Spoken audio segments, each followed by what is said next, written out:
outside corner. Dylan Matheson with the strikeout to end it. Follow Flames baseball all season long, right here on the Liberty Flames Sports Network from Van Wagner. This is Liberty University Baseball on the Liberty Flames Sports Network from Van Wagner. You're locked into the Flames on Deck Circle, powered by Segra. Stay tuned for an in-depth look at today's game, including our daily chat with Flames head coach Bradley LaCroix, sound from the clubhouse, scores from around Conference USA, and more. Today's pregame coverage is presented by Segra, a proud partner of Liberty University. Segra offers customized business technology solutions. Learn more at Segra.com. Liberty Baseball is also brought to you by Carter Bank. Life lived full. By Foster Fuels, providing reliable service for 100 years. Freedom First Credit Union. Start banking for good with Freedom First today. Carl Miller Realty. Caring, competent, trusted advisors. And by Lynchburg Nissan. Nobody beats our prices. Nobody. It's time for the Flames on Deck Circle, powered by Segra. Now we take you to the ballpark for exclusive pregame coverage of Liberty Baseball on the Liberty Flames Sports Network from Van Wagner.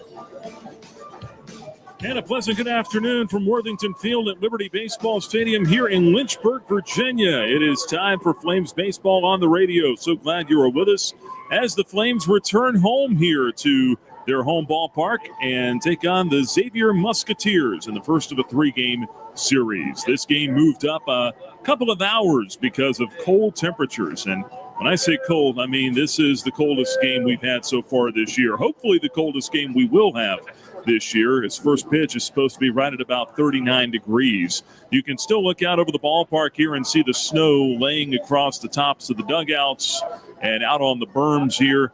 The grounds crew, the staff here did an exceptional job getting everything pushed off of this artificial turf surface, and it's only because we have artificial surface here that we're even playing this game today.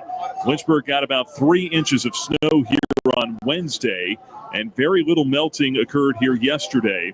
Temperatures just now getting up over the freezing mark here this afternoon. So the field looks great, as you can imagine. All artificial turf with the exception of the pitcher's mound. That's dirt.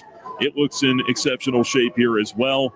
And we're going to have no problems getting the game in here today. But the guys are going to be a little bit chilly out there. As I said, temperature is supposed to be in the mid to upper 30s throughout the bulk of this game. Originally scheduled for a 4 o'clock start, but I think when both coaches saw the way that the temperatures were going to drop as the sun went down tonight, decided it was best to try to get this one in under the sunshine because we've got nothing but clear blue skies up overhead. That's the good news. A lot of sunlight here today. If you're out in the field playing the game, I can imagine it's probably not that bad, but if you're nestled up in the dugout somewhere without at least a heater, which it looks like both clubs do have heaters in their dugouts today, then it could be a little tough. It could be a little tough if you're coming out to the ballpark as well. I would encourage you to definitely get yourself a coat, hat, blanket if you're coming out here today, and do everything that you can to make yourself warm. But we should have some good baseball coming up here as Liberty and Xavier get together for the first time since 1996. Only the second all-time meeting between these two clubs. First meeting was played on a neutral field in Florida. Liberty won that one 8-4. But the Flames are coming off a exceptional win on Tuesday. Liberty went down to number 12 NC State, pulled off a come-from-behind victory in the 9th inning, down 8-5. Scored 4 runs, and scored 2 of them with 2 outs. Down to their last out of the ball game, Michael Robertson delivered the 2-run, 2-out base hit to knock in the go-ahead run for the Flames. They went up 9-8. Garrett McLaughlin then shut it down in the bottom of the 9th inning and got the Flames in the win column. Liberty now 4-0 to start the season, 4-0 under new head coach Bradley LaCroix. And with a win here today, Coach LaCroix can do something that, at least on record, what we have, only one other coach has done in the history of Liberty baseball, and that is win his first 5 games in his tenure as head coach. The only other guy to do that was Jim Toman. He did it in 2008, started 5-0 before losing his first game. So if LaCroix can win today, if the Flames can win today, LaCroix will be 5-0. And the only other head coach, again, on record, to have done so. The only one we don't know about, honestly, is Al Worthington, the very first head coach in the history of the program. There were no game-by-game records kept in the 1974 and 75 seasons, the first 2 years in the history of the program. So what we don't know, right? But as far as on record, and would definitely be the first to do it since Toman did it in 2008. So kind of a cool nugget there. We'll see how it develops here this afternoon. With the starting pitching matchup, Flames will send the lefty to the mound, Josh Swink. Swink only 2 innings in his first start of the season. Didn't give up anything, though, but had a little trouble locating the strike zone. 3 walks, 2 strikeouts, gave up 2 hits over 2 innings pitched. Swink, the sophomore, still got the win, however. It was a prearranged split, so that means if you prearrange or pre-agree between the coaches to pitch 3 or more guys, then you can give the win to whoever you want. And actually, I take that back. It's not whoever you want. It's whoever is the pitcher of record, which was Swink. The Flames had the lead when he left the game, so Josh Swink got the win, his first of his collegiate career last Sunday against St. John's. On the other side today for Xavier, they will go with sophomore right-hander Jake Hooker. Hooker, no record, a 2.25 ERA. Only 1 start so far, went 4 innings, gave up a run on 1 hit with 4 walks and 2 strikeouts. And he also had a little trouble with the strike zone. We'll see if those 2 guys can settle in, pitch to some contact here today, which I would imagine would behoove every pitcher that takes the mound today with these cold temperatures. Fill up the zone. You're probably going to have a lot of success in this big ballpark. We'll talk more about the matchups, starting lineups, and much more on the way, including our pregame conversation with Flames head coach Bradley LaCroix. It's all coming up for you here on the Flames On Deck Circle, powered by Segra. We'll take our first break. When we come back here, we will open up the Conference USA notebook, tell you what else is happening around the league, take a look at that out-of-town scoreboard, and get you caught up on everything happening around college baseball. You're locked into pregame coverage of Flames baseball. It's the Flames On Deck Circle, powered by Segra on the Liberty Flames Sports Network from Van Wagner. At Carter Bank, we believe life is best lived full of opportunities and dreams, of goals achieved and promises kept. We've been creating opportunities for more people and businesses to prosper since 1974. That means great local lending, convenient access to your money, accounts and guidance that make it easier to get more done. We are Carter Bank, the preferred community bank of Liberty Flames Athletics. Visit carterbank.com to learn more. Member FDIC, Equal Opportunity Lender. Hey, Flames fans, Gentry Lock is fired up to join in the excitement this season. Gentry Lock Attorneys knows it's all about preparation, precise teamwork, and a competitive spirit for the hard-fought wins. We've got that down. With our fierce drive to succeed, uncommon thinking, and extensive resources, Gentry Lock helps businesses thrive. We are downtown at 801 Main Street, and we serve the Commonwealth and beyond with offices in Roanoke, Richmond, and Norfolk. All the ways Gentry Lock can help clients succeed is waiting for you at gentrylock.com. Looking to buy a home or refinance a mortgage? Now is the time to take advantage of your one-of-a-kind offer from Alcova Mortgage. As an employee or alumni with Liberty University, you are eligible to receive a lender credit that equates to 1% of your total loan amount up to $5,000. This offer provides you with some much-needed savings while also helping you tackle your closing costs. Visit alcova.com/liberty today for details. Offer does not apply to broker loans. Alcova Mortgage, NMLS ID 40508, NMLSconsumeraccess.org, Equal Housing Lender. Thompson Brooks Insurance has been serving Virginia for over 35 years, helping individuals and businesses with their insurance and investment needs. The team at Thompson Brooks is experienced in understanding Medicare, retirement planning, life insurance, the healthcare marketplace, and group insurance benefits. Call Thompson Brooks Insurance at 434-385-8500. That's 434-385-8500, or visit them online at thompsonbrooksinsurance.com. Thompson Brooks Insurance, planning today for tomorrow. At Carilion Clinic, the success of their employees is based on a culture that welcomes them and nurtures their growth. As the largest nonprofit employer west of Richmond, Carillion's team members are always learning and forever curious. Carilion is more than a healthcare system. It's a team of unique individuals doing what matters most, caring for the community. Visit carillionclinic.org/careers and search their opportunities. Come join 13,000 employees who are Carilion proud.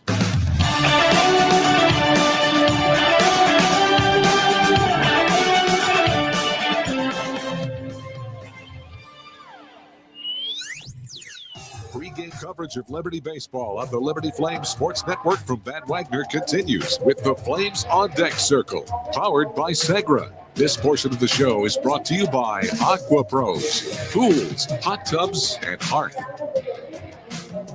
Welcome back here inside the radio booth, Sid Bream Radio Booth at Worthington Field at Liberty Baseball Stadium. Nick Pierce back here with you. It's Liberty and Xavier coming up here this afternoon. Flames baseball, game one of a three-game series here between these two clubs. Liberty 4-0 on the season, Xavier 2-2. The Musketeers were out in Arizona last weekend. They played 4 games there against 3 different clubs. Went 2-2. They lost twice to Oregon State.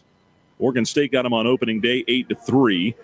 And then they beat Indiana in 10 innings 8-6. Crushed UNLV 10-1. And then lost 18-6 to Oregon State on Monday. So 4 games for the Musketeers so far. They were supposed to play a 5th on Wednesday. That game was at Louisville. It was postponed due to the weather. So lots of folks getting snow, ice, rain, everything you can imagine here this week. Not great weather across the states. So that is what the Musketeers have done so far. The Flames with the wins here last week over St. John's, 3-game sweep over preseason number 3 in the Big East polls. Well, Xavier is preseason number 2, and the Musketeers won the Big East just a couple of years ago, so they traditionally have a pretty solid program. Let's take a look at the Conference USA notebook, get you caught up on everything happening around the league. Most everything coming up a little later this afternoon. 4 o'clock start for Jacksonville State and Akron. Also 4 o'clock start for Middle Tennessee. They're hosting Fairleigh Dickinson. Kennesaw State home against Columbia this afternoon. That'll be a 4 o'clock start there as well. Kennesaw State beaten the other night by Georgia, a game that had, I don't want to say fireworks, but there were some tensions in that game.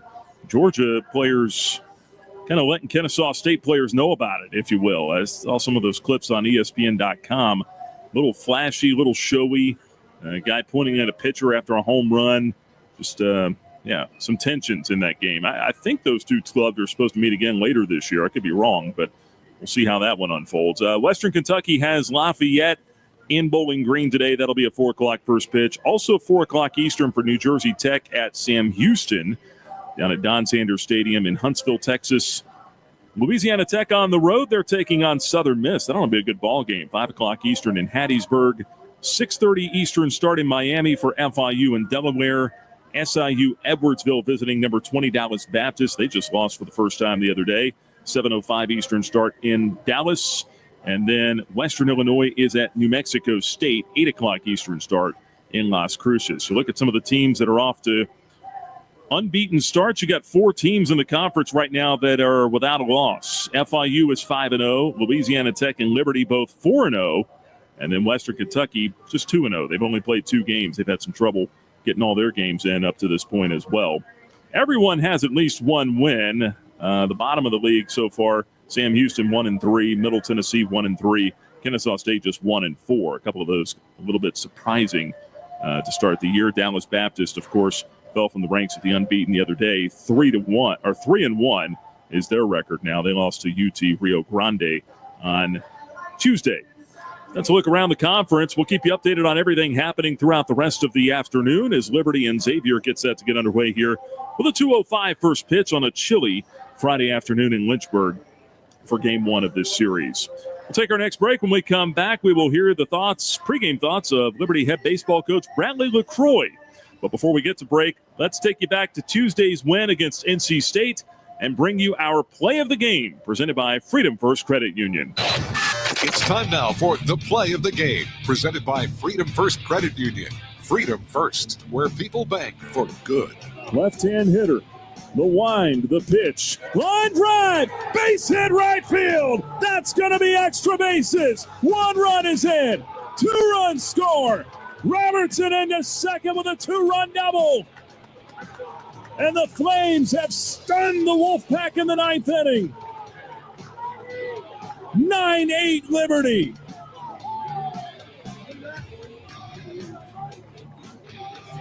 Robertson picks the Flames up off the deck down to their last out. That was the play of the game, presented by Freedom First Credit Union, where people bank for good. Stay tuned. We've got more of the Flames on Deck Circle powered by Segra coming your way after you hear this from Van Wagner on the Liberty Flames Sports Network. I'm Bob Davis. If you're considering improving your backyard, AquaPros has just what you need. For the grilling devotee, nothing beats the big green egg. Everything tastes better when it's cooked on a big green egg. AquaPros has the full line of green egg grills, charcoal, and accessories. Since 1985, AquaPros has been the source for the world's greatest hot tubs, American-made marquee spas. Stop into any of AquaPros 4 showrooms today and make your home a fun and relaxing resort. The Liberty Flames thank Segra for their support. Segra collaborates with companies to offer business-only, carrier-grade connectivity, cybersecurity, voice and cloud solutions tailored to meet their diverse needs. Segra offers these solutions across a fiber network that spans 28 states in the U.S. and is headquartered in Charlotte, North Carolina. They can be reached at Segra.com or 833-GO-SEGRA. Segra, a proud partner of the Liberty Flames Sports Network from Van Wagner. Thousands of our teammates make and deliver 300 of the world's best brands and flavors, locally. From the heartland to the coast, in big cities and small towns. Our products are moving, and our trucks are rolling. We share a passion and a purpose, and we love to refresh and serve our communities. We are Coca-Cola Consolidated, your local bottler. Earthright Mid-Atlantic, your trusted solar and energy efficiency experts. With a focus on honesty, education, and excellence, they light the way to savings, home comfort, and a greener future. Educating homeowners about the power of solar and energy efficiency is their winning game plan. More information about Earthright Mid-Atlantic, 434-200-9716 or at erepower.com. Every Sunday is Bark at the Park with Liberty Baseball. Now your dog can join the Flames Pup Club. Get a bandana, leash, chew toy, and tickets to Bark at the Park days for just $50. Email flamesclub@liberty.edu to sign up. You're listening to the Flames on Deck Circle, powered by Segra on the Liberty Flames Sports Network from Van Wagner. It's time now to hear from the head coach. Our pregame chat with Liberty Baseball coach Bradley LaCroix is brought to you by Earthright Mid-Atlantic, your trusted solar and energy efficiency experts. Welcome back here to Worthington Field at Liberty Baseball Stadium. Time now to visit with the head coach, and a 4-0 start after a win over a number 12 ranked ball club at NC State on Tuesday. A little bit of snow in here after that, but looks like we got the field uncovered and a little chilly, but you're going to play ball today. That's got to be exciting. Yeah, you got to look at the positives, right? Sun's out. Our field crew did an amazing job of getting the field cleared with the snow that we got, Wednesday and Thursday morning. I got a great opportunity today against a really good opponent. Xavier's got a good program, and they're good once again this year. Tough the last couple of days. I know with campus being closed here on Wednesday, I think a half day yesterday. How much work were you able to get in? Wednesday, we were planning to take off anyways, getting back late Tuesday night from Raleigh. Guys got a lift in. And then yesterday, fortunately, we got the LMC, a nice indoor facility. We got a good 2-hour practice in and got a lift in. So we got some work in just to keep the positive vibes going and get a chance to play today. What's been the most defining thing of this team over the first 4 ball games? You start 4-0, you're starting to see some themes and some trends. What's really caught your eye? Yeah, I just think the toughness and the togetherness that they have, pulling for each other. And we talk about all the time the belief, believing to win. We've got some talented players, but I tell them all the time, talent's no good if you don't believe, and they're really believing right now. So hopefully it carries into today. Coach LaCroix with us here on the pregame show. And you get Josh Swink out there today for the start. He started the Sunday game last week. Tell us what you saw in his first outing, couple of innings. Yeah, he struggled with his command to throw strikes, especially to right-handed hitters. But he escaped with 2 zeros in the 2 innings he pitched. He pitched great in the fall, great in the preseason. So he earned the right to get another chance. I think he made some adjustments in his bullpen session this week with Coach C. So I expect Josh to go out there and have a really good outing. Explain to us as best you can, like just how this starting rotation is working right now, the pod system. How does it work? Yeah, well, Ben Blair is our true start on Saturday. He will stay on Saturdays. The other guys are they float, and it's about pitch count. It's not innings. The pitch count is 60 pitches. Get them out because the Friday group will go on Tuesday. Sunday group will go to next Friday, and it just rotates like that. And we feel like it's the best for our team because we like our depth that we have in short stints. And I've used it in the past, and it's been successful. So, so far it's been good. So 60 pitches, and then you have to get, 4 days off at that point? Or what's the – Yeah, 3 to 4 days off. Yep. Mm-hmm. So you get Swink out here today. You've got plenty of good arms in the bullpen. How about Tyler August in the first 3 outings he's given you? Yeah, he's been great. He's got a really big arm, right? I mean, up to 97, 98 miles an hour, and he's throwing a ton of strikes. He attacked the other night against NC State, just like he did the weekend before. So he's been a really, really big plus for us out of the bullpen. 2 outings and 3 innings pitched for him so far, has not given up a run. Your lineup here today, going against their starter Hooker. Give us the scouting report on him. Yeah, he's got a good arm, really good arm, good slider. And it'd be a challenge for us. We got to make sure we stay in the zone and push the fastball down. Likes to elevate the fastball. If we can get the ball down, we feel like we got him. But laying off the really good hard slider, they've got a couple really good arms, so it's going to be a good challenge for us. That said, though, you just put up 9 runs on the number 12 team in the country, and against a very good reliever there with a 4 spot in the 9th inning. You got to feel good about what you're doing. Yeah, they've got confidence. Our hitters got confidence. They bought into the approach that we taught them, and swinging the bats when they get advantage counts. They're getting their swing off, taking their best swing. So all the credits to them. I mean, they're doing the work. We can tell them just what we know and how we think we should beat the guy, but they're executing the plan for sure. Coach, appreciate the time. Good luck today. Thanks, Nick. Appreciate it. It's Coach Bradley LaCroix with us. Stick around. We've got more of the Flames on Deck Circle powered by Segra after this. Frank Good Builders is a proud supporter of the Liberty Flames. Frank Good Builders and its partners design and build beautiful custom homes in the Lynchburg and the surrounding areas. From designing a plan to picking out fixtures, Frank Good Builders works with you to design and build your truly custom dream home.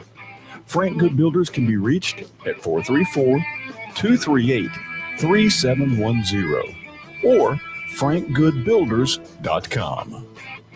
Your business deserves a bank that values relationships and prioritizes customer service. Since 1979, First Bank and Trust Company has been delivering on these very commitments. Our bankers have been accessible, consultative, and provide a degree of understanding developed through years of commercial experience. First Bank and Trust has the expertise and capital to fund small and large projects up to $32 million. More information on First Bank and Trust and its services is available at firstbank.com. Member FDIC, Equal Housing Lender. Turn up the heat. Foster Fuels is a proud partner of Liberty Athletics. Fostering warm moments for 100 years, Foster has been providing exceptional propane and gas services throughout Central Virginia and surrounding areas. From propane to fireplaces and tank installs to tankless water heaters, Foster does it all. Visit fosterfuels.com or download the app to order fuel, pay your bill, and more. Get the customer service you deserve and turn up the heat with Foster Fuels and the Liberty Flames. The doctors at Crossroads Family Dentistry say go Flames and good luck this season. Stephen Hatch, James Peary III, Trey Woolwine, and Carol Roberts have over 50 years of experience serving Lynchburg and the surrounding area. Their dental office in Forest is open and ready to serve you. Crossroads Family Dentistry provides all family and cosmetic dental needs and accepts major dental insurances. They're located at 14761 Forest Road in front of Brauburgers. More information is available at Crossroads Family Dentistry, VA.com. Liberty Flames baseball is just around the corner. We're walking you up to first pitch with the Flames on Deck Circle powered by Segra on the Liberty Flames Sports Network from Van Wagner. Now it's time to find out who's hot. Presented by Foster Fuels.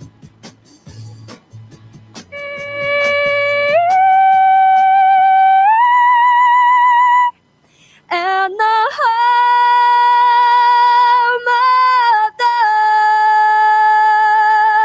brave.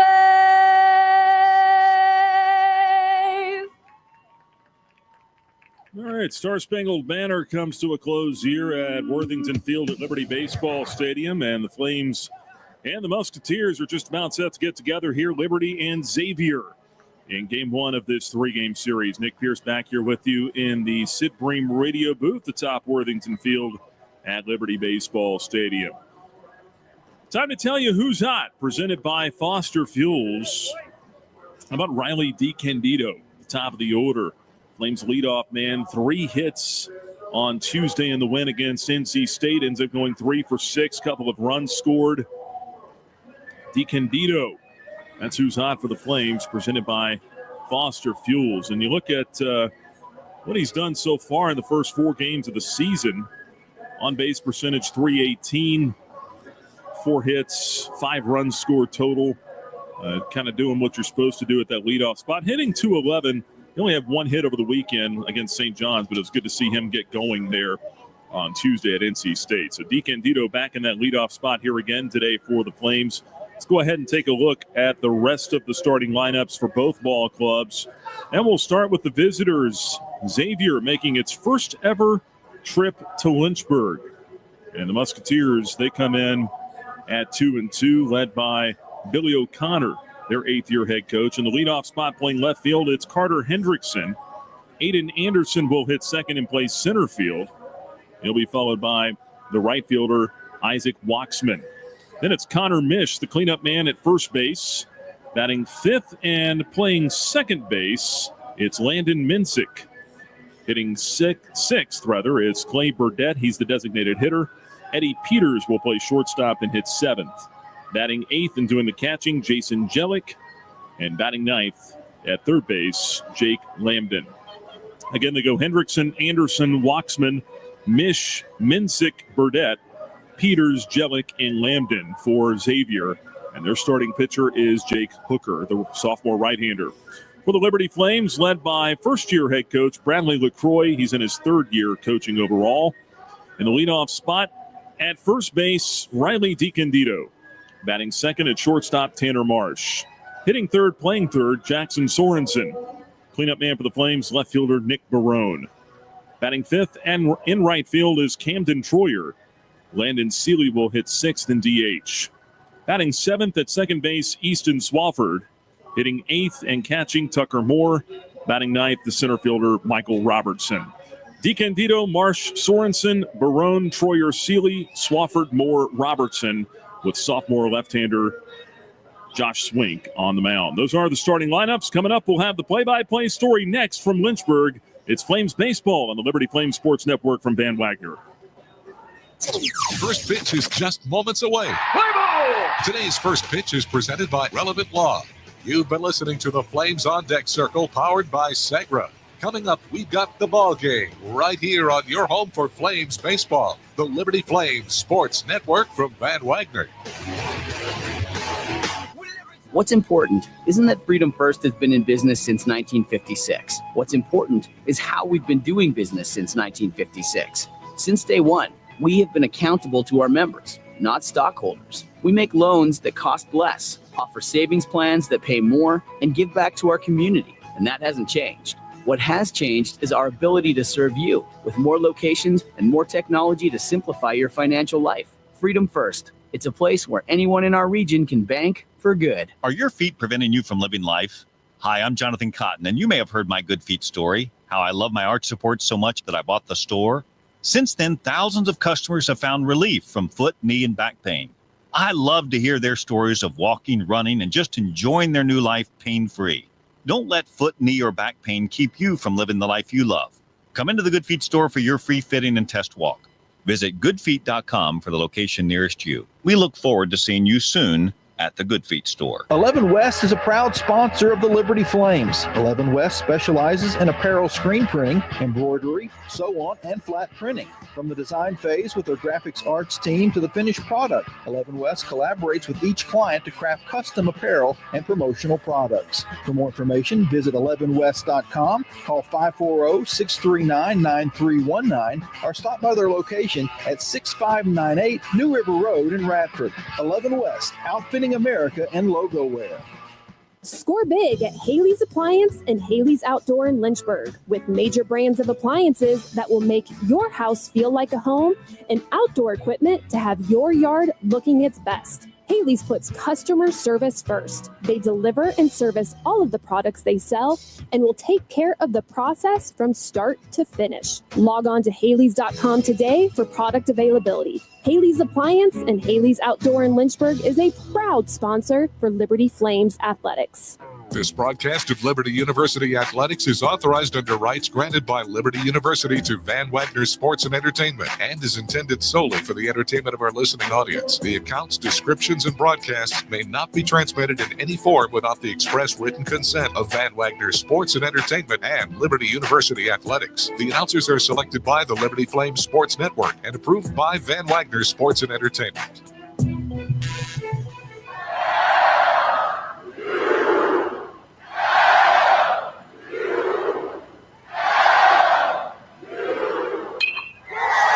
It's time to play ball.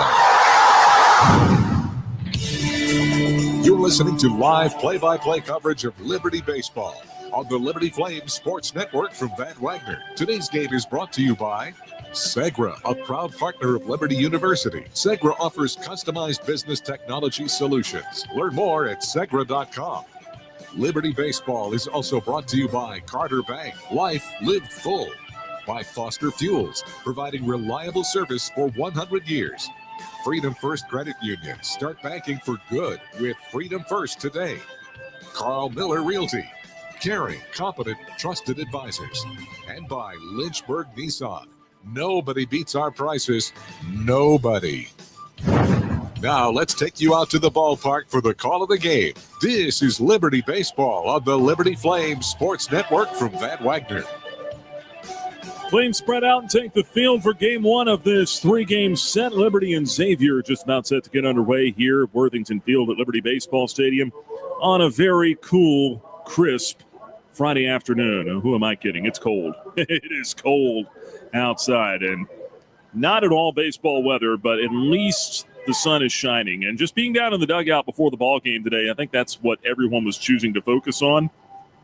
At least there was sunshine, and at least the snow was off the field. 39 degrees here as we get set to get this one underway. But again, under clear skies, a little bit of a breeze, wind blowing down toward the right field corner as we come on here. This thing should be down probably around 37, 36 degrees by the end of the game. Key is going to be getting it in before the sun goes down, which is a little bit after 6. And I would think with the 2 o'clock start, probably going to be in good shape there. That was the whole reason the game got moved up a couple of hours anyway. Josh Swink is on the mound going through his warm-up tosses. That'll give us a chance to deliver the keys to the game. Actually, they're delivered by Joe Yock at Alcova Mortgage. Let Joe and his staff help deliver the keys to your next home. Keys to the game today, I think, for Swink, I think it's the same for every pitcher. Go out there and pound the strike zone today, especially on a cold weather day. Make these guys put it in play. It was something that Josh struggled to do his last time out on Sunday. Lost a couple of guys out there, 3 guys actually, in 2 innings of work. Settle down, attack the zone, get strike 1. It was key for Dylan Matheson last week in his start against St. John's. Go out there, pound the zone. Here for Josh Swink this afternoon. He completes his warm-up tosses. Carter Hendrickson stepping to the plate now for Xavier. Flames were in their powder blue uniforms here today. Red ball caps, red letters and numbers. Xavier in the traveling grays with the pinstripes. Hendrickson digs in from the right-hand side to lead it off. Swink with a look in. Into the wind, and the first pitch of the ball game is a fastball in for a strike at 88 miles an hour. We're underway at 2:05 this afternoon. First pitch presented by Relevant Law. No balls and a strike on Hendrickson, a .313 hitter on the young season. 0-1, sinker just missed inside. 1 ball and 1 strike. Especially if he can get that ball to the glove side today on these right-handed hitters. Very heavy right-handed lineup. That'll be key. 1-1, just like that. Foul back. Awkward swing by Hendrickson. 1 ball, 2 strikes to count. Very right-handed heavy lineup. How much can Swink get his fastball to the glove side today with that sinker? Get some bad contact or no contact. Here's the 1-2. Off speed, foul back. Awkward swing there again. Still 1 ball and 2 strikes on Hendrickson.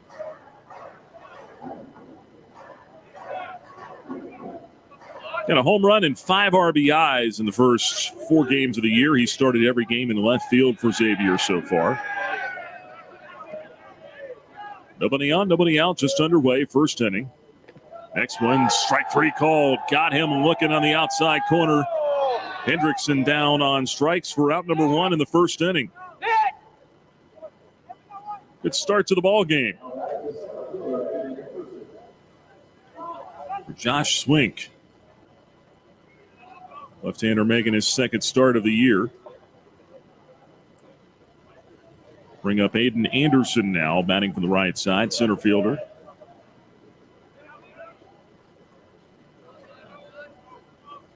Swink delivers.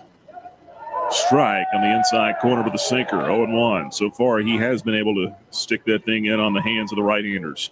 David Martinez is our home plate umpire today. Justin Alvarez at first base. Rob Healy is over at third.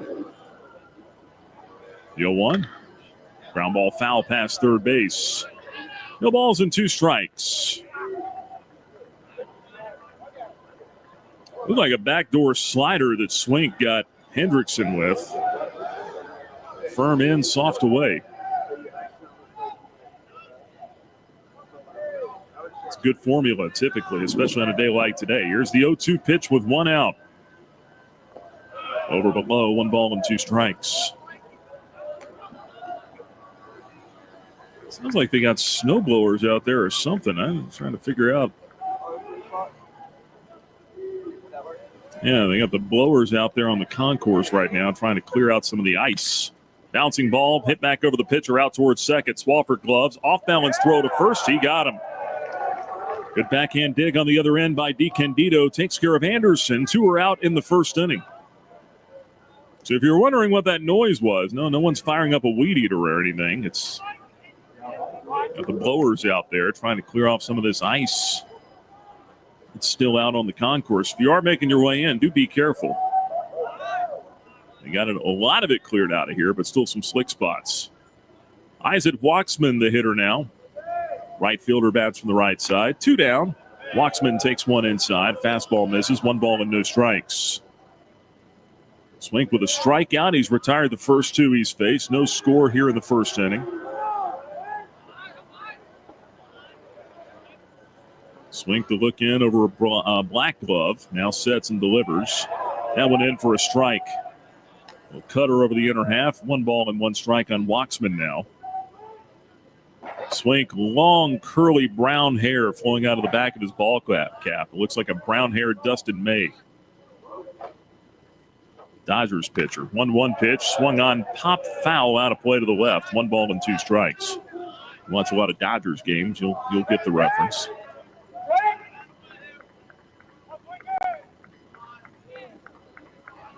One ball and 2 strikes, 2 men out. Swink working on a 1-2-3 first inning, facing Waxman, who's hitting .067 on the year. It was 1 for 15, and he takes outside and low here. 2 balls, 2 strikes.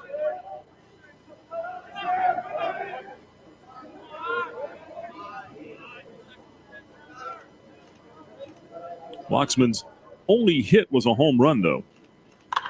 And that's a liner toward left field. Barone coming in, galloping and makes the catch for out number 3. And that'll be all she wrote for Xavier here in the first inning. 1-2-3, good start for Swink and the Flames. Go to the bottom half of the first. Liberty will take aim at Xavier when we come back. You're listening to Flames Baseball from Van Wagner. Curious about the housing market in Central Virginia? The caring, competent, trusted advisors at Carl Miller Realty have over 100 years of combined experience. We are committed to helping clients make informed housing decisions. For a winning game plan and to discover the value of your home, visit carlmillerrealty.com to make your next move a slam dunk with our winning team. That's carlmillerrealty.com. Move those coffee chains, Flames fans, and go local. Central Virginia's own Ironclad Coffee Roasters and Baking Company is the premier coffee partner of Liberty Athletics. Pay them a visit at one of their cafes in the Richmond area or at the Richmond International Airport. They'll also ship their specialty grade coffee straight to your door. Visit ironcladcoffee.com. That's www.ironcladcoffee.com to check out the coffee Flames fans are talking about. Can't get enough Flames baseball? Download the Liberty Flames Clubhouse Report presented by Freedom First Credit Union each week on the Liberty Flames podcast. Just search Liberty Flames wherever you get your podcasts.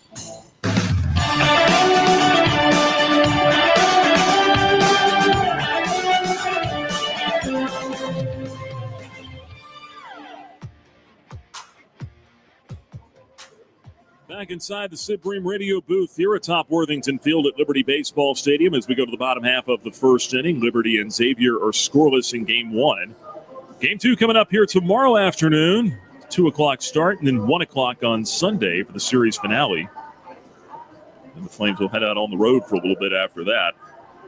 Jake Hooker getting the start here for Xavier. Sophomore right-hander, 6'2", 200-pounder out of Zionsville, Indiana. Went to University High School. Made 11 appearances and 1 start last year. This year has 1 start. Got a no decision. Start against Oregon State. This club lost the game on opening day. He went 4 innings, gave up a run on 1 hit, 4 walks, 2 strikeouts. Ended up losing the game 8-3. So a lot of the damage that was done was not his doing. It came against Xavier's bullpen that has struggled so far. Hooker looking into his dugout now, has his hands out to the side, and I think there might be a problem with his wristband that they communicate digitally the pitch calls on. As he's walking over now, taking that off, he's going to need a new armband because no one drops fingers anymore behind the plate. Just about everyone has gone to the technological side of things here. As Hooker straps on the new wristband to get the pitch calls in on. Riley DiCandido and the catcher Jellick get acquainted at home plate. No mound visit credited as David Martinez lets us know about that. Not supposed to cost a mound visit if they're updating PitchCom devices. Now we're ready, and the first pitch, DiCandido swings and fouls it back on a fastball. He's down a strike 0-1. Left-handed hitter, hitting .211, but again, he had 3 hits on Tuesday in the win at NC State. 5 runs scored on the year. Swing and a miss, and that'll take it down to 0-2 on DiCandido. Maryland transfer, sophomore at the plate. Here's the 0-2, and that one swung on, fouled off. Little dribbler back behind home plate.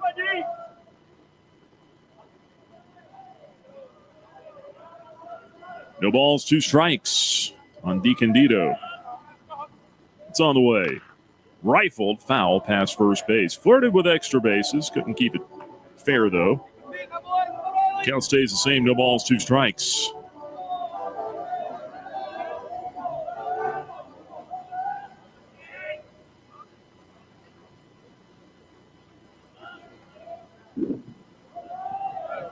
And the 0-2. Check swing, look out, that one fouled off. 92-mile-an-hour fastball coming up and in on DiCandido. That was almost more of a defensive swing than anything. He shot that one to the left side. Still 0-2 on DiCandido. Pitch coming. Low and outside, 1-2.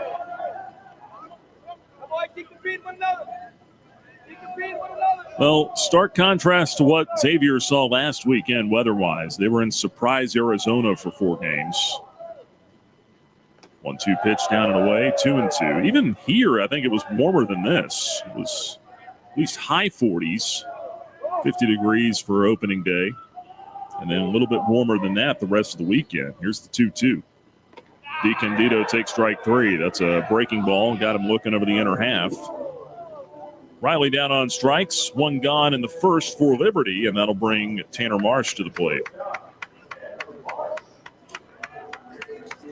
I'd say for most of us here at the ballpark, though, got to be thankful for this park we have, because I remember one day not long ago would have been broadcasting this thing on a table outside.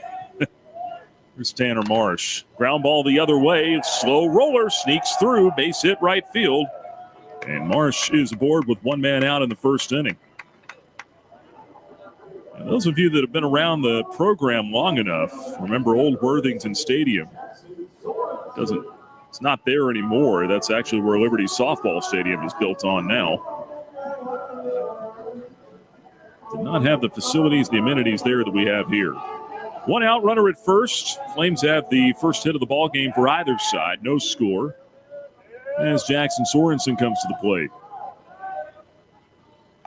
First pitch upstairs, ball 1.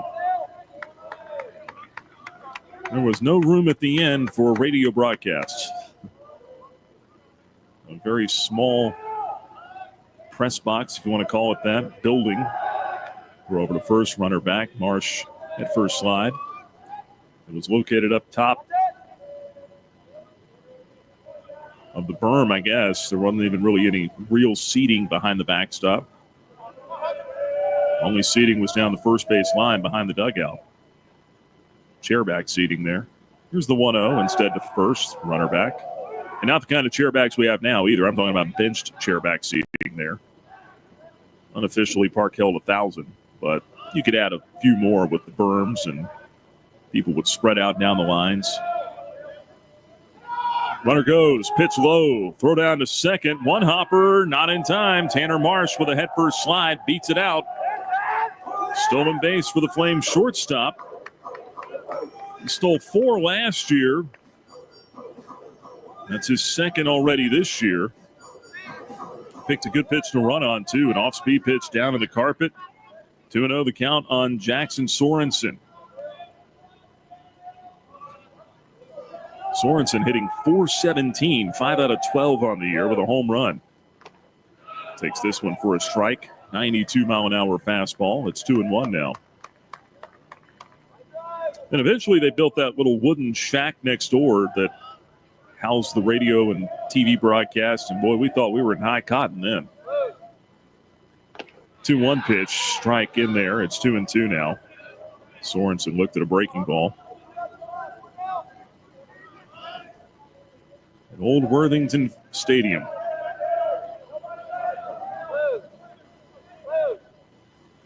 Two-two pitch, bouncer past the pitcher out towards second. Charging is Mensick. His throw on to first is in time. Marsh will go to third. Productive out for Sorensen. Advances the runner along, but now 2 are out in the inning. Brings up Nick Barone, the left fielder. Flames trying to get on the board first here. No score in the bottom of the first inning. Barone, been one of the top run producers for the Flames this year so far. 6 RBIs in his first 4 games. Hitting .250 on the year, though. A flail and a miss at a fastball. He's down 0-1. Barone 4 out of 16 at the plate with a double. West Virginia transfer. Here's the 0-1. Foul back. 0-2. Heard Coach LaCroix talk about Jake Hooker in the pregame show about his fastball. He likes to pitch at the top of the zone. Flames need to do a good job of seeing it down in the zone today. So that's one of our keys to the game as well. Delivered by Joe Yock at Alcova Mortgage. See it down in the zone. Here's the 0-2. That one high and outside. 1 ball, 2 strikes on Barone.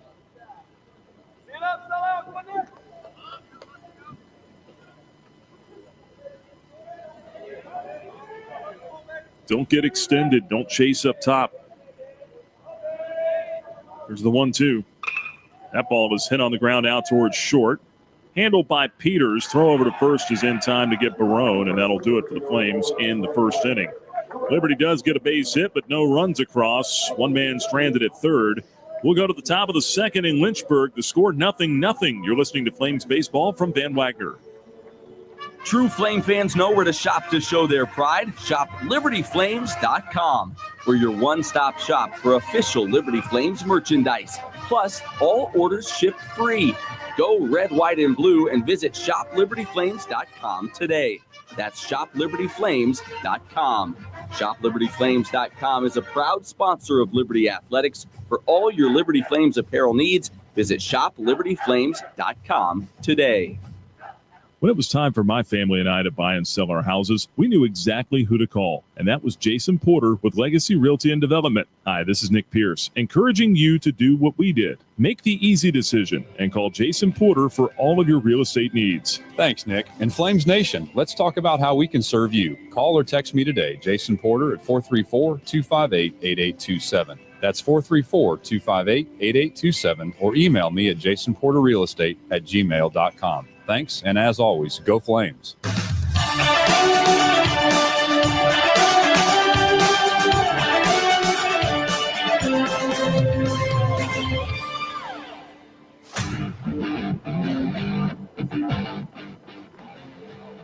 We go to the top half of the second inning. No score between Liberty and Xavier. On to the second all-time meeting between the Flames and the Musketeers. Xavier out of the Big East Conference under eighth-year head coach Billy O'Connor, who's one game over 500 for his career, 184 and 183. Bradley LaCroix at the helm for the Flames, 3 years, 67 and 53. That counts his last 2 years at VCU. Liberty won the only previous matchup between these two clubs back in March of 1996. They played the game on a neutral field in Florida, which sounds just lovely right now. Here's Connor Mish. That's from the right side, swing and a miss. Slider down and in from Swink, and he swung right over the top of it. 0-1.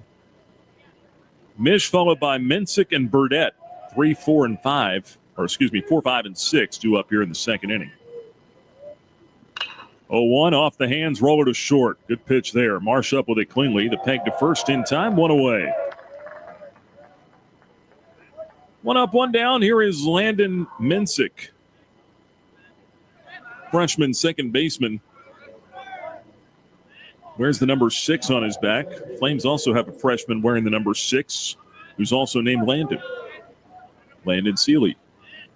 He's Liberty's DH. Swink into the wind. Here's the first one. Mensick looks at a strike, 0-1.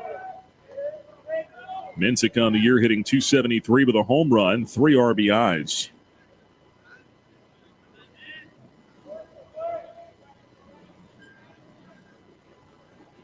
The 0-1. Little flare out towards shallow left field. That's going to lay down for a hit. Barone charges, plays it on a bounce. And Mensick has a one-out single in the second inning. First hit for Xavier in the ball game. Each team with one now, and that'll bring up Clay Burdett.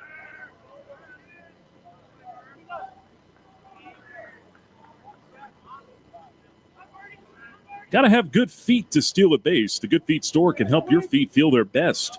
Find the store nearest you at goodfeet.com. Maybe that's where Tanner Marsh has been going, the Good Feet store. He's already got a couple of bags this year for the Flames. Stole one in the first inning. Burdett, the hitter, right-hand bat, takes a strike over the inner half, 0-1. DH hitting .278. A home run and 3 RBIs. They can hit a few homers. Xavier can. They hit well enough last year. That wasn't the problem. They just gave up too many runs. The 0-1 down and in. 1 ball and 1 strike.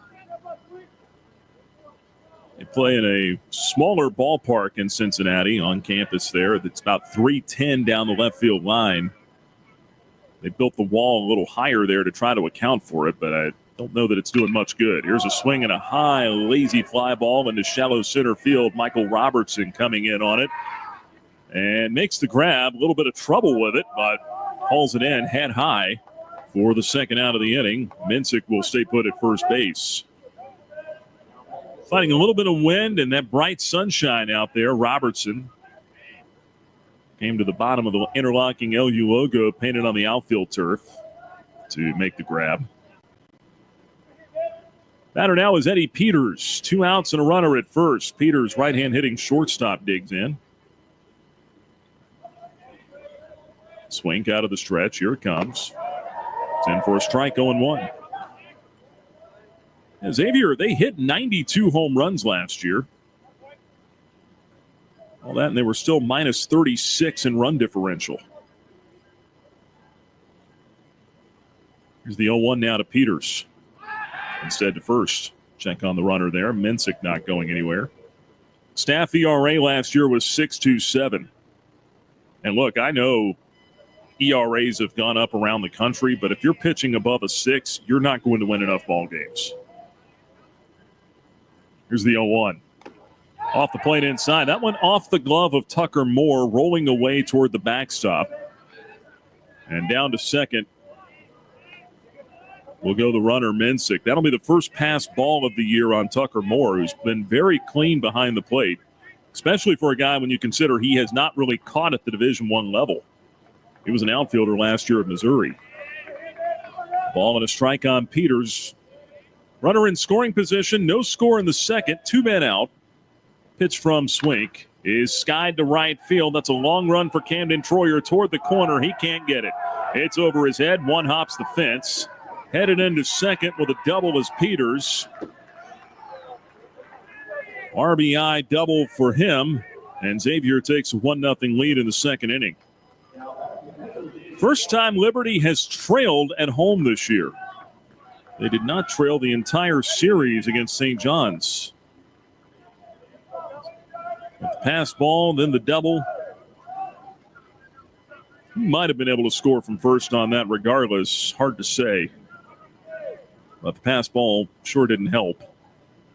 Jason Jellick, the hitter now. Left-hand hitting catcher takes up and in. Ball 1. Only left-handed bat in the lineup for Xavier. So the Musketeers lead at 1-0 in the top of the second. 2 outs and a man in scoring position. Swing trying to get out of it without any further damage here. 1-0 missed outside. 2 balls, no strikes on Jellick. 222 average. Just 2 for 9 at the plate. He's also struck out 5 times. He started 3 of their 4 games behind the plate this year. 2-0 up and in, ball 3. And Swank can't locate it at the moment. 3 balls and no strikes. Xavier ended up going 30-27 last year. 13-11 in the Big East. 3-0 in for a strike. 3-1.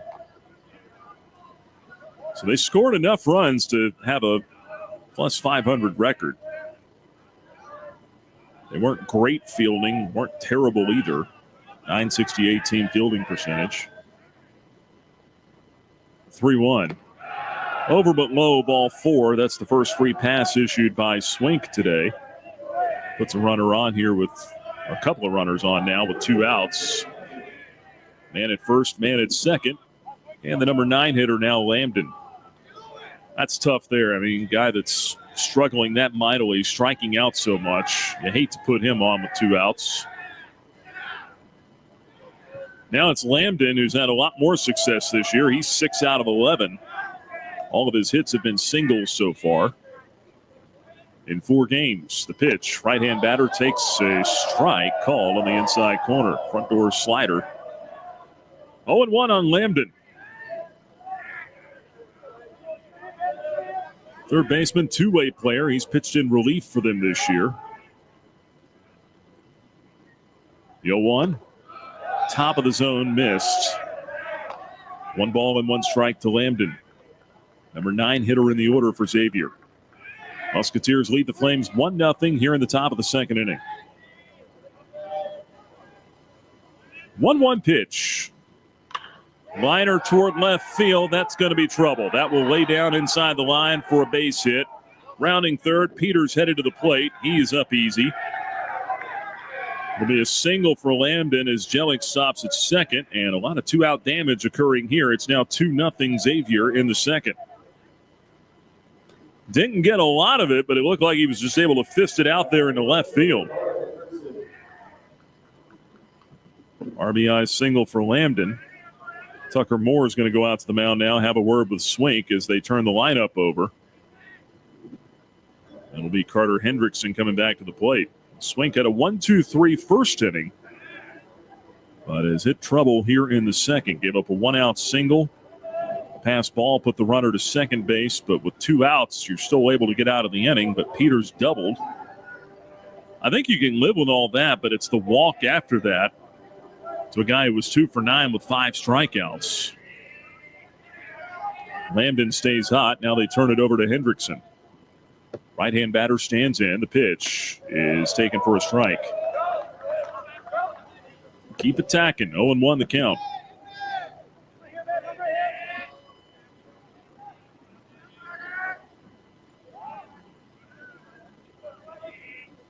A 1 offering. Little jam shot roller foul toward third base. Nifty little backhand snag by Joey Bellini, their third base coach. Bare hand grab, 0-2 the count.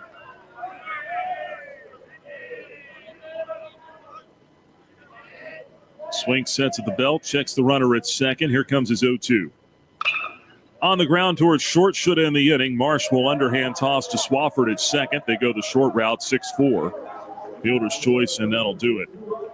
But Xavier does get 2 runs on 3 hits in the top of the second. We go to the bottom half now. It's Liberty trailing Xavier 2-0 the score. You're listening to Flames Baseball from Van Wagner on the Liberty Flames Sports Network.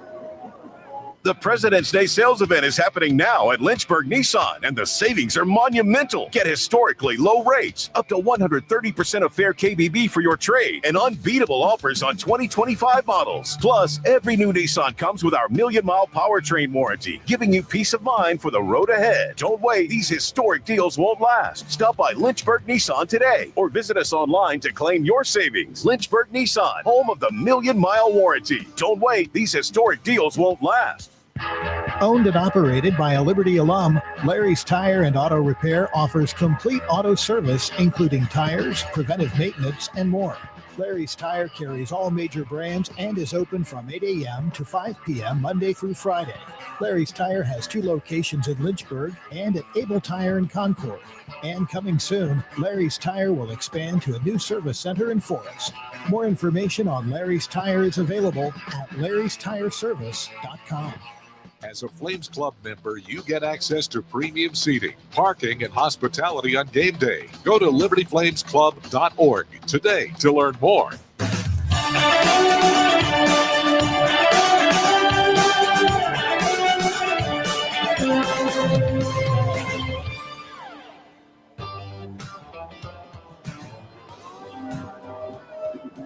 Headed to the home half of the second inning, Liberty trailing Xavier 2-0 in game 1 of this 3-game series. I want to remind you our starting lineups today were brought to you by Century Exteriors. Century Exteriors, proud supporter of Flames baseball and Liberty athletics on the radio. Camden Troyer will lead it off for the Flames. His mom is here today. Got to see her before the ball game when I was downstairs getting some hot chocolate. Came up, said hello. Troyer takes the first pitch strike. It's 0-1. His younger brother Gavin is injured. Looks like he's going to miss the year. A shoulder injury. On the ball club, transferred in this year from Division II Limestone. 1 is outside. 1 ball and 1 strike. It's our Ortho Virginia injury report. Brandon Dahlman, relief pitcher, also out for the Flames. He will miss some significant time with an ankle injury. Ground ball into the shift. Shortstop has it right of the bag, and Peters tossed to first is in time to get Troyer. Troyer came into the game hitting .313 with 6 RBIs. He is out number 1 here in the second inning. Victim of the shift. Brings up Landon Seeley. Well, as long as runs are up in college baseball, I told you earlier about so many ERAs going up across the board. I think they're going to continue allowing that shift here. First pitch to Seeley misses inside. 1 ball and no strikes. If you look in the major leagues when they did away with it, batting averages were just plummeting. 1-0 pitch. Ground ball back up the middle. That hit the pitcher in the foot. Hooker runs it down, tries to get a throw off to first, and instead skids it out into right field. No advance, though, from Seeley as he was just busting it down the line, trying to make sure he made first base. But that throw went rolling out into right field. It was picked up by Walksman. Now they're going to come out and check on Hooker. He was drilled by that comebacker in the bottom of his foot from Seeley, and that's what they're hoping. They're hoping it was more in the cleat, not in the arch or the ankle area. That's where you start to get into trouble. And it looks like he's going to get a couple of throws, or at least one throw off the mound here to try to make sure he's okay.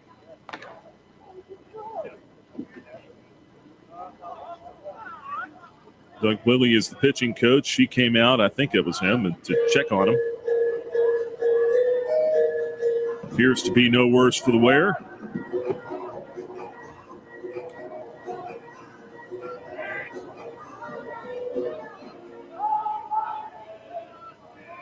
So Easton Swafford will be the batter.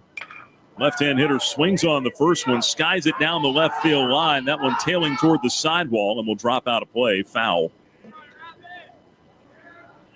The ball's in a strike on Swafford.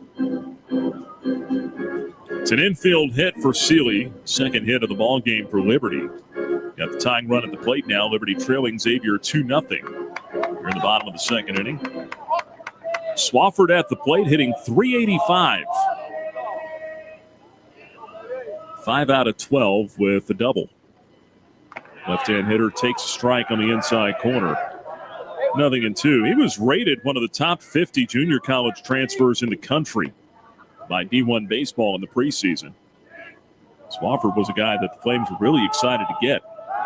Pickoff throw over to first, runner back. Second base being vacated by the guy currently coaching first base now for the Flames, Aiden Sweat. He was a good one over there last year. 0-2 count. Pickoff throw over, and again, the runner gets back in safely.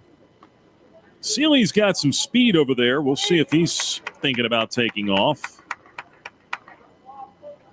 Infield at double play depth. May try to send him here to stay out of a double play. But then in a 0-2 count, you think about strike him out, throw him out potential as well. All that by the boards as this one skied to left center field, and over is Anderson to make a diving catch. Head first dive in the gap by Aiden Anderson. Pretty good read on that fly ball. Seeley will have to stay at first. And 2 are down now for Tucker Moore.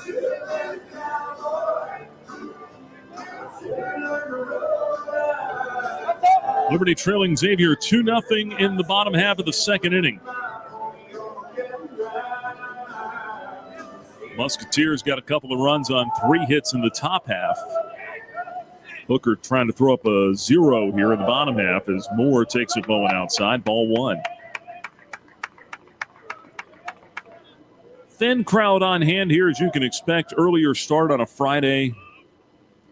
Cold weather, but the folks that are here are dressed appropriately. They are bundled up. As this one is skied to shallow right center field. Might be trouble. And cutting over, Anderson makes the catch over top of Walksman. Walksman was in, looked like he was under it, but he bailed out of the way and let Anderson cut over top and make the grab for the last out of the inning. That was an adventure, but Xavier handles it, and they get out of it unscathed. Flames get nothing across. 1 runner left at first. We put 2 in the books in Lynchburg. The score is Xavier 2, Liberty nothing. You're listening to Flames Baseball from Van Wagner. It's a new era for Liberty Flames baseball. First-year head coach Bradley LaCroix is ready to lead the Flames to new heights. Our ultimate goal is to win championships, play in the postseason, and hopefully one day get to Omaha. With a fresh roster and a clean slate, the Flames are taking aim at the best teams in Conference USA. Deep to left, and out of here! Be at Worthington Field at Liberty Baseball Stadium for all 31 home games. Season tickets at libertyflamesbaseball.com. You're listening to Flames Baseball on the Liberty Flames Sports Network from Van Wagner. Now, for a look at the out-of-town scoreboard built by Frank Good Builders. Well, here in Lynchburg, it's Xavier leading Liberty 2-0. Everything else gets underway a little bit later on in Conference USA. A handful of top 25 games going on at the moment. Number 8, Georgia leading Illinois Chicago 5-1 down in Athens. That game's in the last of the 4th inning. Number 12, NC State, trying to bounce back today after the Flames dealt them their first loss on Tuesday.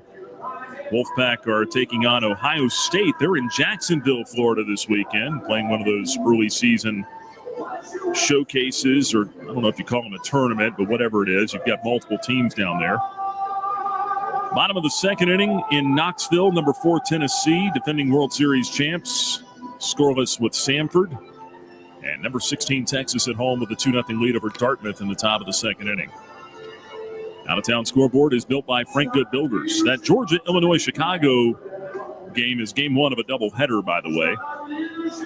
So they'll play 2 down at Foley Field this afternoon. Aiden Anderson comes to the plate now for Xavier. Josh Swink back to work on the hill, looking for better fortunes here this half inning. Going to get back to where he was in the first. Anderson, awkward check swing. He went around. He pulled the string on him there. Slow breaking ball in for strike 1.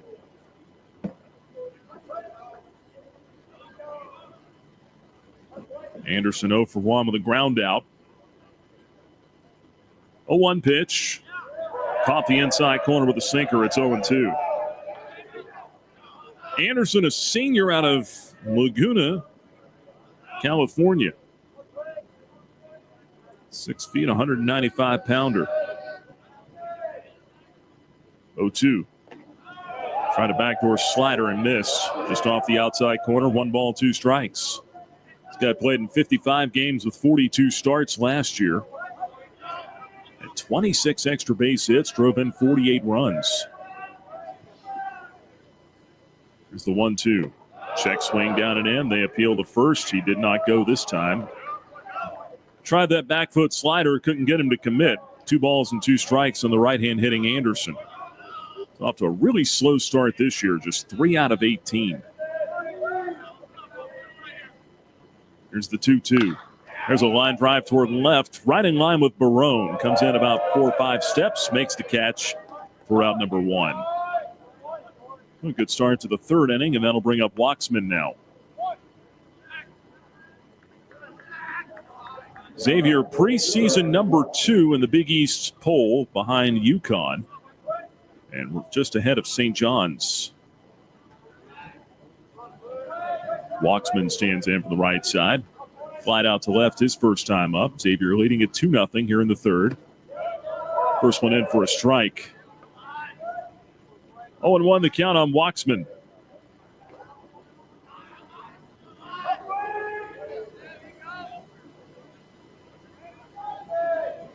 The 0-1. Came back with a off-speed pitch. Just missed outside. 1 ball and 1 strike to Waxman.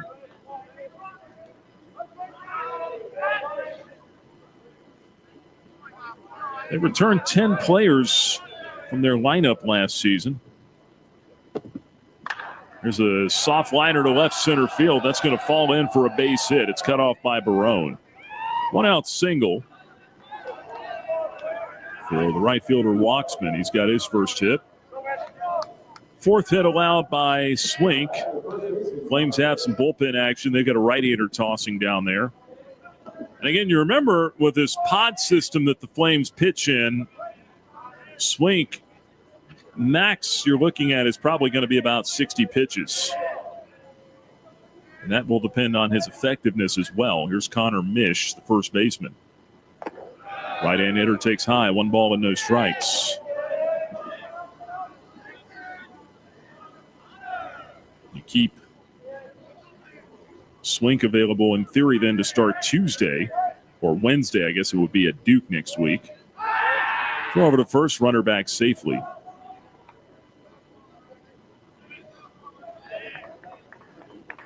Flames feel like they've got a lot of good arms. But outside of Blair, maybe the shorter bursts are better for a lot of those guys. Here's the 1-0. Mish takes a strike on the inside corner, evens the count of 1-1. Swink already up over 40 pitches here in the third inning. 44 to be exact. Here's his 1-1 instead to first. 44 pitches, 30 strikes, 14 balls. So not a terrible ratio there. But he's given up 2 runs on 4 hits. There's 1 walk and 1 strikeout. Mish waits. Here's the 1-1. Instead to first again. Flames play Mish to pull. They don't have Swafford on the left side of the bag up the middle. He's just shaded to the right. But there is a big hole on the right side of the infield, especially with DeCandido holding the runner. That one's in for a strike. Took a little off. Got it over the outer half of the plate, and it's 1-2 now.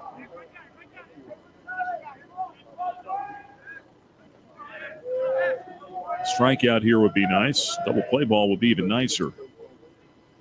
1-2 pitch. Swing and a miss for strike 3. Got him on a breaking ball. Mish out of there for the second strikeout for Josh Swink today. 2 gone.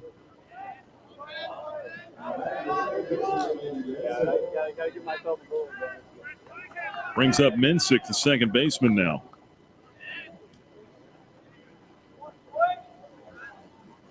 Singled and scored his first time up in the second inning. The pitch. And for a strike. 0-1. Looks like Swink's found something he can go to here and locate it.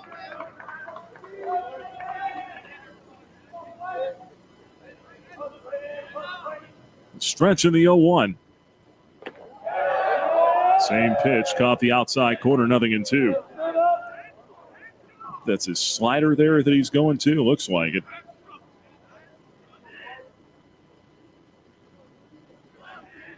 Flames trailing 2-0 in the top of the third. 2 men out and a runner at first. 0-2 to Mensick. Instead, a pickoff toss to first. Nothing on there. Walksman back to the bag. Has not even attempted a stolen base yet this year. Xavier did have 58 bags last year. 0-2 pitch, line drive towards short and out of the reach of a diving Tanner Marsh into left field. That's a base hit. Soft liner pulled into left field. Walksman goes to second. And the inning continues here. Remember, they did their damage with 2 outs in the second inning. Musketeers have them at first and second. 2 down for Clay Burdett.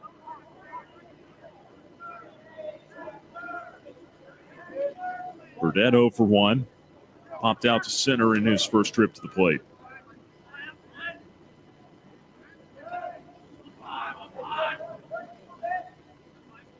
Another right-handed batter. Slightly open stance. Pitch from Swink. Popped him up. Foul. That'll get out of play. Off to the right. No balls and a strike.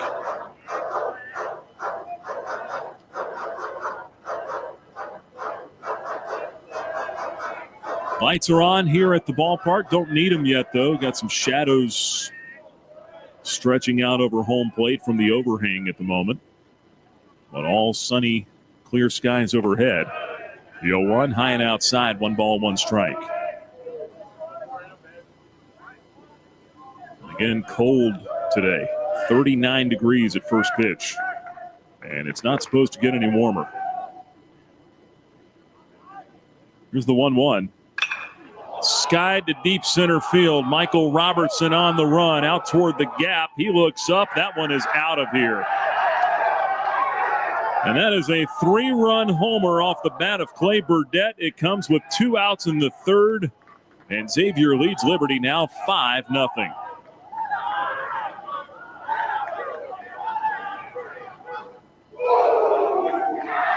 Musketeers celebrate in front of their dugout.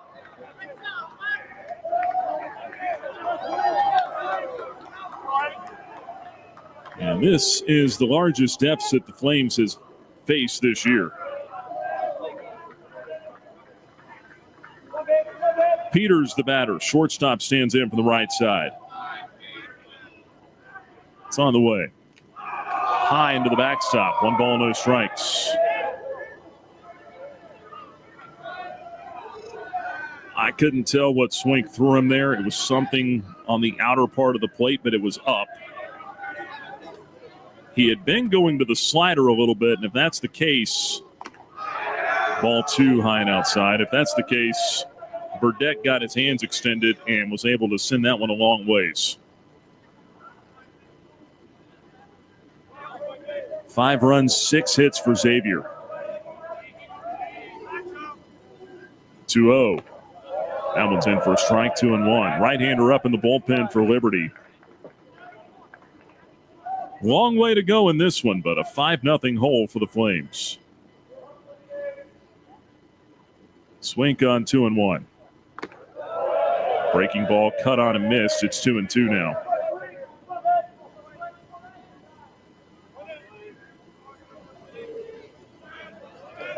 I think all 5 of their runs have come with 2 outs. At least 4 of them have. 2-2. Grounded foul under the screen above the third base dugout. Still 2 balls, 2 strikes. Well, the one thing that Bradley LaCroix mentioned before the ball game that he really likes about this club through the first 4 games is just how much they pull for each other and never believe they're out of a game. Always think they're going to win. 2-2 pitch upstairs. It's full, 3-2. That's going to be put to the test here today. 3 balls, 2 strikes to Peters. Doubled and scored back in the second inning. 2 out, bases clear. 3-2 pitch is off the plate outside, ball 4. And he goes to first base, and it might be decision time here for Coach LaCroix.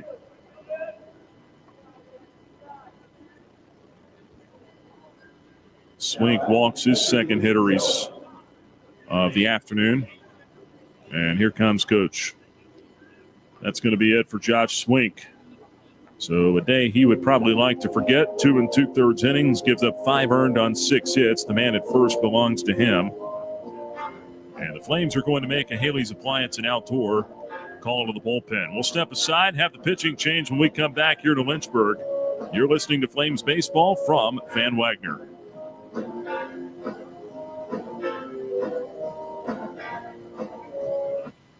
It's a new era for Liberty Flames baseball. First-year head coach Bradley LaCroix is ready to lead the Flames to new heights. Our ultimate goal is to win championships, play in the postseason, and hopefully one day get to Omaha. With a fresh roster and a clean slate, the Flames are taking aim at the best teams in Conference USA. Deep to left, and out of here! Be at Worthington Field at Liberty Baseball Stadium for all 31 home games. Season tickets at LibertyFlamesBaseball.com. Flames Nation, this is Liberty men's basketball coach Richie McKay. The McKay family are proud Flames Club members and invite you to join in training champions for Christ on and off the court. Whether you're at the game or cheering from home, your support is valuable and directly impacts our student athletes. Membership starts at just $75 and comes with great benefits like access to premium seating, hospitality, and parking privileges. Join today. Visit libertyflamesclub.org.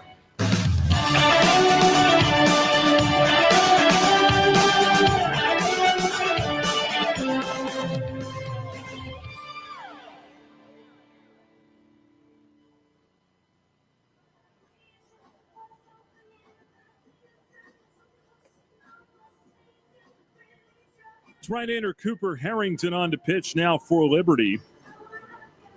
In the bottom or top half of the third inning, Flames trail Xavier 5-0. 2-out, 3-run homer from the bat of Clay Burdette has been the most damaging blow. Runner at first, 2 out in the inning. Day is done for Josh Swink. If you look at the numbers on Harrington so far this year, this will be his second appearance. Pitched in the series against St. John's, 2 scoreless innings with a walk and a strikeout. Also hit a batter. Came on in relief, did not give up anything. Harrington ready to go here. He'll face the catcher, Jellick. Left-hand hitter stands in. First one on the way from the righty is off the plate outside. 1 ball and no strikes. Again, long way to go. And I told you, this Xavier team, hitting was not their problem last year. It was holding teams to fewer runs than they scored. 1-0 pitch, swung on and missed. 1 ball, 1 strike. Fastball up to 92 for Harrington. Little deception to it. He's got a good changeup as well. A couple of different breaking balls he'll throw. Here's the 1-1. Missed off the plate outside. Delayed steal. Throw down to second in time. Bad idea from Eddie Peters. He gets thrown out by Tucker Moore for the final out of the inning. Almost wonder if he missed a sign or something. That'll do it for Xavier in the third, but the Musketeers score 3 times on the home run by Burdette. We go to the bottom half in Lynchburg. Flames with some catching up to do. They trail this one 5-0. You're listening to Liberty Baseball from Van Wagner. Peary and Woolwine Family Dentistry say go Flames and good luck this season. Peary and Woolwine Family Dentistry provides dental health services including dental implants, cosmetic dentistry, extractions, and more. Their office treats patients of all ages and accepts major dental insurances. Peary and Woolwine Family Dentistry is located at 2229 Mural Road next to EC Glass High School in Lynchburg. You can reach the office by phone at 434-847-5331 and online at pearyfamilydentistry.com. The Liberty Flames thank Segra for their support. Segra collaborates with companies to offer business-only, carrier-grade connectivity, cybersecurity, voice and cloud solutions tailored to meet their diverse needs. Segra offers these solutions across a fiber network that spans 28 states in the U.S. and is headquartered in Charlotte, North Carolina. They can be reached at Segra.com or 833-GO-SEGRA. Segra, a proud partner of the Liberty Flames Sports Network from Van Wagner. Flames baseball is on the air. You're locked in to the Liberty Flames Sports Network from Van Wagner. Heading now to the home half of inning number 3 in Lynchburg, Virginia. Liberty trails Xavier 5-0.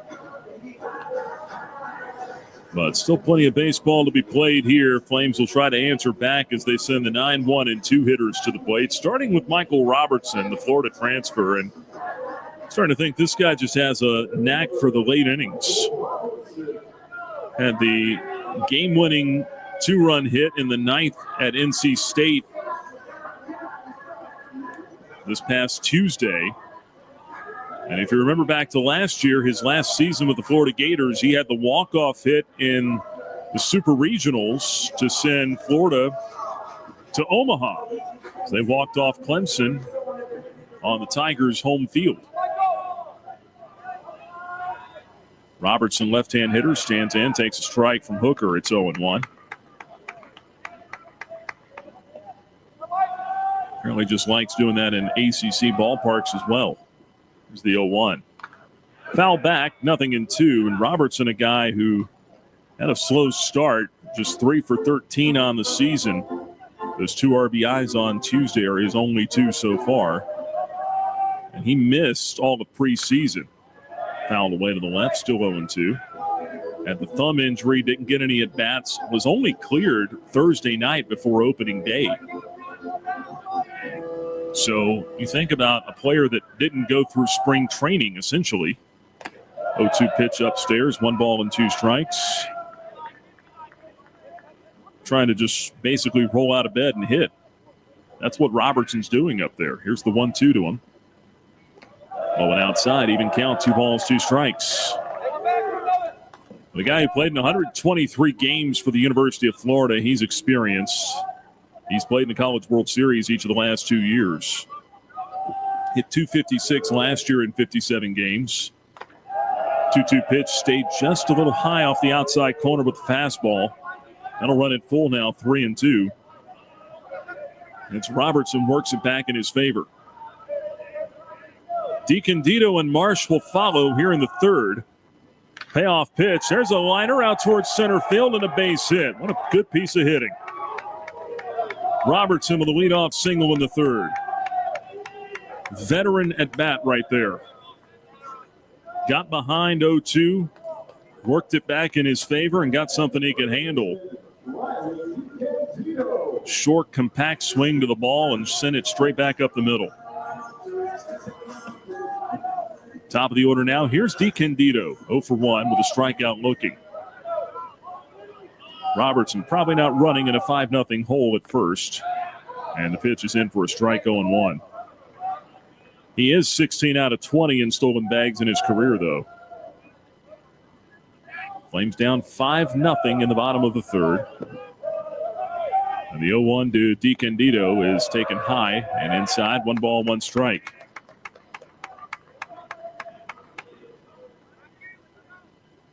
Infield at double play depth for Xavier. Outfield straight away. Pickoff throw over to first. Robertson back in with a head first slide. Shadows stretching a little further out past home plate now, headed towards the pitcher's mound. Probably a little tough to see for the hitter.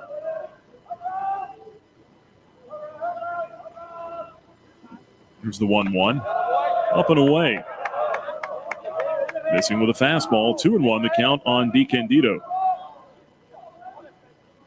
Wind is blowing down toward the right field corner at the moment.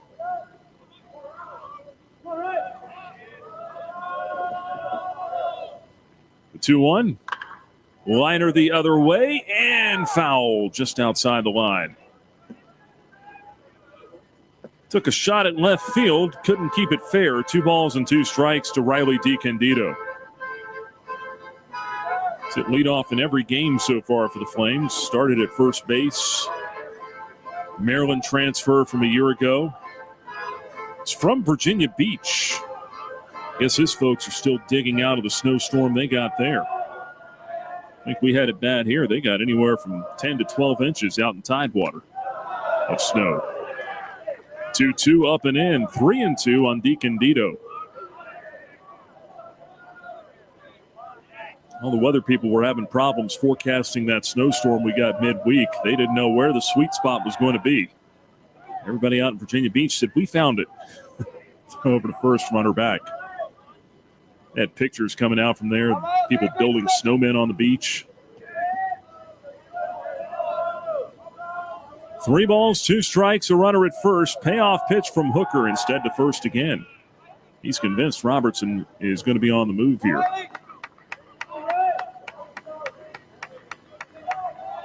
Only reason you'd send him here is just to try to stay out of a double play. Payoff pitch again. He's not going, and it's line foul out onto the snowy berm down the right field line. Still 3-2.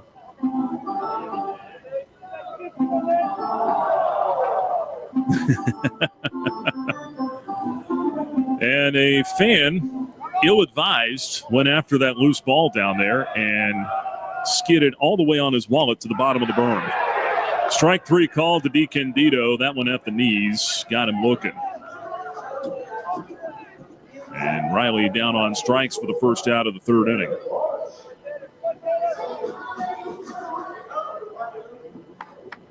He is carefully walking back up the berm now. Short, choppy steps. Has his souvenir, his trophy in hand, though. First pitch to Tanner Marsh downstairs. 1 ball and no strikes. Going to need to change pants, though. Or if he wants to go in the bathroom, I think they've got those air dryers in there. Pickoff throw to first, runner back. Just stand there with your back to the air dryer and have somebody come in and look at you weird. 1 out, a man at first. Liberty trailing 5-0 in the third. Marsh beats this one into the ground on the left side. Charging is Lambden. Third baseman has it. His only play is to first. In time there, Robertson goes to second, but 2 are out.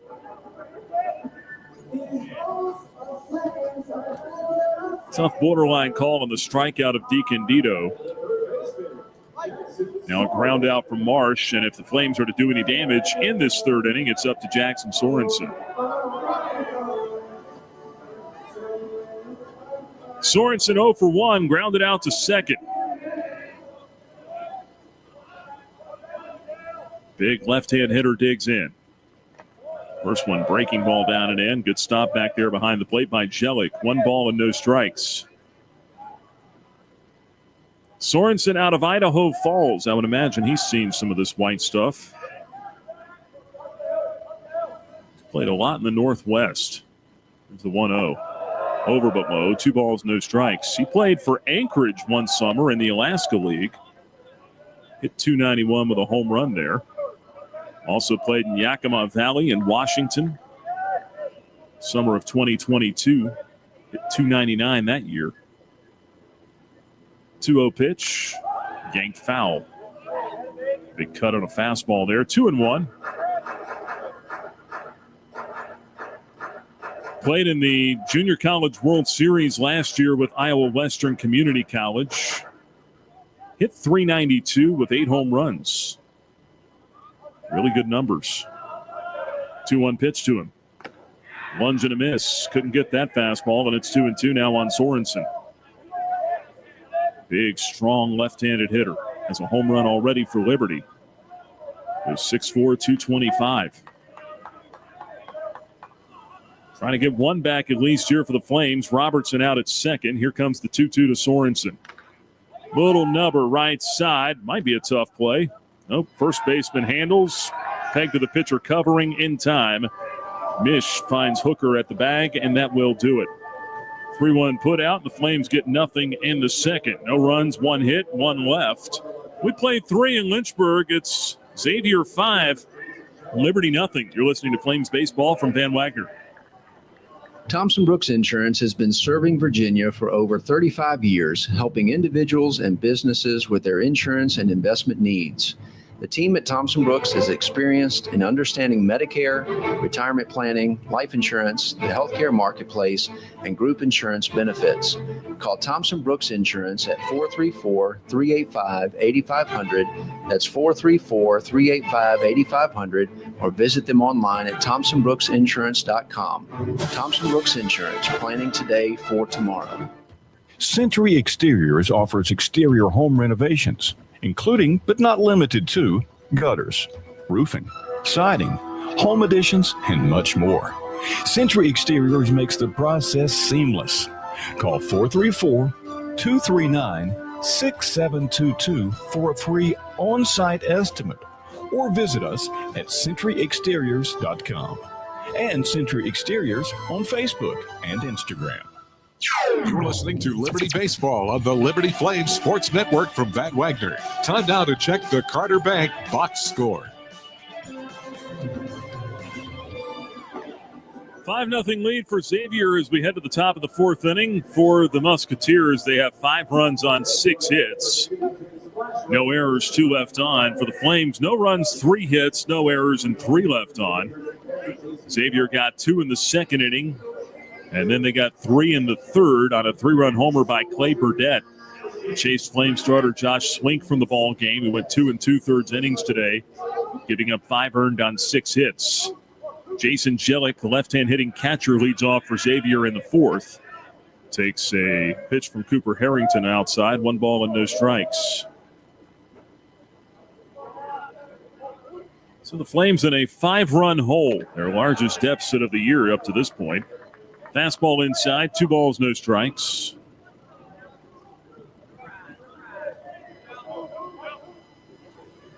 The 2-0. Upstairs, 3-0 as Harrington falls behind. To the leadoff man here, Jellick. Jellick walked his first time up. 3-0. Off the plate outside, ball 4. This guy couldn't figure it out anywhere else. He was 2 for 9 with 5 strikeouts coming in, but the Flames have put him on with walks both times he's been to the plate. Only thrown him 1 strike so far. Leadoff walk to Jellick, and that'll bring up Lambden now.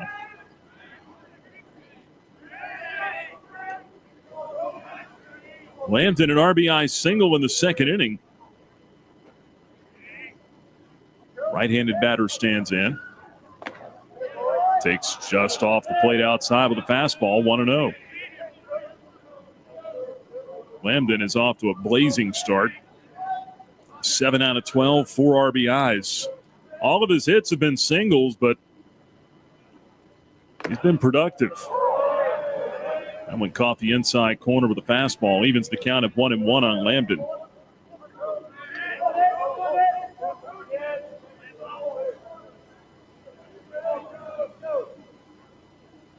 Stretch in the 1-1 from Harrington. Foul back, fastball at 90, 1-2 the count.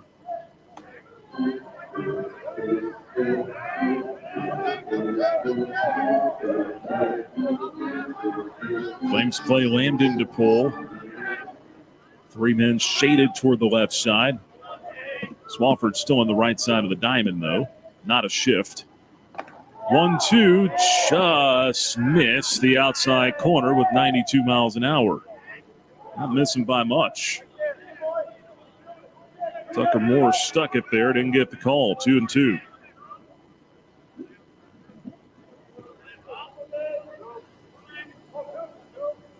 Stretching the 2-2 offering. A little number foul off to the right. Still 2 balls, 2 strikes.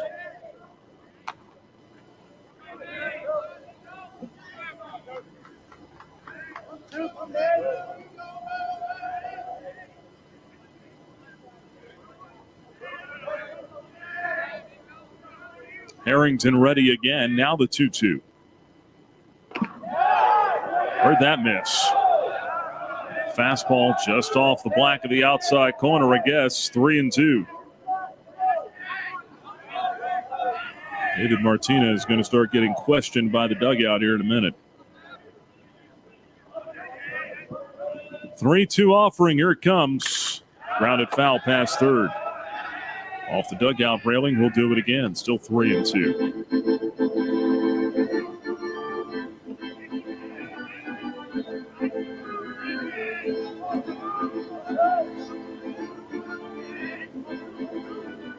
Lambden, two-way player.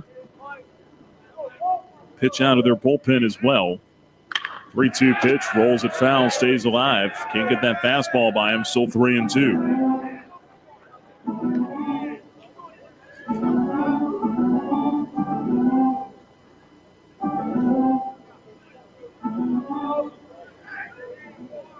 Check of the runner at first. Harrington with the 3-2. High pop down the left field line, twisting foul toward the corner. Barone, will he have enough room? Well, he can't make the catch. It did stay in play, but Nick was trying to find the sidewall down there and could not come up with it. Still 3-2 on Lambden. This guy is fighting up there at the plate right now. He has not struck out yet this year. 12 at-bats.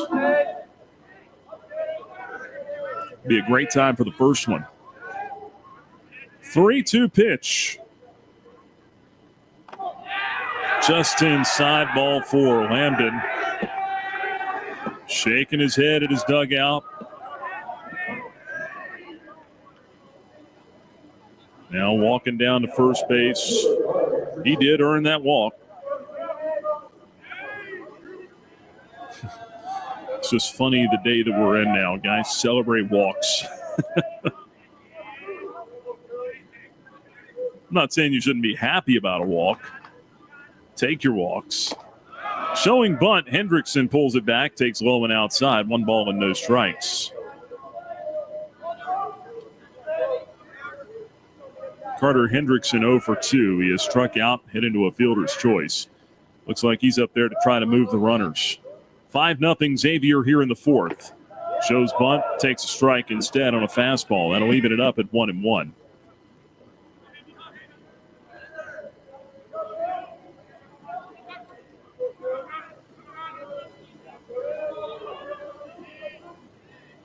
One pitch, bunted foul to the left, 1-2.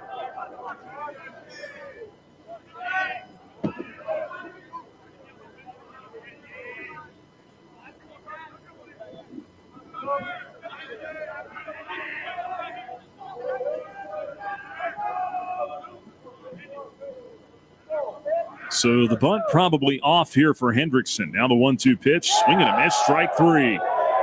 Got him on a breaking ball down and in. And Hendrickson fails to do the job. He's out number 1 here in the 4th.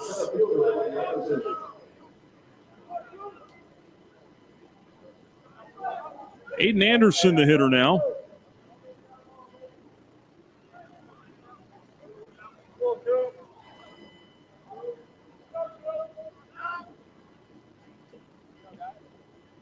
So a big first out to the inning there. Now if you can get a ground ball here, you got a chance to get out of it.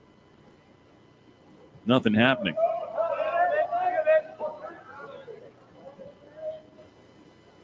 The The pitch. Inside, ball one. Anderson 0 for 2, ground out and fly out.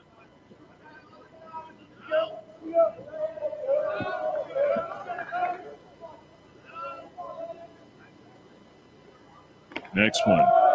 Called strike on the inside corner. Well, he's getting that call there. Fastball in at 91, evens the count of 1-1.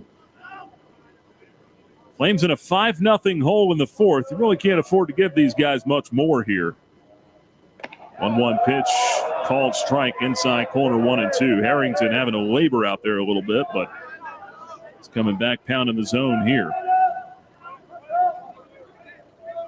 Leadoff hitter walked on 4 pitches, then a long at bat to Lambden that resulted in a walk. 1-2, just missed the outside corner again. Looked like he went to a cutter that time. Didn't get the calls. 2-2 the count. Walked 2, struck out 1. He's trying to get Anderson here. 2-2 pitch. Check swing. They're going to appeal that. They do. He didn't go. Slider down and away. Didn't offer at it. The count is full. 3 balls, 2 strikes on Anderson with Waxman on deck. Don't want to lose this guy. Payoff pitch from Harrington. Ground ball to third, and it gets by Sorensen down the left field line. Here comes Jellikin to score. Lambden will get a green light as Barone picks it out of the corner. It's a 2-run double for Anderson, and Xavier is all over Liberty now 7-0 in the top of the 4th inning. Full count, had to throw him a strike, didn't want to load the bases, and Anderson jumped all over it. And this hole is getting bigger now.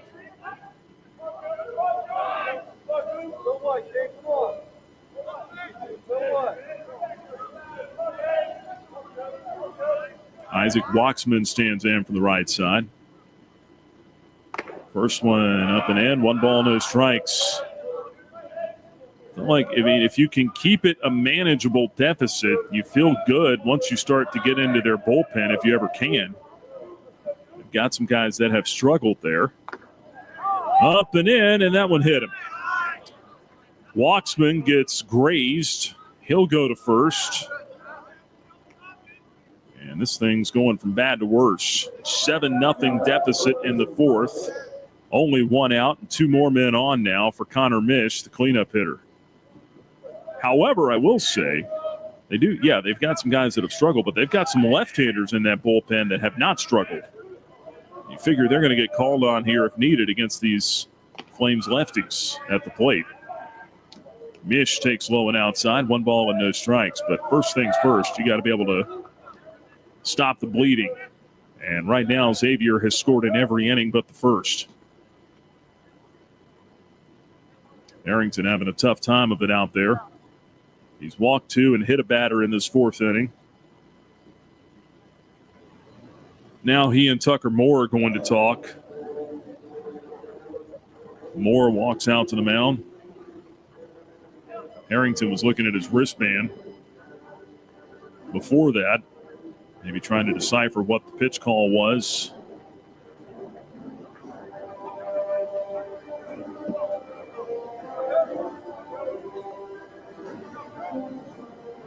One ball and no strikes on Mish.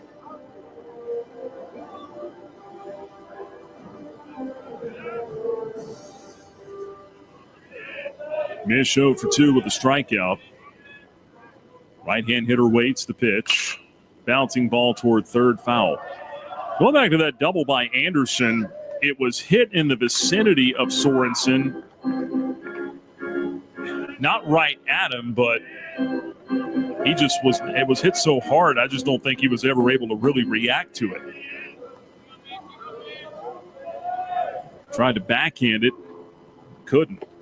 Swing and a miss on the 1-1. That'll make it 1-2 now. Good off-speed pitch there from Harrington.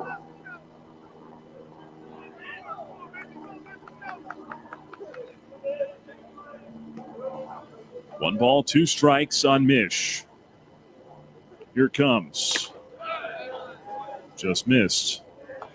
A little bit high and off the plate with looked like a cutter that time. 2 balls, 2 strikes.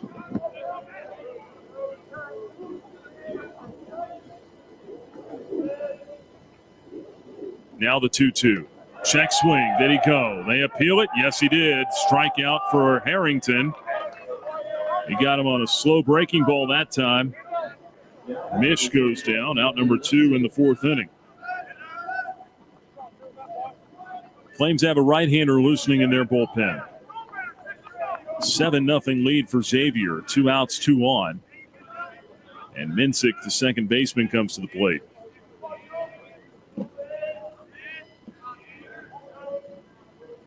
It's on the way. Just missed outside, ball 1.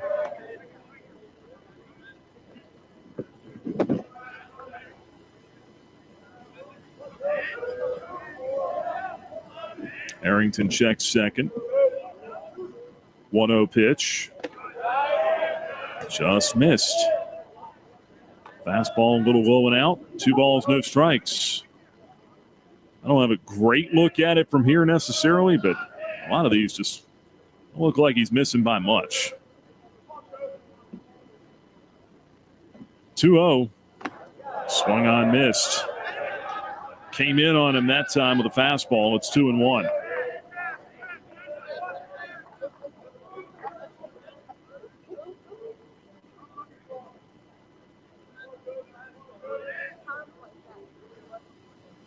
Harrington with the 2-1. Down and away, 3-1. Trying to avoid a third walk here in the inning.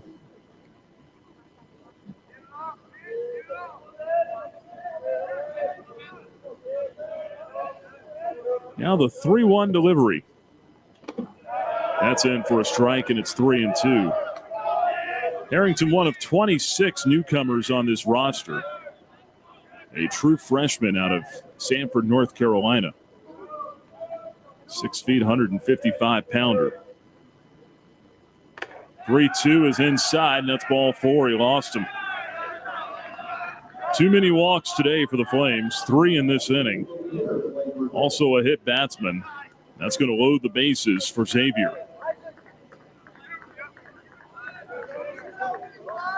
Hadn't seen this all year up to this point. And Burdette is the batter. He may not face Harrington. Going to get a mound visit here from the Flames. They have a right-hander working in the bullpen, and that's going to be it as Bradley LaCroix comes out. Harrington unable to get through the 4th. He's given up 2 runs so far. The bases are loaded with 2 down, and Clay Burdette is coming to the plate. Haley's Appliance and outdoor pitching change for Liberty will step out. Flames trailing 7-0 in the top of the 4th inning. Flames Nation, this is Liberty softball head coach and proud Flames Club member, Dot Richardson. I want to take this opportunity to invite you to join me in supporting Liberty Athletics' mission to train champions for Christ on and off the field. Your support directly impacts our student athletes and is a valuable part of our team. Membership starts at just $75 and comes with great benefits like access to premium seating, hospitality, and parking privileges. Join today. Visit libertyflamesclub.org. It's a new era for Liberty Flames baseball. First-year head coach Bradley LaCroix is ready to lead the Flames to new heights. Our ultimate goal is to win championships, play in the postseason, and hopefully one day get to Omaha. With a fresh roster and a clean slate, the Flames are taking aim at the best teams in Conference USA. Deep to left, and out of here! Be at Worthington Field at Liberty Baseball Stadium for all 31 home games. Season tickets at libertyflamesbaseball.com.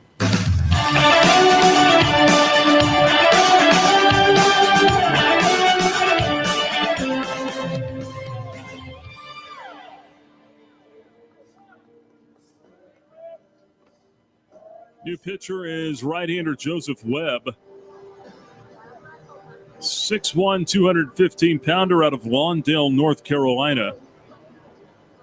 Transfer from Catawba Valley Community College.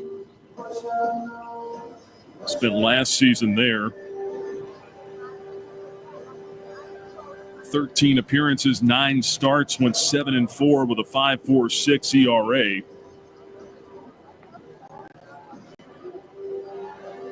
So far for the Flames, Webb has pitched in one game, scoreless inning against St. John's last week.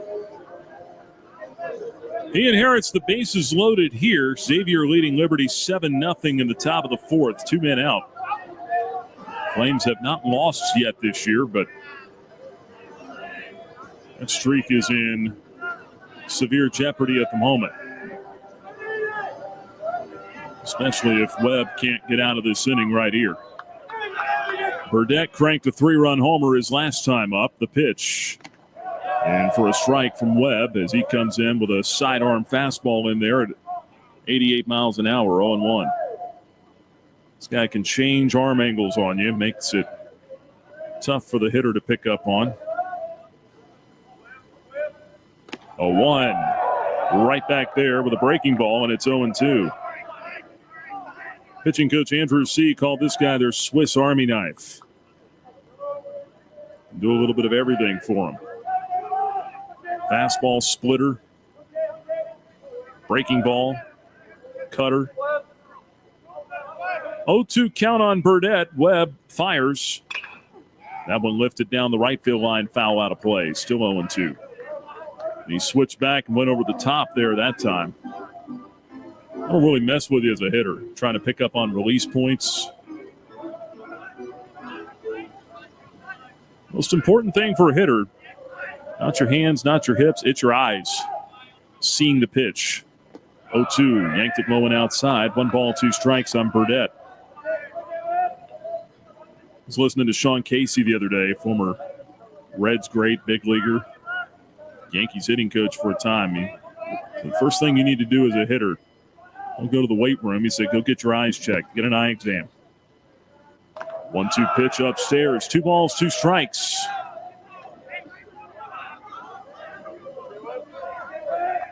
Hitters will tell you the first thing they did, they get a good pitch to hit. That's the key to hitting. Seeing a good pitch to hit. Timeout called at the plate here by Burdette. 2 balls, 2 strikes, 2 outs, bases full. Let's see what Webb goes with here.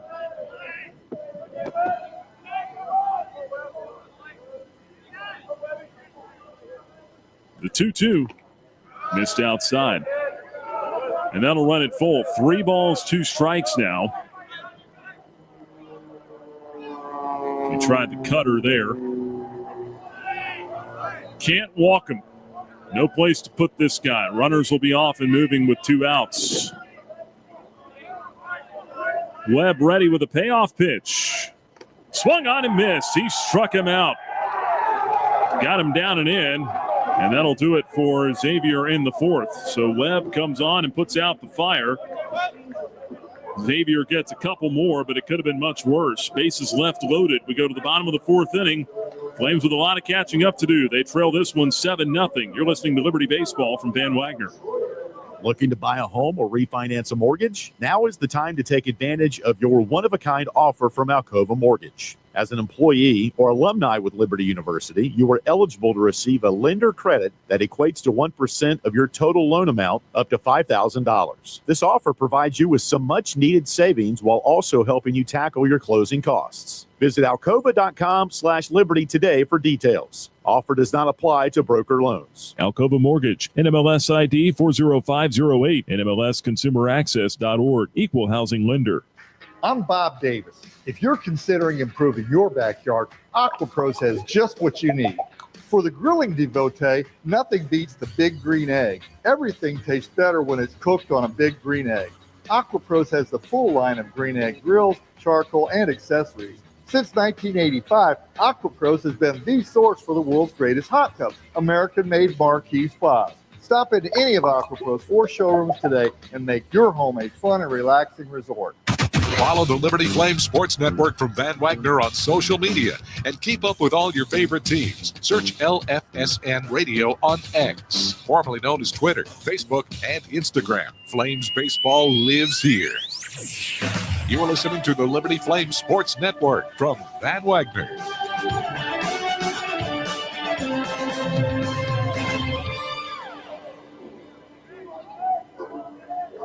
Nick Barone leads off for Liberty as we go to the home half of the fourth inning. Flames trail the Xavier Musketeers 7-0 here in Lynchburg. Right-hand batter takes the ball high, 1 ball and no strikes. Barone 0 for 1 in this one. Grounded out to short. Hooker's 1-0 is swung on and swatted in the air to deep left field, but playable and a tumbling, diving catch out there by Hendrickson. Just shy of the warning track. Barone pretty much hit that one right on the screws, but I think the wind may have knocked it down a little bit out there. We got nothing to show for it. One gone. One of the hardest hit balls we've seen today by a Flame. Brings up Camden Troyer.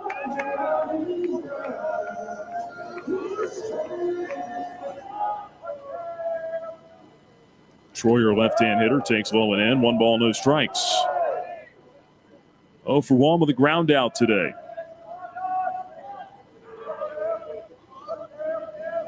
The 1-0. That one skied to shallow left center field. Anderson coming in, slows and makes a head-high catch, and quickly on 3 pitches, 2 were out for Liberty in the fourth. Inauspicious start to the inning here. Landon Seeley will be the batter now. Talk about the cold weather today. 40 degrees, actually not even, 39 degrees at first pitch, 39 out there right now. Tomorrow's high is 44. Pitch outside and low, 1 ball, no strikes. So it won't be a whole lot better tomorrow. It's supposed to get down to about 15 here tonight. That ball is laced to right, and a base hit for Landon Seeley as he slices one the other way. 2-out single. He's 2 for 2. Seeley now 6 out of 14 on the season. It's off to a really good start. Easton Swafford coming to the plate. High on Sunday is 52. That'll feel a lot better. Mainly sunny skies. Swafford swinging on the first pitch, pops it up, shallow left field. Hendrickson in, he's got it, and that'll end the inning. Not a good inning for the Flames. They send 4 men to the plate, they get 1 hit, and leave the runner stranded at first. Put 4 in the books in Lynchburg. The score, Xavier 7, Liberty nothing. You're listening to Flames Baseball from Van Wagner on the Liberty Flames Sports Network. At Carilion Clinic, the success of their employees is based on a culture that welcomes them and nurtures their growth. As the largest nonprofit employer west of Richmond, Carillion's team members are always learning and forever curious. Carilion is more than a healthcare system. It's a team of unique individuals doing what matters most, caring for the community. Visit CarillionClinic.org/careers and search their opportunities. Come join 13,000 employees who are Carilion proud. At Carter Bank, we believe life is best lived full of opportunities and dreams, of goals achieved and promises kept. We've been creating opportunities for more people and businesses to prosper since 1974. That means great local lending, convenient access to your money, accounts and guidance that make it easier to get more done. We are Carter Bank, the preferred community bank of Liberty Flames Athletics. Visit carterbank.com to learn more. Member FDIC, Equal Opportunity Lender. Every Sunday is Bark at the Park with Liberty Baseball. Now your dog can join the Flames Pup Club. Get a bandana, leash, chew toy, and tickets to Bark at the Park days for just $50. Email flamesclub@liberty.edu to sign up. Now back to more Flames baseball on the Liberty Flames Sports Network from Van Wagner. Head to the top of the 5th inning. 7-0 Xavier over Liberty. Flames came in 4-0 off a come-from-behind win at 12th-ranked NC State on Tuesday. And Xavier has taken it to him here this afternoon. Xavier 2-2 on the year. Wins over Indiana and UNLV. Eddie Peters, the shortstop, leads it off here against Joseph Webb. Sidearm swung on and missed. Pitch down and in. Peters couldn't get it, 0-1. Joseph Webb, told you he came in from junior college last year. 0-1 pitch downstairs, 1-1. He's a junior by classification, if that means anything anymore. Freshman year, he was at Catawba College, a non-D1 down in Salisbury, North Carolina. 1-1 pitch, came back with a strike. Breaking ball in the outer half, 1-2. There he went 3-1 with a 6.89 ERA. So first year of Division I baseball for Webb. 1-2, sent in the air, foul out of play down the right field line, still 1-2. I think the evolution of metrics in baseball now, where you can see spin rates and induced vertical break, horizontal break, all these things, velocity certainly, that's part of it. Here's the 1-2. Grounded foul, still 1-2. When all that stuff is out there and it's shared as frequently as it is, coaches can kind of make assertions. Well, okay, I haven't seen this guy against Division I hitting, but what the metrics are telling me is he could come here and have as much success as he's having there, or maybe more so. The 1-2, foul back. So I think it's kind of opened the door for a little bit, some guys to transfer up, at least on the mound. But I think coaches will also tell you it's really hard to figure out with hitters. You just don't have some of those same things at this level. 1-2, fouled off. Still 1 ball and 2 strikes.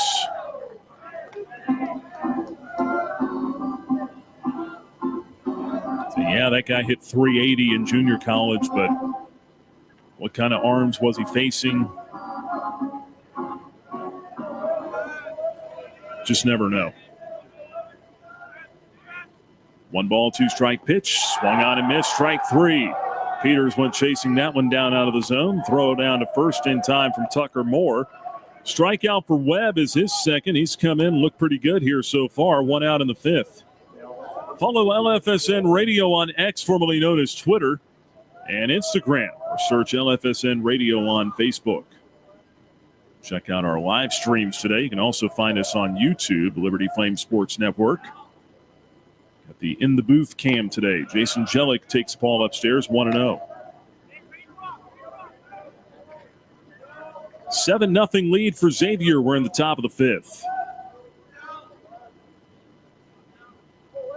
Joseph Webb may be called on for some long relief here, trying to save the bullpen. A game like this, 1-0 in for a strike, evens the count of 1-1.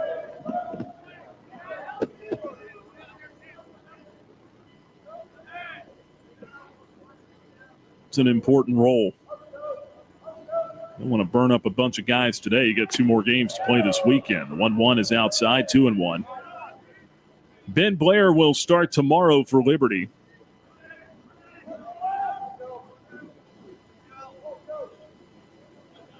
And Dylan Matheson on Sunday in the series finale.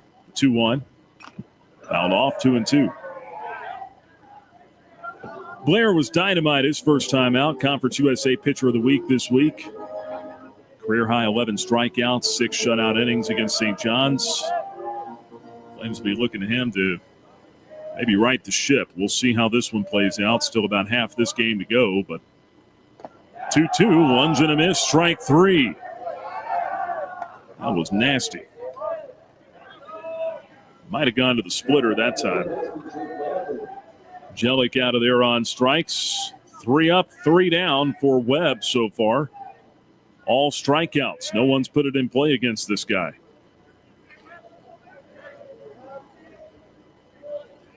Jake Lambden, the hitter.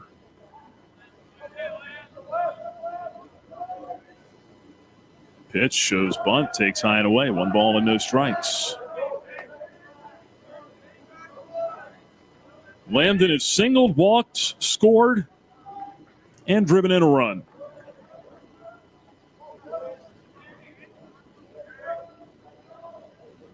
One-0 pitch.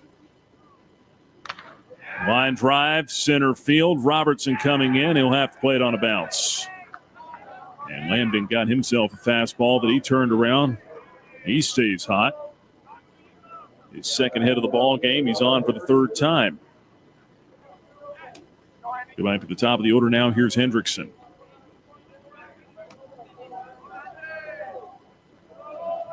Shadows starting to creep out over the pitcher's mound now as the sun begins to, I won't say set, but shift here over top of us.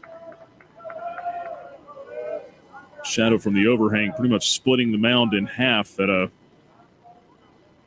45-degree angle as you look at it from behind home plate. Shadows covering most of the left side of the infield. From the third base, or from the dugout all the way out to almost where Tanner Marsh is at short. Pickoff throw over to first, close, but back in with a head first slide is Lambden. Pretty good pickoff move from Webb, too. 1 ball, no strikes on Hendrickson.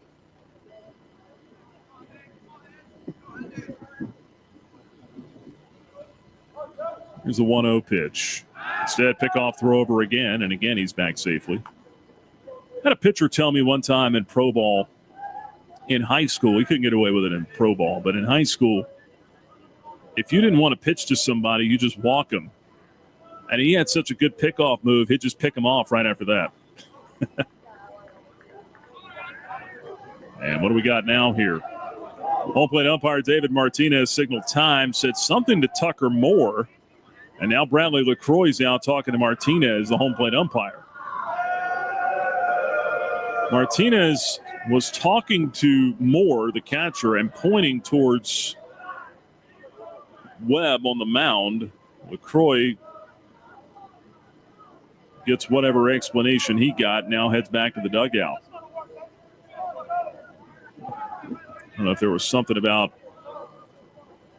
Webb, the way he was, I don't know if he was coming all the way set. Turn, pickoff, throw over to first. Runner gets back again.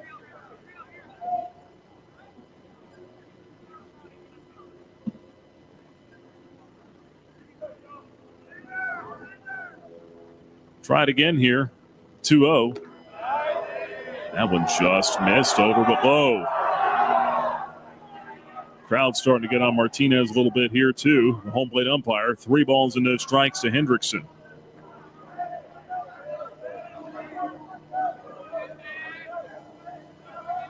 Stretching the 3-0. That one right down the middle for a strike. 90 miles an hour, 3-1.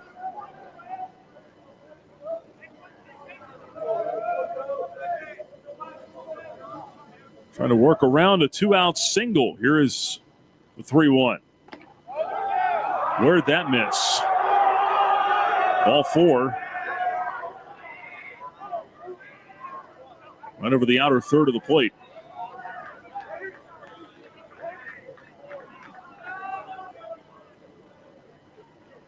Two on, 2 out. So it feels like that zone is shrunk up out there, doesn't it? Zayden Anderson.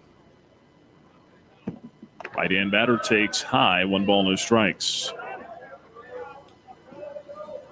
Flames have had problems throwing strikes today, at least called strikes.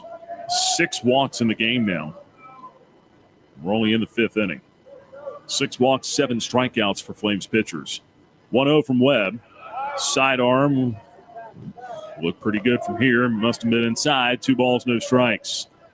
Not going to give it on the outside corner, the inside corner. Here comes Andrew C., the pitching coach. Going to come out for a conversation here with Webb.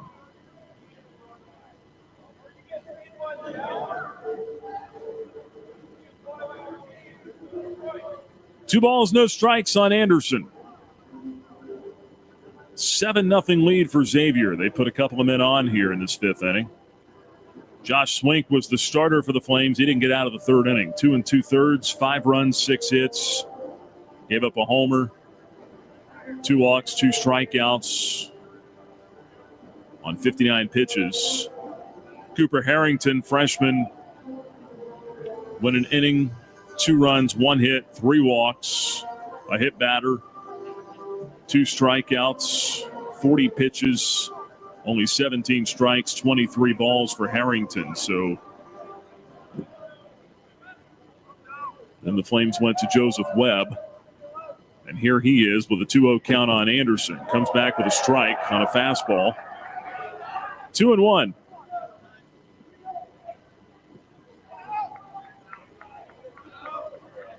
Trying to roll this inning up here.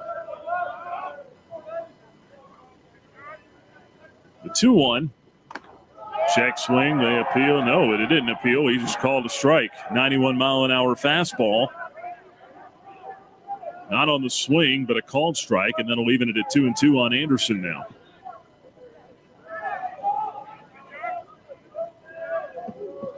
Webb, one pitch away from getting out of the inning. Here comes his 2-2. Got him looking. Strike three called outside corner. That'll do it for Anderson and the Musketeers in the fifth. So Webb ends up striking out the side. He did sandwich a single and a walk in there, but 4 strikeouts for Webb out of the Flames bullpen to this point. We're halfway home. Game 1 of this series goes to the bottom half of the fifth. The score, Xavier 7, Liberty nothing. Hi, it's Jonathan Cotton, and people often ask me, what is the Good Feet store? I respond, we are an arch support store. When you come in, our staff is going to welcome you and listen to your needs. We want to learn about you, your lifestyle, your work, and the types of shoes you enjoy wearing. Then after measuring your feet, we are going to fit you from a selection of over 300 styles and sizes of arch supports. Come into the Good Feet store for your free fitting and test walk. Visit goodfeet.com for the location nearest you. We look forward to seeing you soon at the Good Feet store.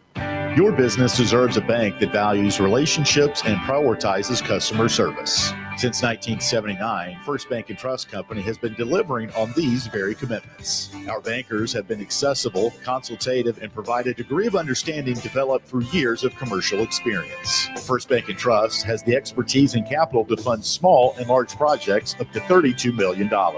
More information on First Bank and Trust and its services is available at firstbank.com. Member FDIC, Equal Housing Lender.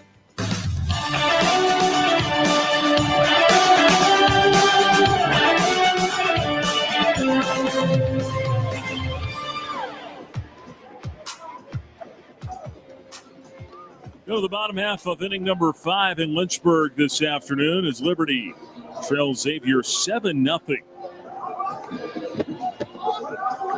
Flames will send Tucker Moore to the plate to lead things off. It's the 8-9-1 hitters due up here. Moore followed by Michael Robertson, and then back at the top of the order with Riley DiCandido.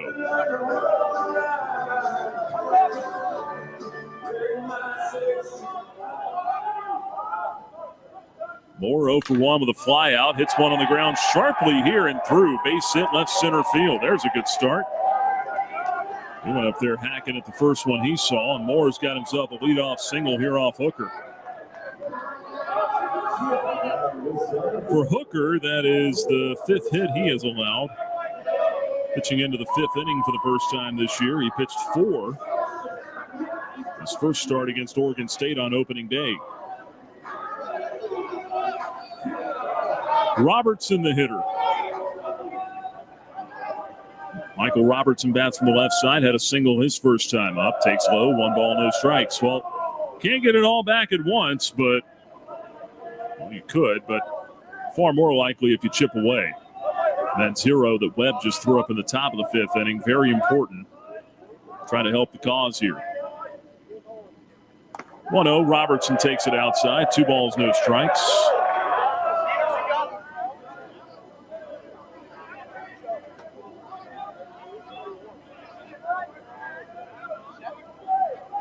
Infield at double play depth.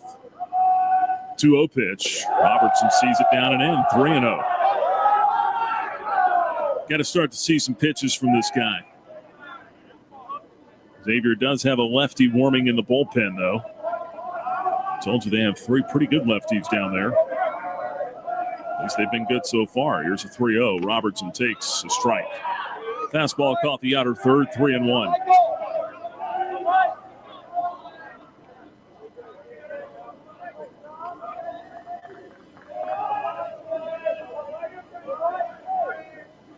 Looks like Chronister getting loose down there now. There's ball 4 to Robertson. So he takes low and outside. That'll put 2 on with nobody out for the Flames in the 5th. See if they can start the rally here.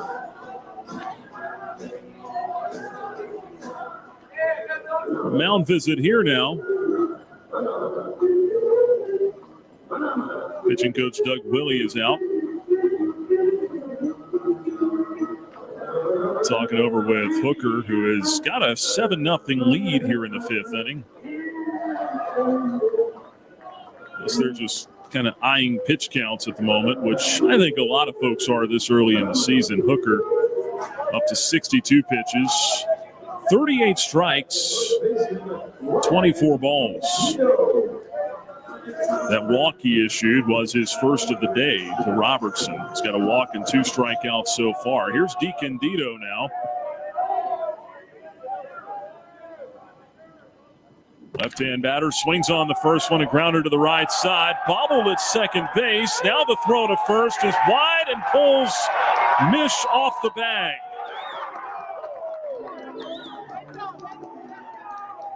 That'll be an error. And the Flames have loaded them up in the 5th.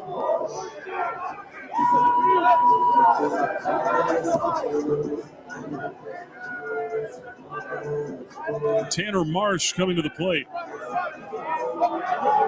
E4. Marsh 1 for 2 with a single. The pitch. Late call on a strike. Off speed, found the outside corner, 0-1.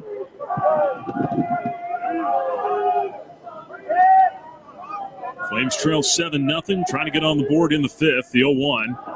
Yanked it down and in. That misses. 1 ball, 1 strike on Tanner.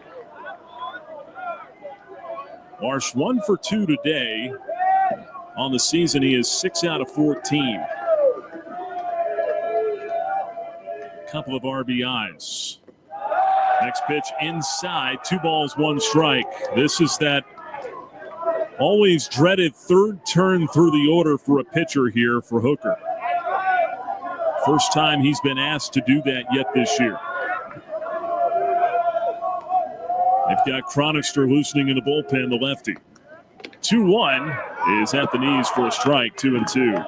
Came back with a pretty good sinker there. Sorensen, a left-handed hitter on deck. You'd figure Chronister will face him. This is probably the last hitter for Hooker. 2-2.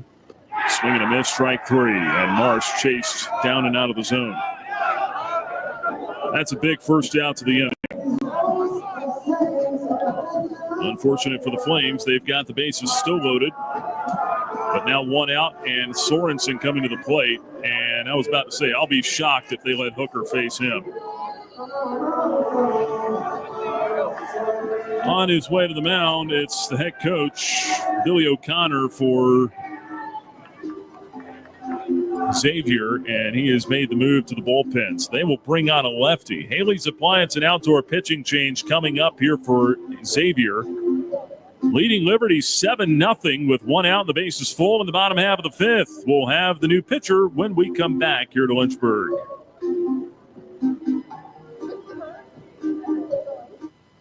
It's a new era for Liberty Flames baseball. First-year head coach Bradley LaCroix is ready to lead the Flames to new heights. Our ultimate goal is to win championships, play in the postseason, and hopefully one day get to Omaha. With a fresh roster and a clean slate, the Flames are taking aim at the best teams in Conference USA.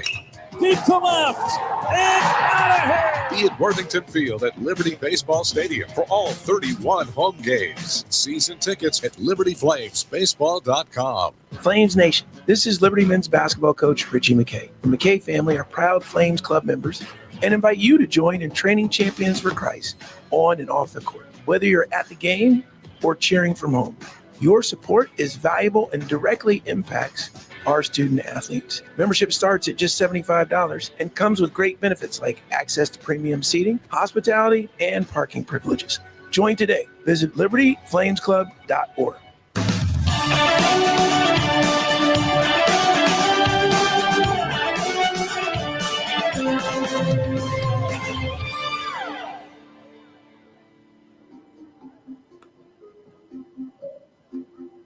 Xavier gets a left-hander, Ashton Chronister, out of the bullpen. He comes on, having not given up anything in 2 outings so far.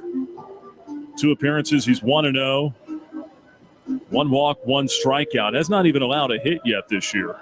And a left-hander on to face the left-hand hitting Jackson Sorensen.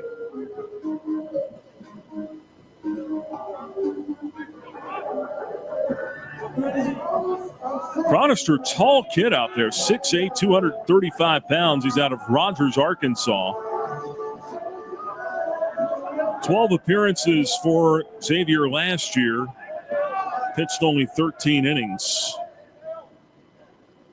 His first one here, slow breaking ball down and away to Sorensen, 1 ball, no strikes. He gave up 22 hits in 13 innings. Opponents hit him 373 last year. He had a 10.38 ERA. So quite a turnaround, at least early on here for him. The 1-0. There's a soft liner, left center field. That'll fall in for a hit. 1 run scores. Here comes Robertson around third. He will score. Looping line drive single for Sorensen. First hit allowed this year by Chronister, and Liberty has jumped on the board. It's now 7-2 in the 5th inning.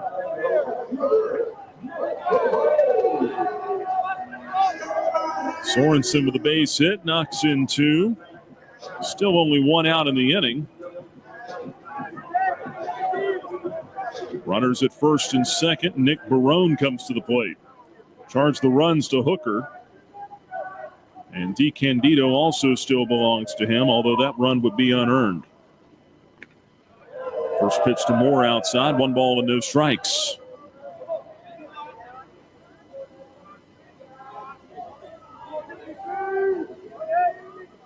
Barone facing Chronister. Right-handed bat at the plate now. Barone 0 for 2 today. 1-0, fouled it off. 1 ball, 1 strike.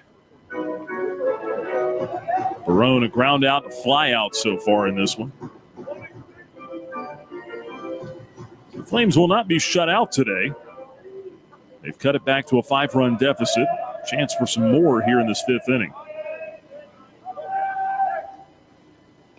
1-1, down and in, 2-1. If you get a couple more here, you feel like you're right back in the ball game. Barone followed by Troyer. The one thing Nick wants to avoid doing here is hitting the ball on the ground. Unless he does it to the right side, there's a big hole over there. 2-1 pitch. Takes it outside, 3-1. Barone definitely more of a pull hitter, though. Ahead in the count, 3 balls and a strike. Xavier looks like they've got another man up in the bullpen. It's a right-hander this time. 3-1 to Barone. Little high, ball 4. That will load him up. Flames have loaded the bases again here in the 5th inning, trailing 7-2. Camden Troyer coming to the plate, and a long one here would make it a 1-run ball game. They get the left-on-left matchup with Troyer, though. He's 0 for 2 with a ground out and a fly out. Tall lefty Chronister ready. The pitch is in for a strike. Fastball 86, 0-1. Flags are blowing out down toward that right field corner out there. If Camden got one up in the air. 0-1 from Chronister. It's popped up. Behind second base. That won't be deep enough to do anything. The shortstop out there, Peters, puts it away. And Troyer is out number 2. And that is a big second out to the inning for Xavier. Up to Landon Seeley now if the Flames are to do any further damage. They've gotten on the board here with a couple in the 5th inning, but if you leave the bases loaded, you feel like you really left meat on the bone. Seeley's had a good day so far. He's 2 for 2 with a pair of singles. All that was against Hooker, though. Facing Chronister for the first time. His first pitch is a breaking ball down and in, ball 1.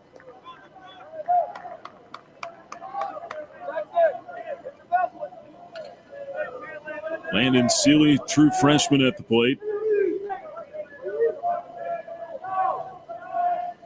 The 1-0. Check swing just off top shelf of the outside corner. 2 balls and no strikes on Seeley.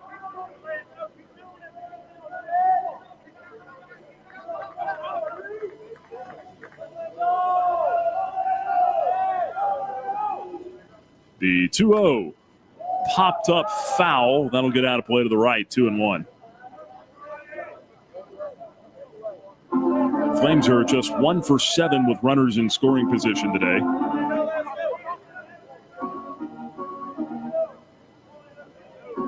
They've left 4 men on base so far.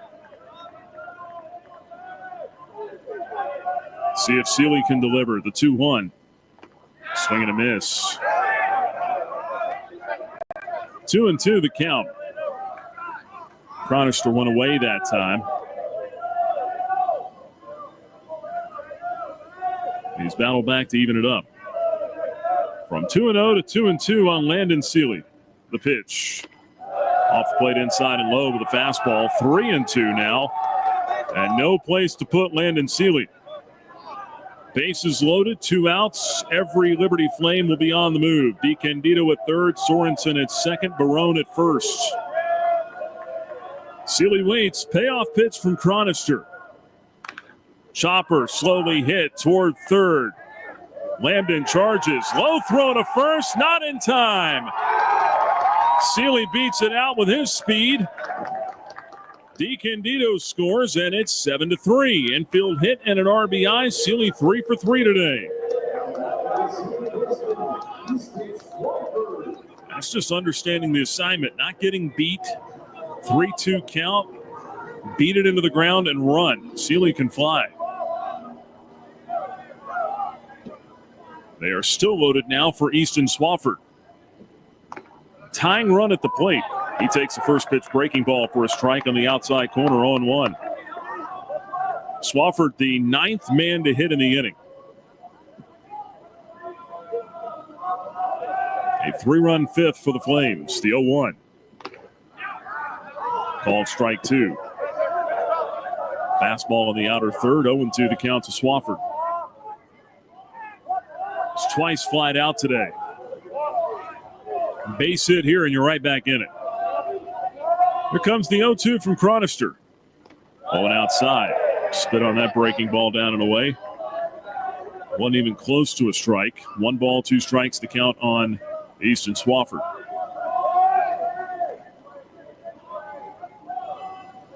Swafford 0 for 2, hitting .333 on the year. Missed outside. Another breaking ball off the plate, 2-2. He's tried twice with 2 breaking balls that weren't really good, not very enticing. See if Swafford's sitting on something here. 2-2 pitch. Ground ball the other way, out towards short. Peters has it. Low throw to first, dug out over there by Mish, and that'll end the inning. And that'll be all for the Flames in the 5th. They do get a 3 spot on the board, but Liberty leaves the bases loaded. As we go down to the top half of the 6th, Flames trying to get back in this thing. They now trail Xavier 7-3. You're listening to Flames Baseball from Van Wagner on the Liberty Flames Sports Network. Frank Good Builders is a proud supporter of the Liberty Flames. Frank Good Builders and its partners design and build beautiful custom homes in the Lynchburg and the surrounding areas. From designing a plan to picking out fixtures, Frank Good Builders works with you to design and build your truly custom dream home. Frank Good Builders can be reached at 434-238-3710 or frankgoodbuilders.com. You're listening to Flames Baseball on the Liberty Flames Sports Network from Van Wagner. Now, for a look at the out-of-town scoreboard built by Frank Good Builders.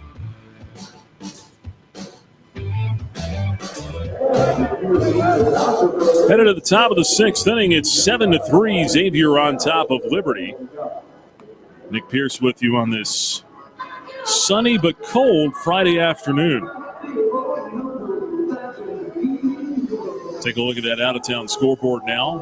Brought to you by Frank Good Builders. They're in the top of the ninth inning in Athens. Number 8, Georgia leads UIC 9-3. Bottom half of the fifth in Raleigh, in Jacksonville, Florida. Number 12, NC State trailing Ohio State 5-3. In Knoxville, number 4, Tennessee, defending national champs, leads Samford 5-1. Bottom half of the sixth there.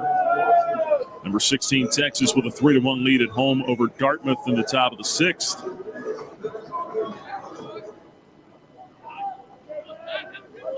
And we'll check some more scores here in just a bit.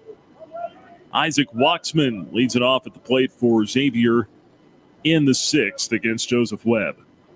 Right-hander's first pitch, hit on the ground to short. Right at awaiting Tanner Marsh. Throw across to first, 1 pitch, 1 out. Good start to the inning. Well, after you get a couple of runs or 3 runs on the board, next thing you want to do is go out there and throw up a 0. Feel like you're starting to take some momentum back.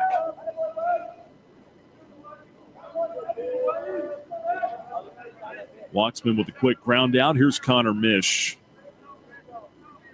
First baseman 0 for 3. First one in for a strike to him. It's 0-1.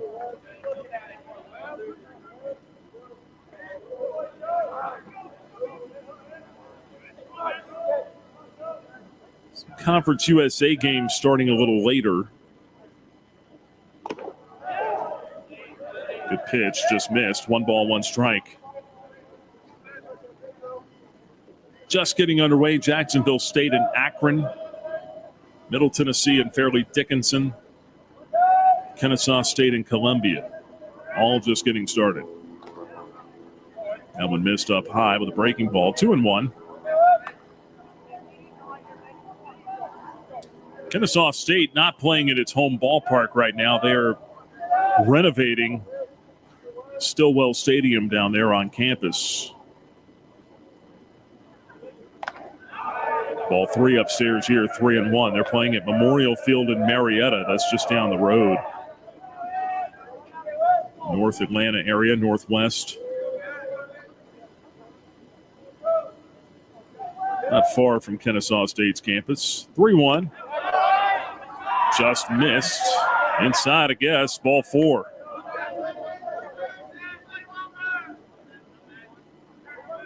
You look out, and it's like other guys getting these calls. It's 1 out walk to Mish. He goes to first.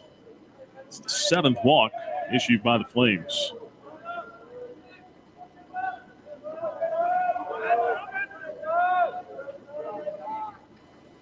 Here's Mensick now. He takes just inside, ball 1.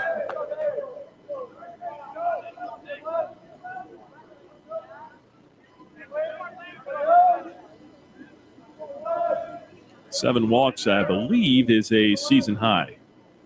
1-0 pitch, caught the outside corner. That evens the count of 1 ball and 1 strike. And Flames walked 6 on Tuesday at NC State. Pickoff throw over to first, runner back. And that was the season high. 6 walks Tuesday, 7 walks today. The 1-1, runner not going. Pitch just off the outside corner. 2-1. 7-3, Xavier leading Liberty in the top of the 6th. Runner on first with 1 out. And the 2-1 upstairs and in. 3 balls and a strike. Flames have no one throwing in the bullpen right now. Webb looked pretty good coming into this inning, had 4 strikeouts. 1 out, 1 on here, and a 3-1 coming to Landon Mensick. Swing and a miss. Came down and in with maybe a splitter that time, and the count goes full, 3-2.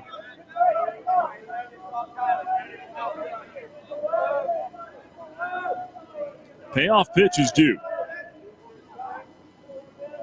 On the way. Sidearm comebacker to the mound. Glove there. Throw to second. Out there. Throw to first. Out there. Double play ball. Webb gets out of the inning. 1-4-3 double play, and the Flames give up nothing in the sixth. No runs or hits, no errors, nobody left. We go to the bottom half. Liberty trailing Xavier 7-3. You're listening to Flames Baseball from Van Wagner on the Liberty Flames Sports Network.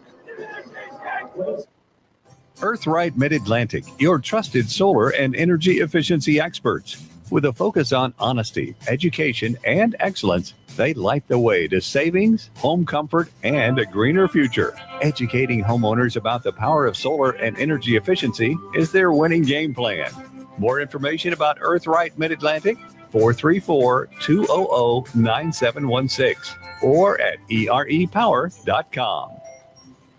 Turn up the heat. Foster Fuels is a proud partner of Liberty Athletics. Foster has been fostering warm moments for 100 years. Headquartered in Brookneal, Virginia, Foster has been providing exceptional propane and gas services since 1921. Stop by one of our 6 showroom locations across Central Virginia to view our wide range of products. From propane to fireplaces and grills to tank installs and tankless water heaters, Foster has it all. Download our app or visit fosterfuels.com for more info.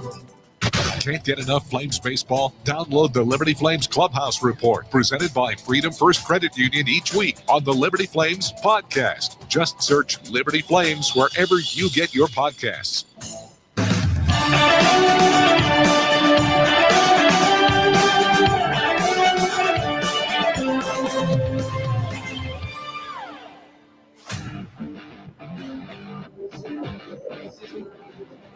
Xavier will go back to the bullpen as we go to the bottom half of the sixth inning. It's a 7-3 lead for the Musketeers. Right-hander Logan Schmidt is on. Ashton Chronister is done. Chronister, 2/3 of an inning scoreless, gave up 2 hits with a walk. 20 pitches thrown for him. He may be available to come back later in this series if needed. Schmidt is the new pitcher, though. The numbers on Schmidt this year. 2 appearances out of the bullpen. He's given up 3 runs on 5 hits in 5 innings, including a home run. So talked earlier about some of the guys that have struggled out of the pen for Xavier. He's one of them. Tucker Moore, check swing, foul ball back. 0-1 on the Flames leadoff hitter in the 6th. Moore, Robertson, and DeCandido, the scheduled 3. The Flames down 4. Left the bases loaded in the 5th inning despite getting a 3 spot. Moore takes it outside. 1 ball and 1 strike on the Liberty catcher. 1 out of 2. Singled and scored in that 3-run 5th. The 1-1. Little cue shot foul off the end of the bat. 1-2. He got the party started in the 5th inning when the Flames batted around. 3 runs, a good inning, but again, you still feel like you left something out there with the bases loaded. Needed 1 more hit. Here's the 1-2 to Moore. Cracked in the air, foul out of play to the right. Still 1 ball and 2 strikes. Told you about what's happening around college baseball. Flames softball in action today as well. They had Charleston Southern this afternoon at 1:30. Just across the street from here. 1-2 pitch. Moore pops this one up into shallow right field. Let's see if Waxman can find it. He does. Makes the catch, 1 out. So Tucker Moore retired. That'll bring up Robertson.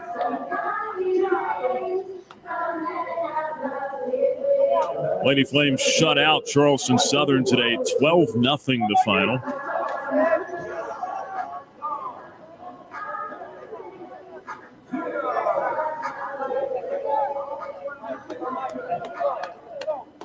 So Dot Richardson's team now 9-3 on the year.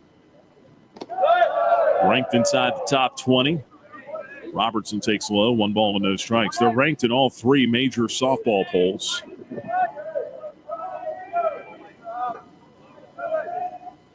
$12-0 final in 5 today.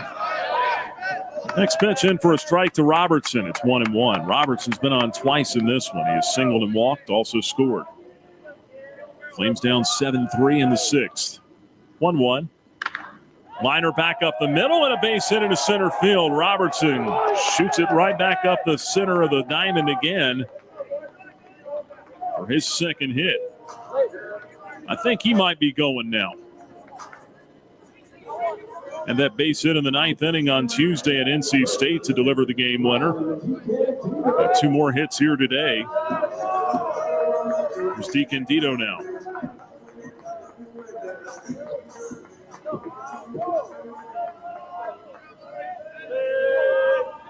Left-hand hitter stands in. Facing the righty. The pitch. Yanked it to the backstop. Robertson will go to second base on a wild pitch. 1 ball and no strikes on DiCandido.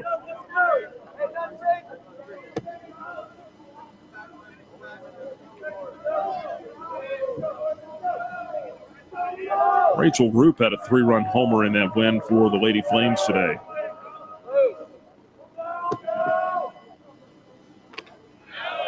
In for a strike, 1-1. That was the thing about their hot start is you're looking at it and they're beating these ranked teams, these good teams, and it's like, well, Rachel Roop's not even hitting yet. She's hitting .250 right now. 2 for 4 today with a home run and 4 RBIs, so that's promising. 1-1 pitch, and roller to first, bobbled by Mish, but he'll pick it up, take it to the bag himself. Robertson will go to third on the ground out. And 2 are gone in the sixth. Let's see if the Flames can figure out a way to get him home. Even if you can grab one here, salvage something out of this inning, cut it to 7-4. Here's Tanner Marsh. Reminder, this year every Sunday and April 4th is Bark at the Park with Liberty Baseball. Bring your dog to Worthington Field at Liberty Baseball Stadium and sign up for the Flames Pup Club. Marsh takes outside, ball 1. Get a bandana, chew toy, and leash. Plus tickets for Bark at the Park, all for just $50. Email flamesclub@liberty.edu to sign up. Runner at third, 2 down. Marsh 1 for 3 at the plate. Fouls this one back, evens the count at 1-1. He struck out his last time up in the 5th inning. Good pass,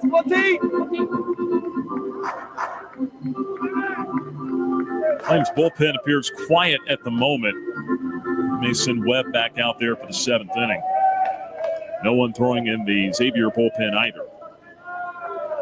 Logan Schmidt trying to get out of this inning unscathed. He comes back with a backdoor breaking ball in for strike 2. 1-2 now on Tanner Marsh. Webb wants to know where that pitch was, I imagine. A ball and 2 strikes. Schmidt ready. Here it comes. Going outside. He could not get Marsh to chase. And that'll even it up at 2-2 now.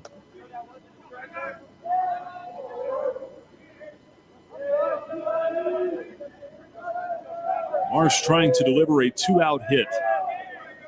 Get that man in from third. The 2-2. Fouled away. We'll do it over. Couldn't get that fastball by him. Still 2 balls, 2 strikes on Tanner Marsh. Shadows starting to cover the majority of the infield. They've crossed the bag at second and the bag at first now. 2-2 pitch. Line drive the other way, but that's going to fall in for a hit. It looked like it was going to hold up there for Waxman. It didn't. RBI single for Marsh as Robertson scores. And that'll make it 7-4. So Marsh delivers with 2 outs. His first RBI of the ball game. Brings up Jackson Sorensen now. Well, that was the least of what you wanted to do here. You at least wanted to get the man in from third. Check that box. Throw over to first, runner back. You might think about, even though you're down 3, you might think about sending Marsh here. Try to get him in scoring position for Sorensen. Although with Sorensen's bat, he's already in scoring position. Both of them are. Let's see how they play at the pitch. Jackson takes inside. With a fastball off the plate, 1 ball, no strikes. Sorensen singled home a couple of runs in that 3-run 5th. Flames down 7-4 here in the 6th. Trying to cut into this thing. 1-0 pitch. Strike on the outside corner. Off speed. 1-1 now on Jackson Sorensen. Sorensen with a home run and 7 RBIs on the year. Pickoff throw to first. Marsh back in safely. A couple of schools of thought there. You try to get Marsh into scoring position, or you just let Jackson hit and see if he comes up with an extra base hit. You'd hate to get him thrown out. The 1-1. Off the plate outside, 2-1.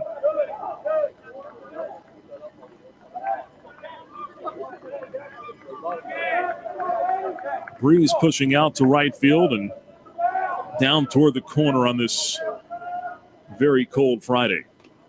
2-1 down and away. That went way off the plate. 3 balls and a strike. Hitters count for Sorensen here, and he can look one spot.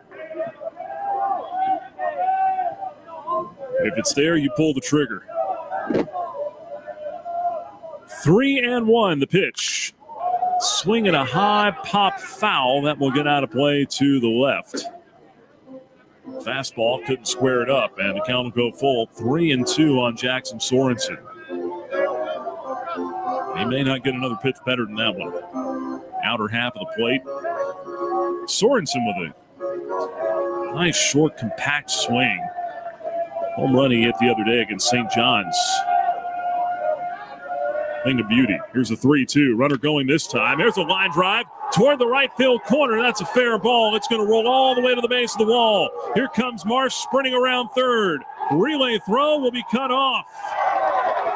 Tanner scores all the way from first on the double by Sorensen. It's 7-5 in the 6th. Jackson Sorensen with his 3rd RBI of the ball game.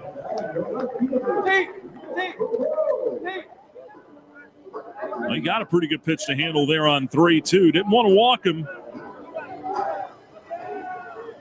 And getting it to 3-2, that enabled Marsh to run on the pitch with 2 outs. He scores easily from first. Here's Nick Barone. Right-hand batter hacks at the first one but fouls it back. Fastball at 91, 0-1 the count. And again, that's why you go back to, do you send Marsh or do you not? Well, he's kind of already in scoring position with a guy like Jackson Sorensen at the plate. 0-1 pitch to Barone. Beat into the ground, foul at home plate. Chased a slider, and now Nick is quickly in the hole 0-2. Base hit here could make it a 1-run ball game. Flames once trailed this thing 7-0 after 4. A 3 spot in the 5th, now 2 more here in the 6th, and Liberty's right back in this thing. Out hitting Xavier now 10-8. 0-2 on Barone. Stretching the pitch. Yanked it inside, missed, almost hit him. 1 ball, 2 strikes on the Flames left fielder. Barone 6 RBIs on the year.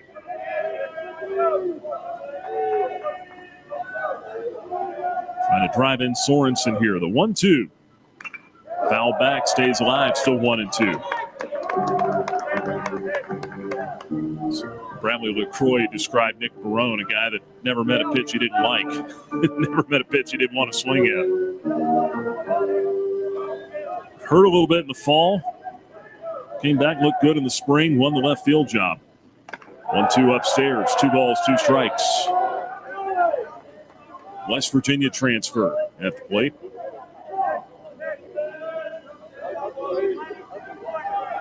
And now a 2-2 count. He's worked it back even after falling behind 0-2. The pitch.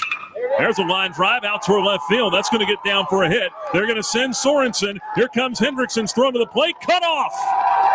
Head first slide, and Sorensen is in there. It's a 1-run ball game, 7-6. RBI single from Barone, and the Flames are right back in it. That ball was hit hard. I didn't know if Andrew Cox was going to give Sorensen the green light or not, but he must have got a good jump. Good read on that thing. And Barone drives in his 7th run of the year, his first of the day. Tying run at first now. Here's Troyer. The pitch. A slider in for a strike, 0-1. They've got a right-hander loosening in the bullpen now for Xavier. Told you, you wait these guys out. They've got some guys in that bullpen you can pick on. Throw to first, runner back. Liberty once trailed 7-0. It's now 7-6 in the 6th. Gotta love the fight from this ball club. It's the 0-1. Tap foul at home plate, 0-2. Camden Troyer 0 for 3 today. He's put it in play all 3 times, but nothing to show for it. Round out, a couple of flyouts. In the hole, 0-2. Pitch from Logan Schmidt. Weak tapper to first. One bounce. Handled there by Mish. He'll take it to the bag himself, and that will retire the side. But a profitable 6th inning for the Flames as they score 3 times, twice with 2 outs. 1 runner stranded. And that'll take us now to the top of the 7th in Lynchburg. We got a ball game. Xavier 7, Liberty 6. You're listening to Flames Baseball from Van Wagner. 11 West is a proud sponsor of the Liberty Flames. 11 West specializes in apparel screen printing, embroidery, sew-on, and flat printing. From the design phase with their graphics arts team to the finished product, 11 West collaborates with each client to craft custom apparel and promotional products. For more information, visit 11west.com, call 540-639-9319, or stop by their location at 6598 New River Road in Radford. 11 West, outfitting America and logo wear. The President's Day sales event is happening now at Lynchburg Nissan, and the savings are monumental. Get historically low rates, up to 130% of fair KBB for your trade, and unbeatable offers on 2025 models. Plus, every new Nissan comes with our 1,000,000-mile powertrain warranty, giving you peace of mind for the road ahead. Don't wait. These historic deals won't last. Stop by Lynchburg Nissan today, or visit us online to claim your savings. Lynchburg Nissan, home of the 1,000,000-mile warranty. Don't wait. These historic deals won't last. You're listening to Liberty Baseball on the Liberty Flames Sports Network from Van Wagner. Time now to check the Carter Bank box score. Well, it's been an interesting ball game here as we go to the top of the 7th inning. After the first 6, it's 7-6. Xavier on top. Liberty trailed 5-0 after 3, 7-0 after 4. 3-run homer from Clay Burdett in the 3rd inning was the big blow. The Flames have been chipping away. 3 in the 5th, 3 more in the 6th. Scored twice with 2 outs in the 6th inning to get back in this thing. Liberty now out hitting Xavier 11-8. As Burdett leads off the 7th inning here against right-handed reliever Joseph Webb. Sidearm, first pitch, fastball beat into the ground, foul down the 3rd base line, 0-1. And credit Webb, he has come in and restored order after the Flames did not get a good start out of Josh Swink. Cooper Harrington struggled in relief to throw strikes. Webb has come in and settled things down and given the offense a chance to get back in it. He's thrown up 2 scoreless innings the last 2 times out. Back out for a 3rd here. Right on right matchup. Burdett 1 for 3 with the home run. And he swings and fouls it back. 0-2 the count.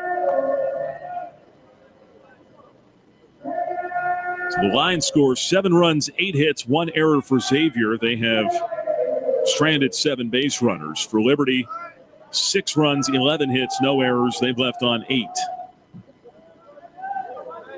0-2 count. It's on the way.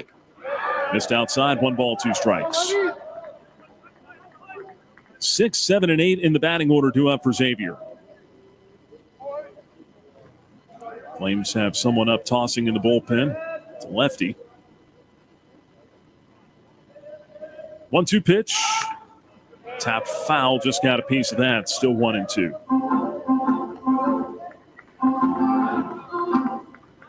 Could be Trey Cooper up, loosening down there.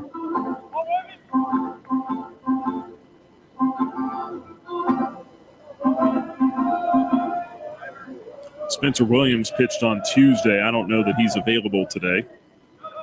1-2, swing and a miss, strike 3 as Webb comes back and gets Burdett at the top of the zone. Looked like with a splitter there. And that's out number 1 in the 7th inning. 5 strikeouts out of the bullpen for Joseph Webb. 1 away in the 7th. And that'll bring up Peters, the shortstop. 1 out of 2 with a walk.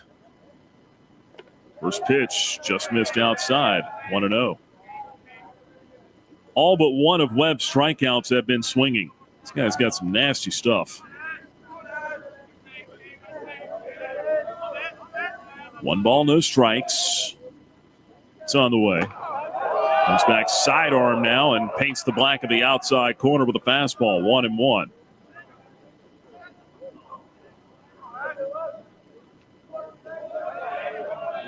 He is doing yeoman's work out there. Here's the 1-1. Comes right back and dismissed off the plate outside that time. 2-1. You talk about big comebacks, and you've got to have someone on the mound. Yeah, your offense has to produce, but you got to have somebody that comes out of that bullpen that can throw up zeros and give you a chance.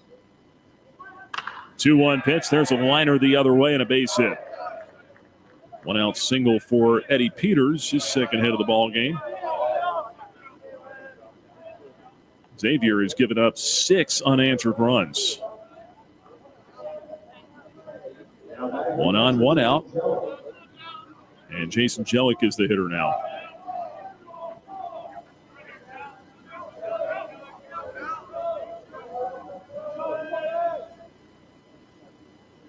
Jellick stands in from the left side. The pitch, high bouncer to the right side. 1 long hop to Swafford, the second baseman. Leads him to the bag. He'll underhand it to DiCandido for the out there. 4-3 put out, 2 away. Runner goes to second on the ground out. That'll bring up Jake Lambden. Well, baseball not always a game of runs, but look at this. The Flames have scored 6 unanswered. Xavier's basketball coach, Sean Miller, could tell them that's not good. Typically, you look at basketball games. Well, you know, what kind of scoring runs do you go on? Sean Miller back there for a second stint, I believe.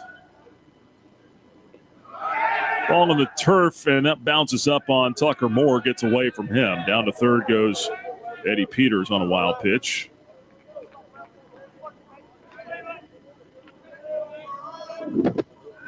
I assume it'll be wild anyway. 1 ball, no strikes.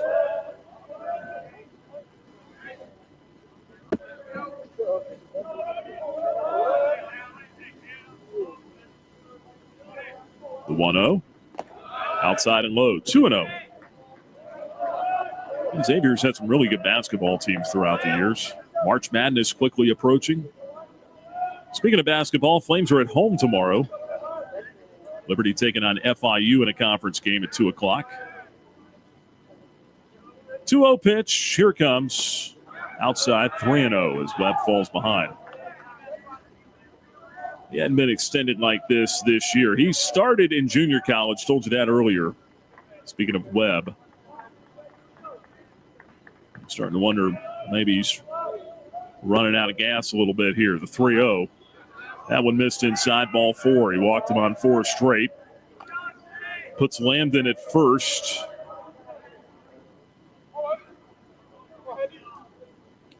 Peters on third after the wild pitch. And back to the top of the order now with Carter Hendrickson. That's 55 pitches now out of the bullpen for Webb. Flames have a lefty up. Hendrickson at the plate, right-hander. I mean, the next 7 guys in the order are right-handed. The pitch. This one punted toward third. Sorensen comes to get it. On 1 bounce, the throw to first in time. Hendrickson bunted it too hard. He grounds out, and the inning is over. Thank you very much. Flames get out of it unscathed. Sensational work by Joseph Webb. 3 scoreless innings out of the bullpen. And it's time now to stretch in Lynchburg. 7th inning stretch is presented by the Carl Miller Realty Team. Don't stretch your budget when searching for your next home. Talk to the caring, competent, trusted advisors at Carl Miller Realty. Visit carlmillerrealty.com today. We go to the bottom of the 7th. It's Xavier 7, Liberty 6 on the Liberty Flames Sports Network from Van Wagner. Flames Nation, this is Liberty men's basketball coach Richie McKay. The McKay family are proud Flames Club members and invite you to join in training champions for Christ on and off the court. Whether you're at the game or cheering from home, your support is valuable and directly impacts our student athletes. Membership starts at just $75 and comes with great benefits like access to premium seating, hospitality, and parking privileges. Join today. Visit libertyflamesclub.org. Century Exteriors offers exterior home renovations, including but not limited to gutters, roofing, siding, home additions, and much more. Century Exteriors makes the process seamless. Call 434-239-6722 for a free on-site estimate or visit us at centuryexteriors.com and Century Exteriors on Facebook and Instagram. Follow the Liberty Flames Sports Network from Van Wagner on social media and keep up with all your favorite teams. Search LFSN Radio on X, formerly known as Twitter, Facebook, and Instagram. Flames baseball is on the air. You're locked in to the Liberty Flames Sports Network from Van Wagner.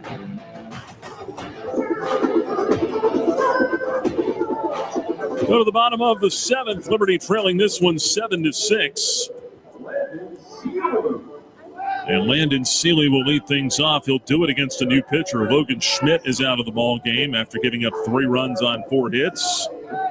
They'll go to right-hander Ben Weber now. Tell you about his numbers in just a moment. Seeley, the freshman, leads off. He's got a 3-hit ball game. 3 for 3. Infield single his last time up. First one from Weber is in for a strike. 88-mile-an-hour fastball on the outer third, 0-1. Weber, the 4th pitcher used by Xavier. And the 0-1 is in for a strike, 0-2.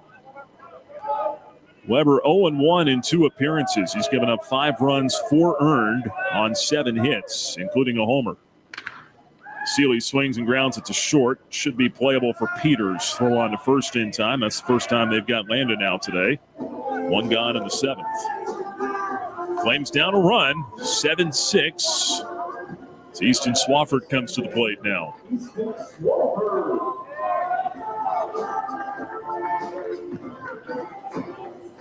Swafford is 0 for 3. A couple of flyouts and a ground out today. Flames have scored 3 in each of the last 2 innings. And he swings on this one and lines it over second base out into right center field for a base hit. Hit it over Minsick out there. On the first pitch, he goes after it and singles with 1 out. Tying run is on now for the Flames.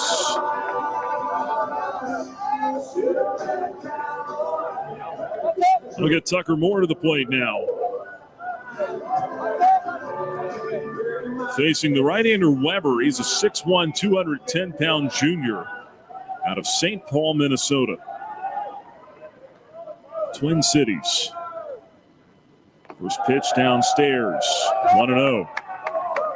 St. Paul and Minneapolis, the Twin Cities. Hence the name, the Minnesota Twins. Runner at first, 1 out. 1-0 pitch to Tucker Moore, instead 2 first. Check on Easton Swafford.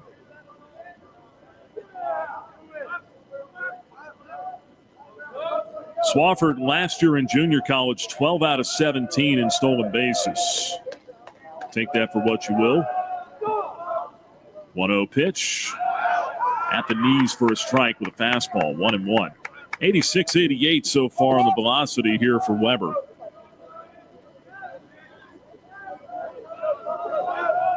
Swafford played at Crowder Junior College last year. Tucker Moore waits. Swafford running, and this one's fouled off to the left, 1-2.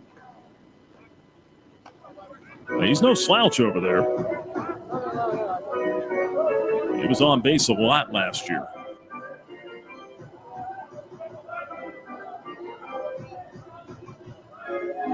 Flames down a run, 7-6 here in the bottom half of the 7th. Liberty's got left-hander Trey Cooper warming in the bullpen. He'll pitch the 8th. 1-2 offering. Fouled off. Moore stays alive, still 1-2. Tucker Moore, 1 for 3 on the day, hitting 133 on the year. He hit 220 last year at Missouri as a freshman, redshirt freshman. Here's the 1-2 pitch to him. Just missed outside. Evens the count at 2-2. Looked like he tried to go to a breaking ball there and missed.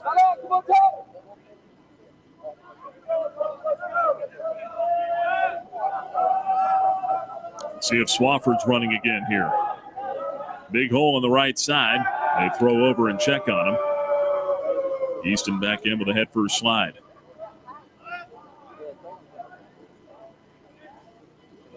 Tucker Moore, you're trying to hit something the other way here. 2-2 pitch. They set up away. There's a ground ball back up the middle. That'll sneak through. Base hit center field. Swafford stops at second as Anderson comes in to get it quickly. And Tucker Moore finds a hole. His second hit of the ball game. He's 2 for 4. And the tying run is in scoring position now for the suddenly hot Michael Robertson. He's been on 3 times today, has a pair of singles. He was our player to watch, Who's Hot, presented by Foster Fuels in the pregame show. Gave the Flames the lead on Tuesday. He's got a chance here now. The pitch, in for a strike with a fastball, 0-1. Robertson, 2 singles, 2 runs scored today. He's also walked. Swafford at second, Moore at first. The outfielders coming in. The pitch bounces up in front of the plate, and nobody could get a good enough read on it to advance. Jellick quickly out of his crouch to go get it up the third base line. You don't want to get yourself thrown out there. Runners hold, 1 ball, 1 strike. Here comes to Robertson. Slice foul the other way. Pretty good cut on that fastball, but it's 1-2 now. This is what you got a Michael Robertson for. Veteran player in this situation. 26 RBIs last year at Florida. Here's the 1-2. Swing and a miss. Came back with a fastball away, and Robertson lunged after it, couldn't get it. Strikeout and a big one. 2 down. And it's up to DiCandido if the Flames are going to do any damage in the 7th. Coca-Cola, proud sponsor of Flames baseball on the radio. Stay tuned after the game for the Coca-Cola 10th inning show. Coke, taste the feeling. That one yanked down and in. Good stop back there by Jellick. 1 ball and no strikes. Runners hold at first and second. Base hit ties it in all likelihood. Extra base hit. Flames could take the lead. 7-6 in the 7th. 1-0 to DiCandido. Off the plate outside. 2 balls and no strikes.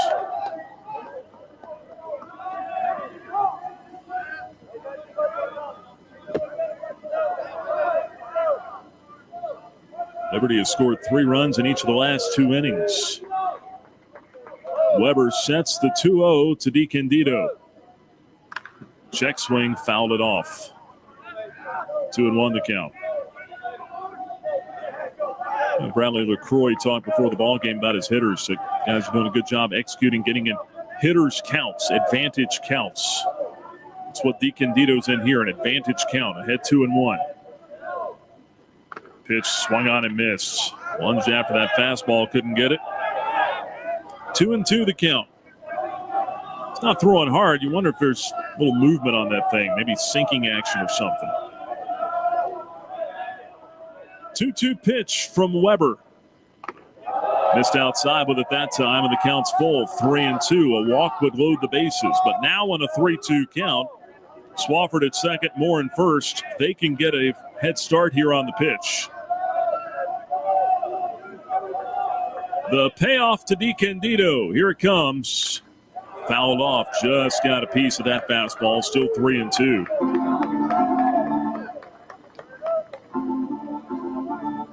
Yeah, the Flames were once down 7-0. They've cut it to 7-6 here in the bottom of the seventh.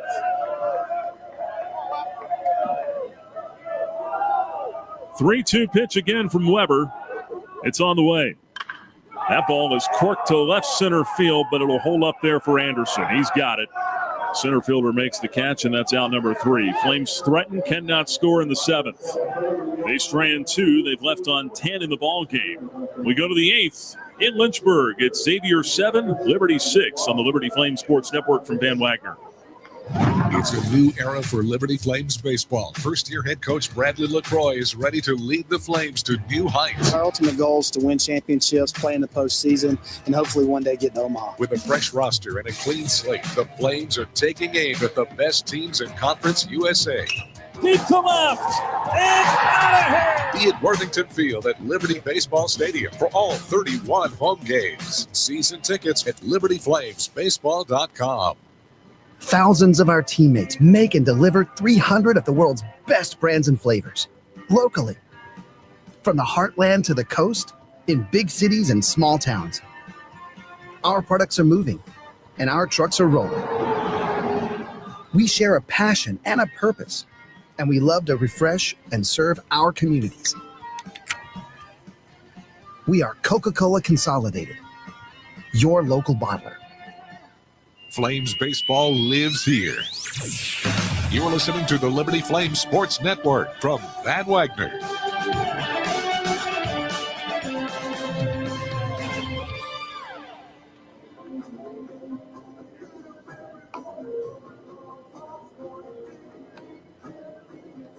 We go to the top of the 8th inning in Lynchburg. It's a 7-4 lead for, 7-6 lead for Xavier over Liberty. Flames got the tying run into scoring position in the bottom of the 7th, could not score him. Had the go-ahead run on at first. About a 1-run game. Still a couple of more shots at it, and Liberty will go to the bullpen. Haley's Appliance, an outdoor pitching change in the 8th. They'll bring on the left-hander, Trey Cooper. Cooper started out at NC State. Did not get to pitch in the ball game on Tuesday when the Flames beat the Wolfpack, but he was there, part of it. 6 feet tall, 210-pound left-hander, senior out of Randleman, North Carolina. He's a guy this year that the velocity on the fastball has come down a little bit. He's been more like 90 to 92, at least in the preseason, but the command has been a lot better. Changeup has been a lot better. A little bit of a feel for a cutter as well. Bases Aiden Anderson here. And the first pitch misses just off the outside corner for ball 1. But a guy that pitching coach Andrew C. said is competitive, and we need to try to find ways to get him in the ball game. Well, here's a big spot here. 1-0 to Anderson is fouled back. He evens the count up at 1-1 strike. Joseph Webb was stellar out of the bullpen for Liberty. He gave the Flames a chance to get back in this thing. 3 scoreless innings tossed. Cooper on 1-1. That one fouled away to the right. It's 1-2.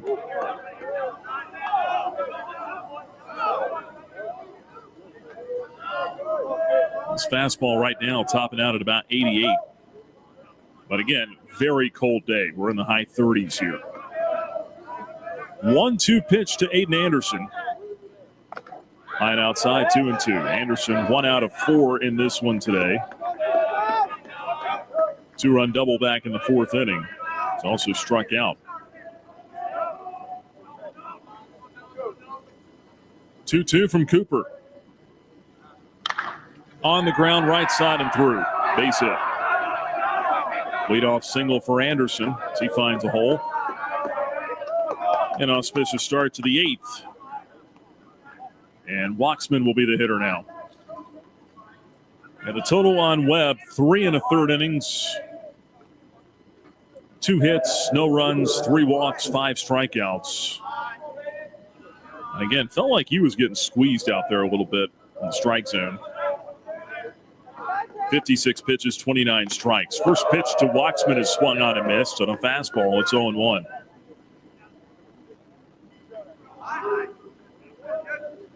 Trey Cooper gives up the leadoff single. Now ahead to Waxman. Left-hander ready, and the 0-1. High and outside, 1 ball, 1 strike.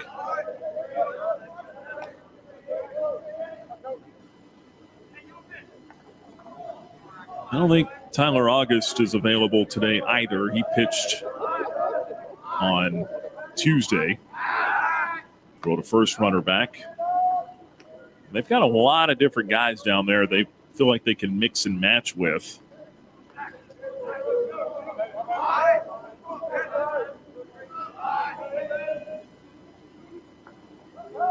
The 1-1 now to Waxman. That's in for a strike. Fastball on the inner half there, 1-2 now. Got ahead of him now. Let's see if he can put him away. 7-6 Xavier in the top of the 8th. Runner at first, nobody out. Cooper's 1-2. Check swing. Where'd that miss? Fastball on the outer half of the plate. Flames dugout barking at David Martinez. Tucker Moore asked for him to check the swing at first, but that looked like plenty good enough. Pitch for strike 3. Call the ball, 2-2 the count. They say that he checked the swing as well. Cooper will try it again, the 2-2. Instead of pickoff throw to first. Man. The zone has been tough today. 2 balls, 2 strikes. It's on the way. Swinging a pop foul back out of play. We'll do it over. Still 2-2. Again, no TV cameras in here this weekend. So no replay to see. You don't have that benefit of a center field camera to. Well, they do have TrackMan over there, though. I'm sure they could tell you where that ball was. Just next door. 2-2 pitch, down and away. Fastball misses at 91 that time, and it's gone full. 3-2 on Waxman. That's the kind of no call that can change an entire outing, though. See if Cooper can fight through it. Here's a 3-2 pitch. On the way. Swinging a high pop foul, third base side. Sorensen eyes it. Will it stay in play? Over by the railing. Can't make the catch. Sorensen had eyes on it, but that ball just kept tailing back and could not make a play on it. 3-2 still to Waxman. Waxman 1 out of 3 in this one. He singled, scored, and been hit by a pitch.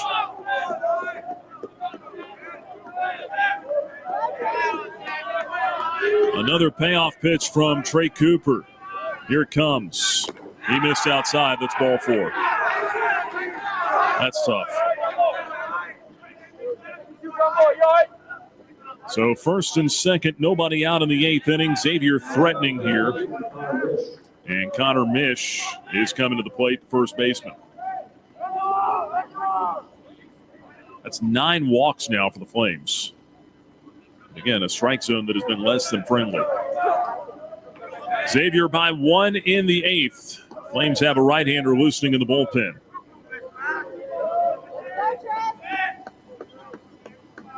Pitch to Mish. That one got away, missed high. 1 ball, no strikes. Mish is 0 for 3.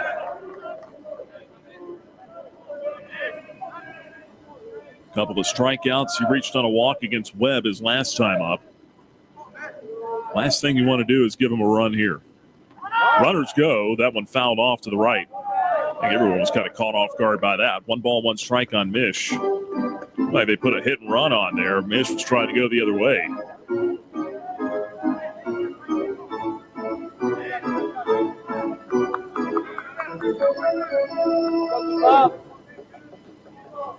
Flames trying to come from behind and go to 5-0 on the year. They trail by 1, 7-6 in the 8th. 1-1 pitch. Mish fouls it back on an awkward swing. Fastball near the top of the zone, or a cutter one, and it's 1-2 now.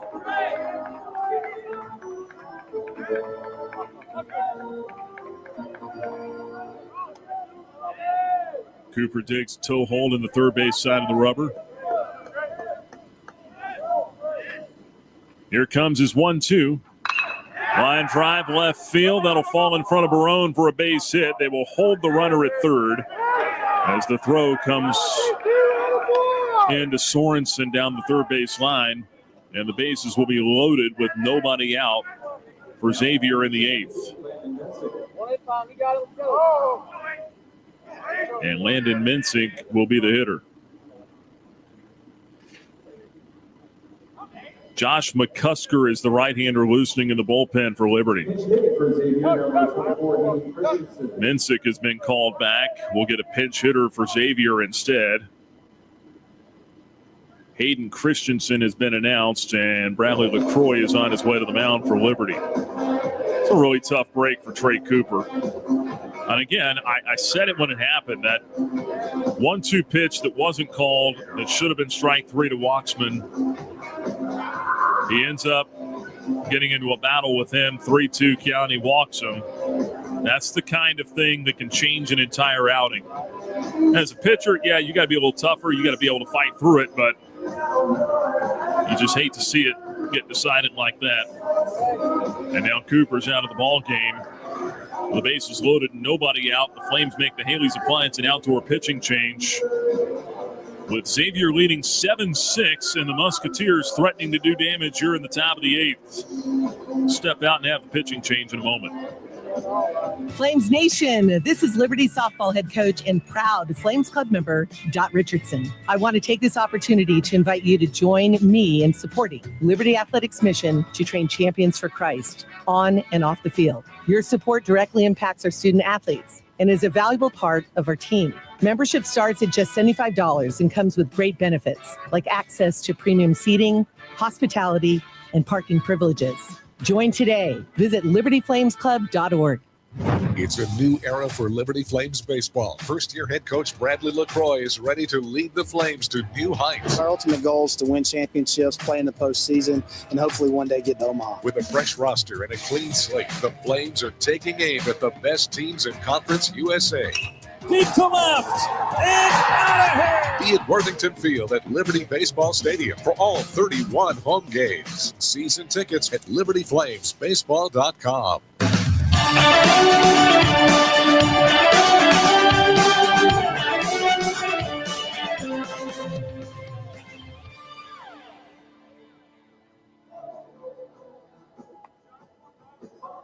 7-6, Xavier over Liberty in the top of the 8th inning. The Musketeers have loaded the bases with nobody out.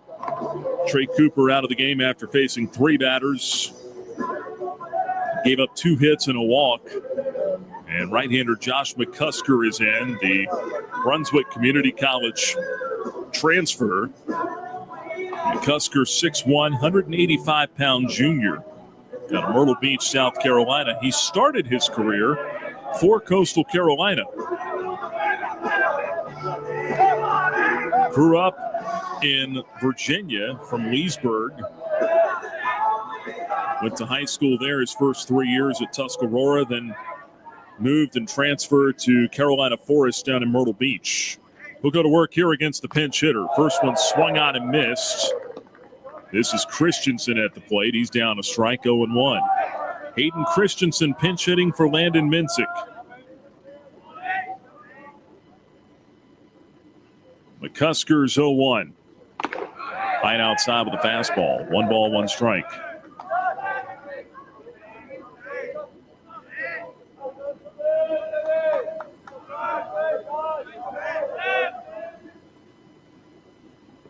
One. Came back with a pretty good pitch there. Called the ball. Inside part of the plate, 2-1.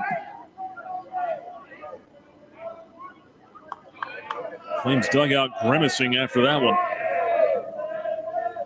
2-1 pitch from McCusker.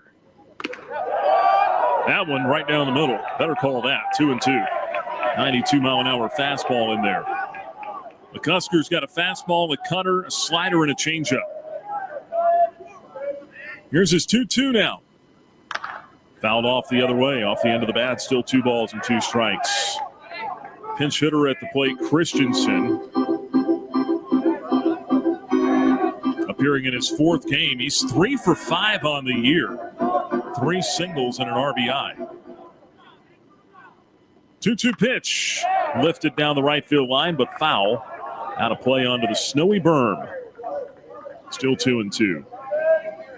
And despite the gentleman's misfortunes earlier, sliding down that hill, some folks still going after that foul ball.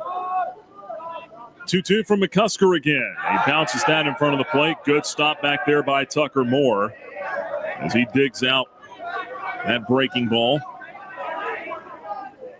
And that'll run it full now, 3-2. No place to put Christensen. Flames have walked a ton of guys today. 9 to be exact. Payoff pitch from McCusker on the way. Foul back. Still 3-2. Looked like maybe a cutter or a slider there that he went to. McCusker last year 9-1 with a 2.74 ERA at Brunswick. Here comes his 3-2 here. In the air, down the right field line, slicing foul into the corner. We'll do it again. That one out of play as well. It's a lengthy battle here with McCusker and Christensen, 3-2. McCusker has made 1 appearance for the Flames so far. Scoreless inning pitched against St. John's last week. 3-2 pitch again. This one popped up, shallow right field. Troyer coming in, Swafford going out. Swafford makes the catch. Runner's going to tag from third. Throw to the plate. He is out. Swafford nails him at home. 2 out of the 8th.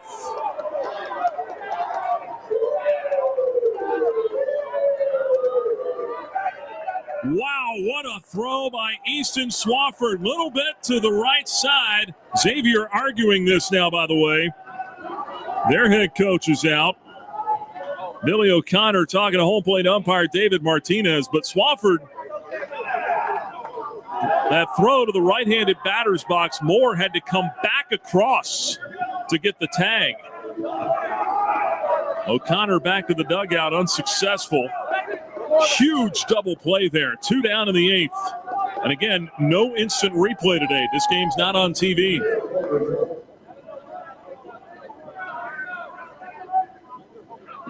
And a chance to get out of it. Here's Burdett. The pitch. Right-hand hitter takes a strike, 0-1. Going back to that, I thought, man, that's unfortunate Swafford caught it because his momentum's taking him away from the infield. It's going to be harder for him to get a throw to home. Burdett pops it up. Shallow center. Robertson coming in. He calls off Marsh. Makes the catch for out number 3. Xavier loads the bases in the 8th inning and does not score. We go to the bottom of the 8th. Still a 1-run game. Xavier 7, Liberty 6 on the Liberty Flames Sports Network from Van Wagner.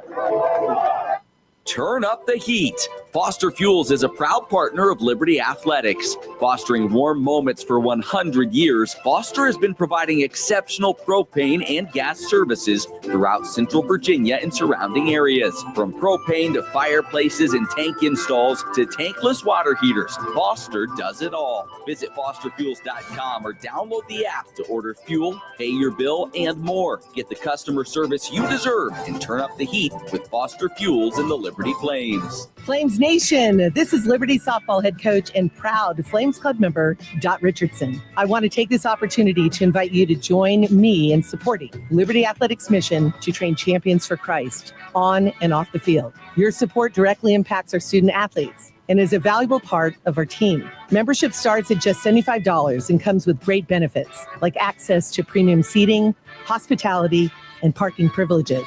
Join today. Visit libertyflamesclub.org. Follow the Liberty Flames Sports Network from Van Wagner on social media and keep up with all your favorite teams. Search LFSN Radio on X, formerly known as Twitter, Facebook, and Instagram. Flames baseball lives here.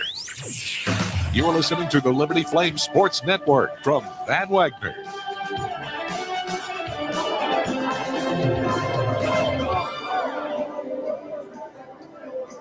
Home half of the 8th inning. Flames down a run. 7-6 the score. A huge goal line stand, if you will, in the top of the 8th. Xavier loaded the bases with nobody out. Double play, pop outs, and then a fly out to center ends the threat. Tanner Marsh leads off for Liberty in the 8th. First pitch from Ben Weber, low and away. 1 ball and no strikes. And if you're the Flames after that inning, you feel like we got to win this game now. Can't lose this game. Here's the 1-0. Ground ball the other way, base hit. Past the dive of Mish at first and down the right field line it goes. Marsh on his way to second. He'll cruise in there with a leadoff double. Scorcher down the first base line. Mish couldn't get it. And the Flames have the leadoff man aboard.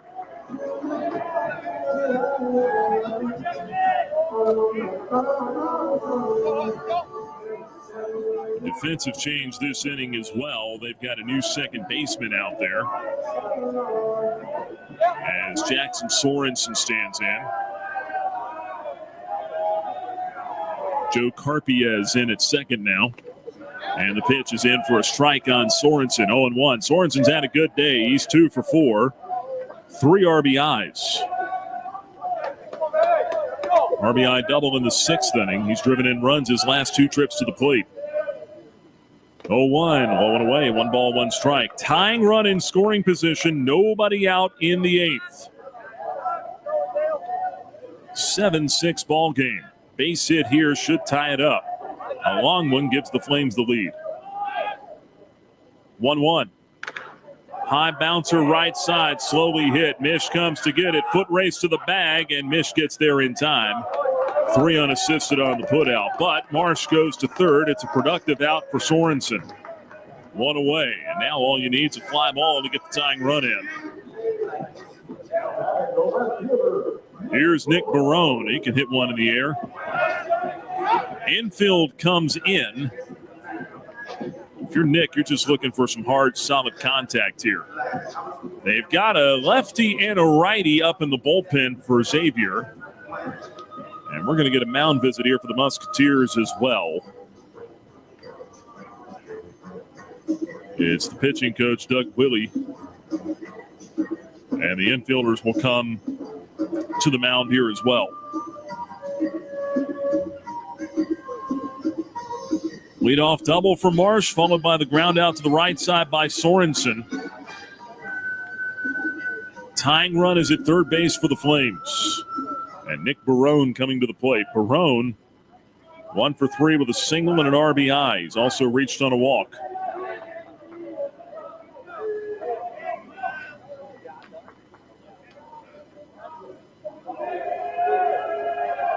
Stands in from the right side. Stretched by Weber. And the pitch. Swung the fly ball down the right field line, but twisting foul out of play onto that snow-covered berm. No balls and a strike. Grounds crew did a great job getting this field uncovered after getting about 3 inches of snow here on Wednesday. This pitch misses outside and low. 1 ball, 1 strike. If not for the fact that this place had artificial turf, I highly doubt we'd be playing today. Barone on a 1-1 takes. That looked like a pretty good pitch, but it missed. According to home plate umpire David Martinez, 2-1. Flames have felt their fair share of that today. Marsh at third, 2-1 pitch. There's a liner, right center field. That's going to get down for extra bases. Flames have tied it. Marsh scores. Barone rounding second, headed for third. It's an RBI triple. 7-7 in the eighth.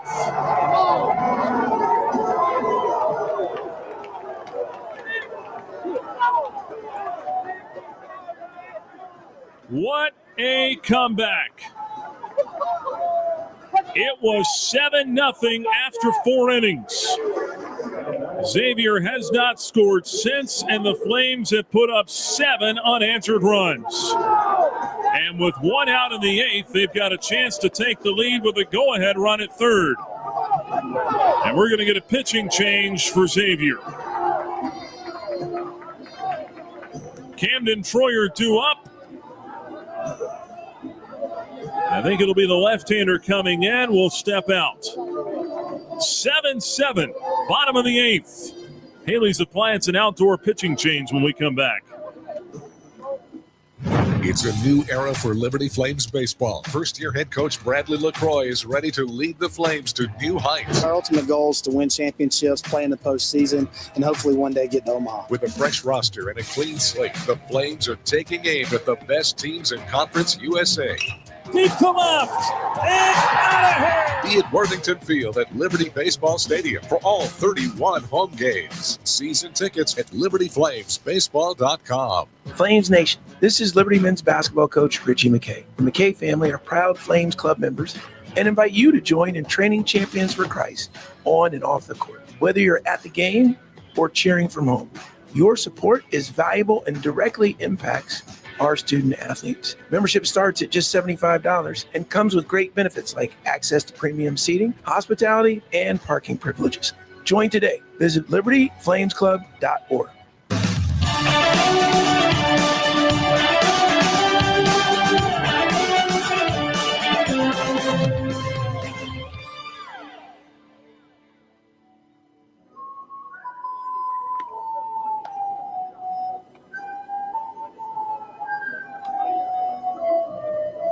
Got a new ball game, 7-7 our score in the bottom of the eighth inning. Trevor Geddes is the new pitcher for Xavier. Left-hander comes on. And again, if you're just joining us, Liberty trailed 7-0 after the fourth inning. Flames got 3 in the fifth, 3 in the sixth, and now 1 so far here in the eighth. And this comeback has all come without a home run. The only home run that's been hit today, a 3-run homer by Xavier's Clay Burdette, their DH. He hit it in the third inning. That's been the only homer. Combined 14 runs with just 1 home run today. Hits all over the yard. Nick Barone with the biggest one so far. The RBI triple to tie this game at 7 apiece. And now Geddes comes on for Weber, left-hander to face the lefty hitting Camden Troyer, who is due. Troyer 0 for 4 today. He's put it in play all 4 times. Infield drawn in. With Barone at third base, the go-ahead run. The pitch. Off the plate inside. 1 ball, no strikes.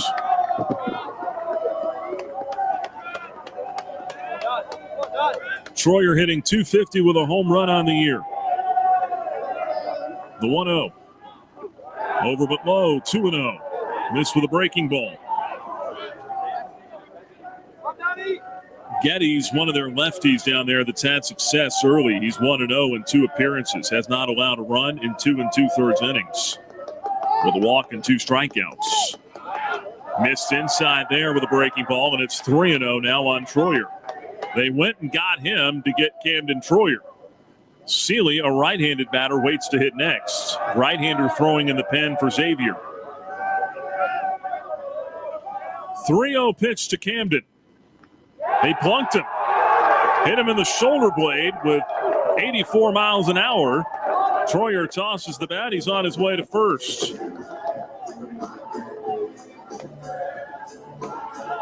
Now let's see what Xavier does now with men on the corners and one out. Remember, in college, you don't have to, there is no 3-batter minimum like there is in pro ball. You could make a change, and that's exactly what they're going to do. You can go hitter by hitter if you want to. So a pitching change with one out. Geddes comes in, hits the left-hander that he was supposed to get. And they'll go back to the bullpen and bring on a righty to face Landon Seeley. 7-7 the score. We'll step out and have the pitching change when we come back to Lynchburg.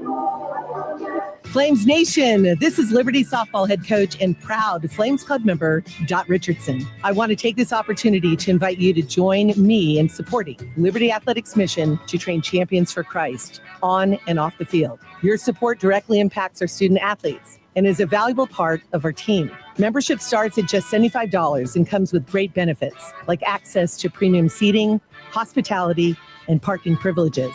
Join today. Visit libertyflamesclub.org. It's a new era for Liberty Flames baseball. First-year head coach Bradley LaCroix is ready to lead the Flames to new heights. Our ultimate goal is to win championships, play in the postseason, and hopefully one day get to Omaha. With a fresh roster and a clean slate, the Flames are taking aim at the best teams in Conference USA. Deep to left, and out of here! Be at Worthington Field at Liberty Baseball Stadium for all 31 home games. Season tickets at libertyflamesbaseball.com.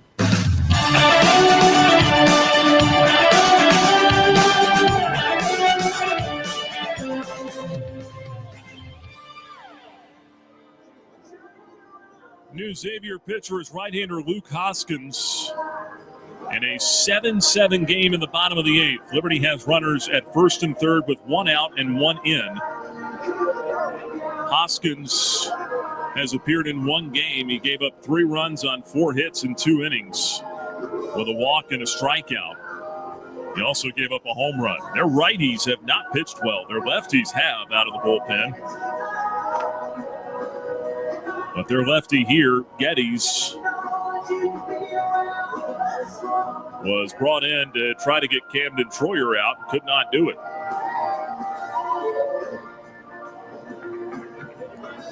So third different pitcher of the inning. I mean, that wasn't even close with Geddes. I mean, 3 out of the zone and then the hit batter would have been ball 4 either way, obviously. So now Landon Seeley, who's 3 for 4 in this one, comes to the plate. Infield in, the pitch. Pitch out, throw down to third. Nothing on there. They tried to steal it out. I guess not a bad idea, but Barone gets back to the bag safely. 1 ball and no strikes on Seeley. You're trying to get it out any way you can here if you're Xavier. Hoskins 1-0. Missed upstairs with a fastball at 91. 2 balls, no strikes. Hoskins, big kid, 6'4", 180 pounds, senior from Arvada, Colorado. To Ralston Valley High School there. The 2-0. Foul back, got a good hack on a fastball there. 2-1 on Seeley. Hoskins, one of those rare guys that has been with Xavier his entire collegiate career. Here's his 2-1. Line drive down the right field line. Fair ball into the corner. Flames are going to take the lead. In comes Barone. Rounding third through the stop sign. Head first slide. In to score comes Troyer. He said, "You can't stop me." Flames take the lead. It's 9-7 in the 8th. Seeley with a 2-run double.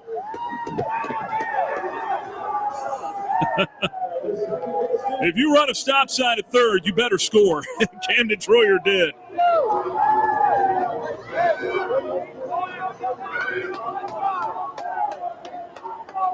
A 3-run 8th. Here's Easton Swafford. Fouled away to the left, 0-1. Wow. Said it earlier, folks. This game had a long way to go.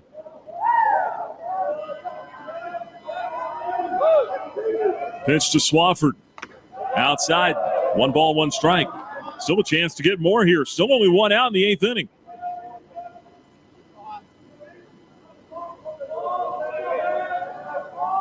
Swafford 1 for 4. 1-1 pitch. In for a strike. Breaking ball in the inside corner, 1-2.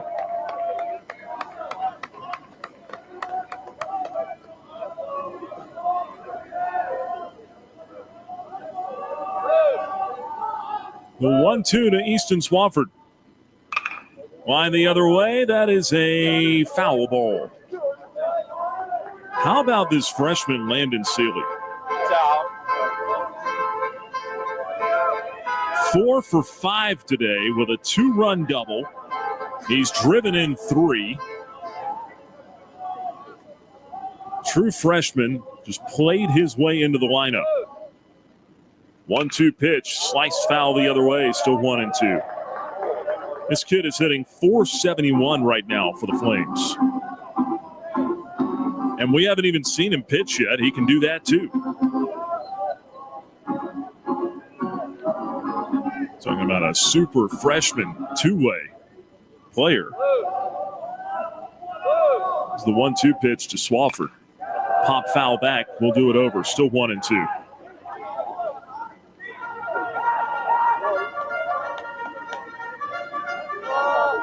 Well, charged Camden Troyer's run to Geddes. Shut the book on him. Charged the other 2 in this inning to Weber. Shut the book on him. Here's a dribbler out to the right side by Swafford. Pitcher comes to get it, picks up, looked at home, then goes back to first in time to get Easton Swafford. And I'm not sure what Hoskins was thinking there. Looked at home as if someone was going to be coming there. Seeley at third base. 2 out in the inning.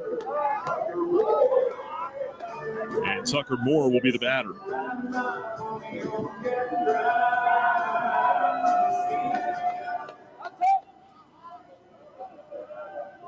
Flames have the lead 9-7. This ball gets away and goes to the backstop on the first pitch to Tucker Moore. Seeley sprints home.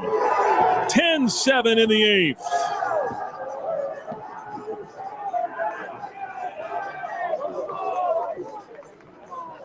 A wild pitch.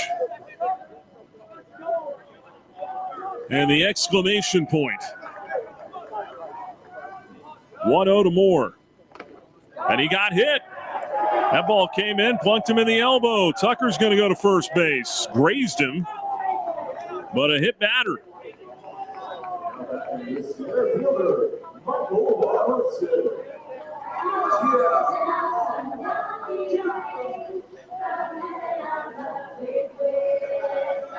And now Michael Robertson comes to the plate, the 8th man to hit in this 4-run 8th inning for the Flames. Pickoff throw over to first. Moore back safely. Talk about makeup. I mean, this is pretty cool what we're seeing out of this Flames ball club right here.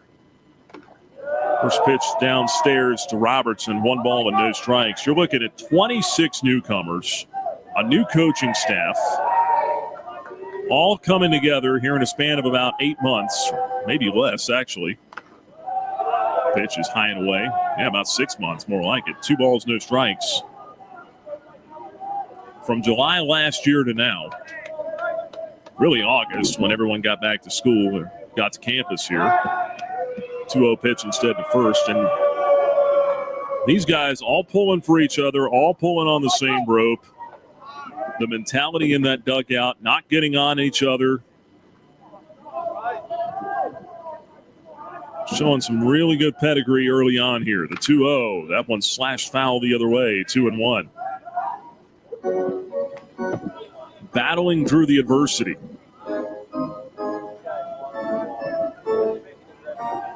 Okay, our starting pitcher didn't have it today. We got down big. I mean, yeah, you could pack it in. It's cold. Nobody wants to be here. We're down, blah, blah. Throw to first, runner back. You didn't see any of that.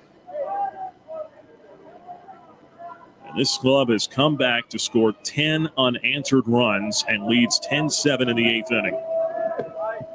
2-1, Robertson takes a strike, delayed steal, throw to second is terrible. Tucker Moore is in there. High throw, knocked down by Peters at short. If not for that, that ball would have been in center field. 2-2 the count on Robertson. Stolen base for Tucker Moore. Just kind of got a walking lead and kept going. A hit means another run now. 2-2 to Robertson. Strike 3 called. Got him looking. Inning over, but the Flames score 4 in the 8th and have taken a 10-7 lead as we go to the top of the 9th. Liberty 3 outs away from a perfect 5-0 start. We'll step out and have the 9th inning when we come back to Lynchburg. You're listening to Flames Baseball from Van Wagner. At Carter Bank, we believe life is best lived full of opportunities and dreams, of goals achieved and promises kept. We've been creating opportunities for more people and businesses to prosper since 1974. That means great local lending, convenient access to your money, accounts and guidance that make it easier to get more done. We are Carter Bank, the preferred community bank of Liberty Flames Athletics. Visit carterbank.com to learn more. Member FDIC, Equal Opportunity Lender. Looking to buy a home or refinance a mortgage? Now is the time to take advantage of your one-of-a-kind offer from Alcova Mortgage. As an employee or alumni with Liberty University, you are eligible to receive a lender credit that equates to 1% of your total loan amount up to $5,000. This offer provides you with some much-needed savings while also helping you tackle your closing costs. Visit alcova.com/liberty today for details. Offer does not apply to broker loans. Alcova Mortgage, NMLS ID 40508, NMLSconsumeraccess.org, Equal Housing Lender. Now back to more Flames baseball on the Liberty Flames Sports Network from Van Wagner.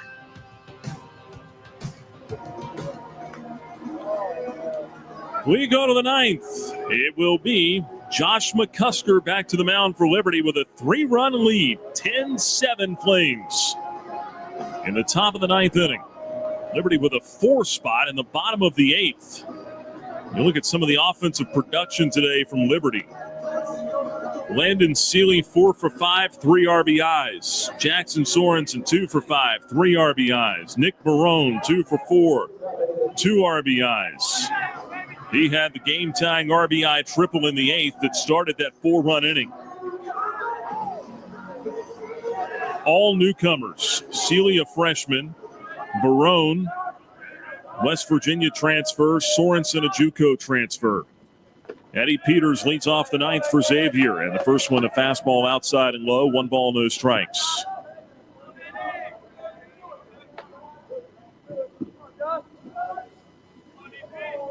McCusker trying to close it out here and get a win. 1-0 upstairs, 2-0.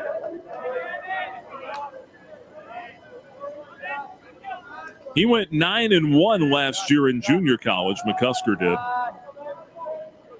For Brunswick Community College. 2-0 pitch, comes back with a strike there on a breaking ball, 2-1. He is yet to record a win at the Division I level, though.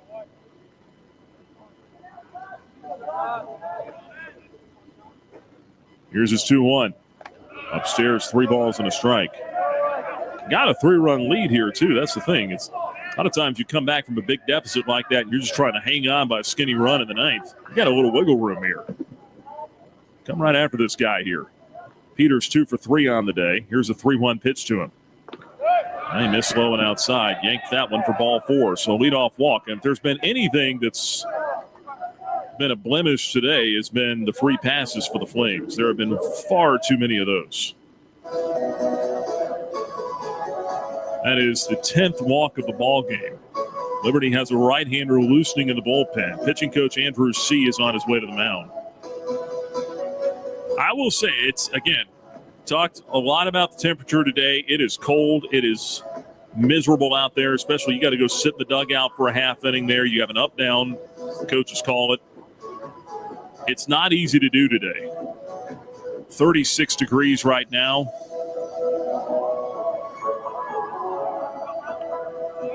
Flames charged with a mound visit there.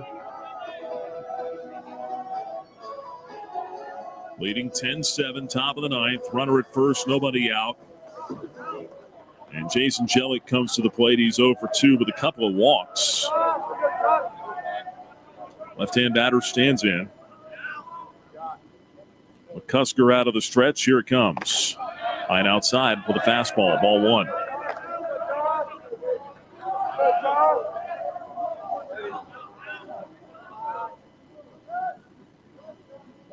.1-0 pitch from McCusker. There's a strike on the outside corner. Took something off, and it's even at 1-1.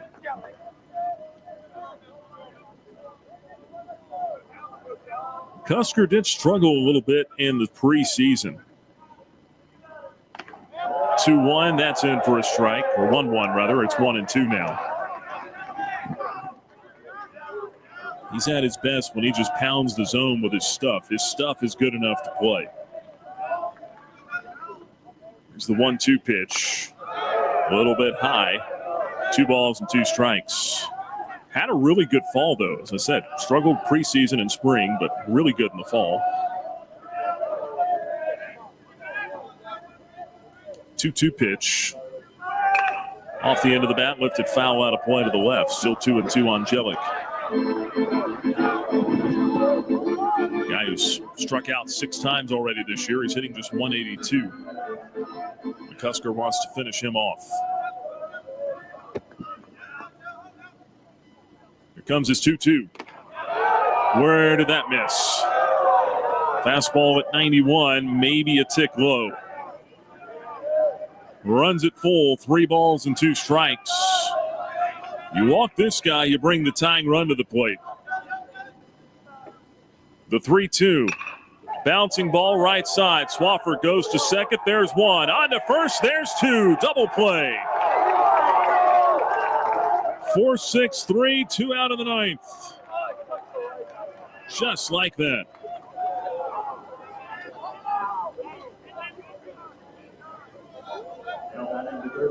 And the last hope now is Jake Lambden. And good thing, because you didn't want to see this guy with anybody on base as hot as he's been. He's 2 for 2 today. Reached on a couple of walks as well, but on base all 4 times. Flames have not been able to get him out. 10-7 in the ninth. Lambden swings on the first pitch and pops it up. Center field. Robertson there. He's got it. What a comeback. Flames win it. Liberty storms back down 7-0 to win game 1 over Xavier. 10-7 the final score. The Flames are 5-0, and Bradley LaCroix becomes just the second head coach on record to start his Liberty tenure at 5-0. We'll take a break. When we come back, we'll have the Coca-Cola 10th Inning Show.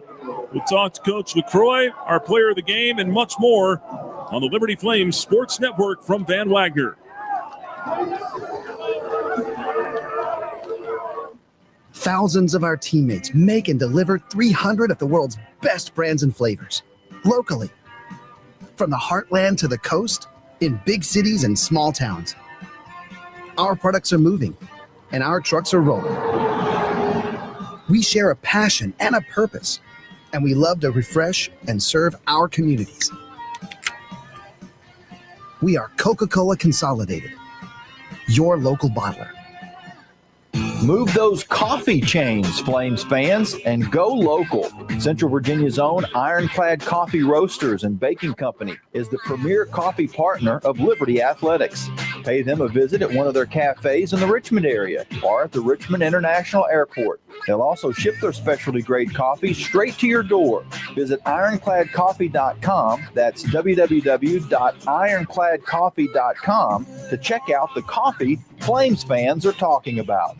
What's important isn't that Freedom First has been in business since 1956. What's important is how we've been doing business since 1956. Since day one, we have been accountable to our members, not stockholders. We make loans that cost less, offer savings plans that pay more, and give back to our community, and that hasn't changed. What has changed is our ability to serve you with more locations and more technology to simplify your financial life. Freedom First. It's a place where anyone in our region can bank for good. Score big at Haley's Appliance and Haley's Outdoor in Lynchburg with major brands of appliances that will make your house feel like a home and outdoor equipment to have your yard looking its best. Haley's puts customer service first. They deliver and service all of the products they sell and will take care of the process from start to finish. Log on to Haleys.com today for product availability. Haley's Appliance and Haley's Outdoor in Lynchburg is a proud sponsor for Liberty Flames Athletics. Hey, Flames fans, Gentry Lock is fired up to join in the excitement this season. Gentry Lock Attorneys knows it's all about preparation, precise teamwork, and a competitive spirit for the hard-fought wins. We've got that down. With our fierce drive to succeed, uncommon thinking, and extensive resources, Gentry Lock helps businesses thrive. We are downtown at 801 Main Street, and we serve the Commonwealth and beyond with offices in Roanoke, Richmond, and Norfolk. All the ways Gentry Lock can help clients succeed is waiting for you at gentrylock.com.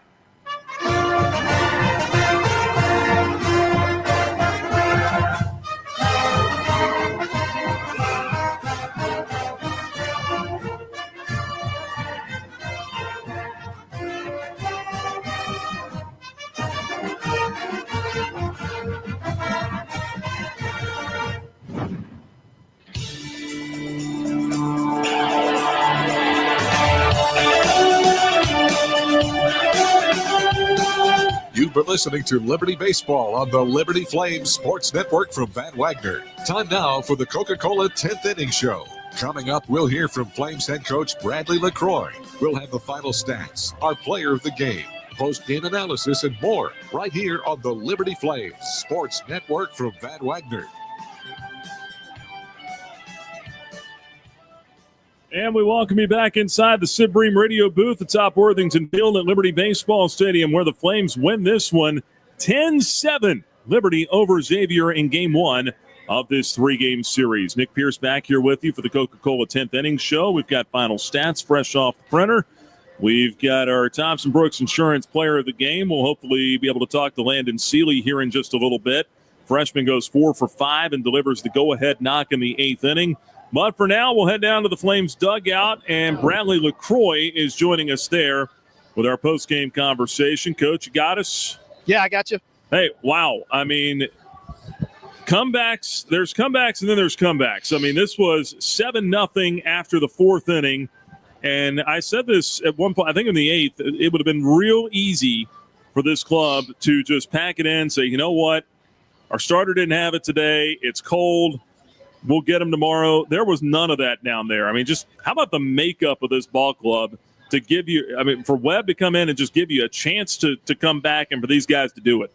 Yeah, it's a tough competitive group, and they've showed me that since August, and I think you hit it nail right on the head of what Jay Webb did for us, coming in and putting up some zeros and showing some emotion and firing us up.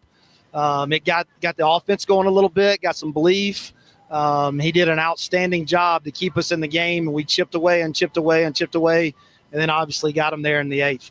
Yeah, Webb to go 3 1/3 scoreless innings like that. You've got to have somebody throw up some goose eggs for you to be able to come back. And then, 2-out hitting was a theme today as well, I thought. 5 for 13, 4 RBIs with 2 outs in this game. The 6th inning specifically is you're trying to come back there, get some 2-out knocks from Tanner Marsh and Jackson Sorensen, and then Nick Barone as well, 3 in a row there with 2 outs to really put together a crooked number there in that inning, because it looked like they could get out of it with just 1. Yeah, that was huge. That was huge to come up. Tanner got the big 2-out hit, and then Jackson with the double, and then Nicky with the single after that.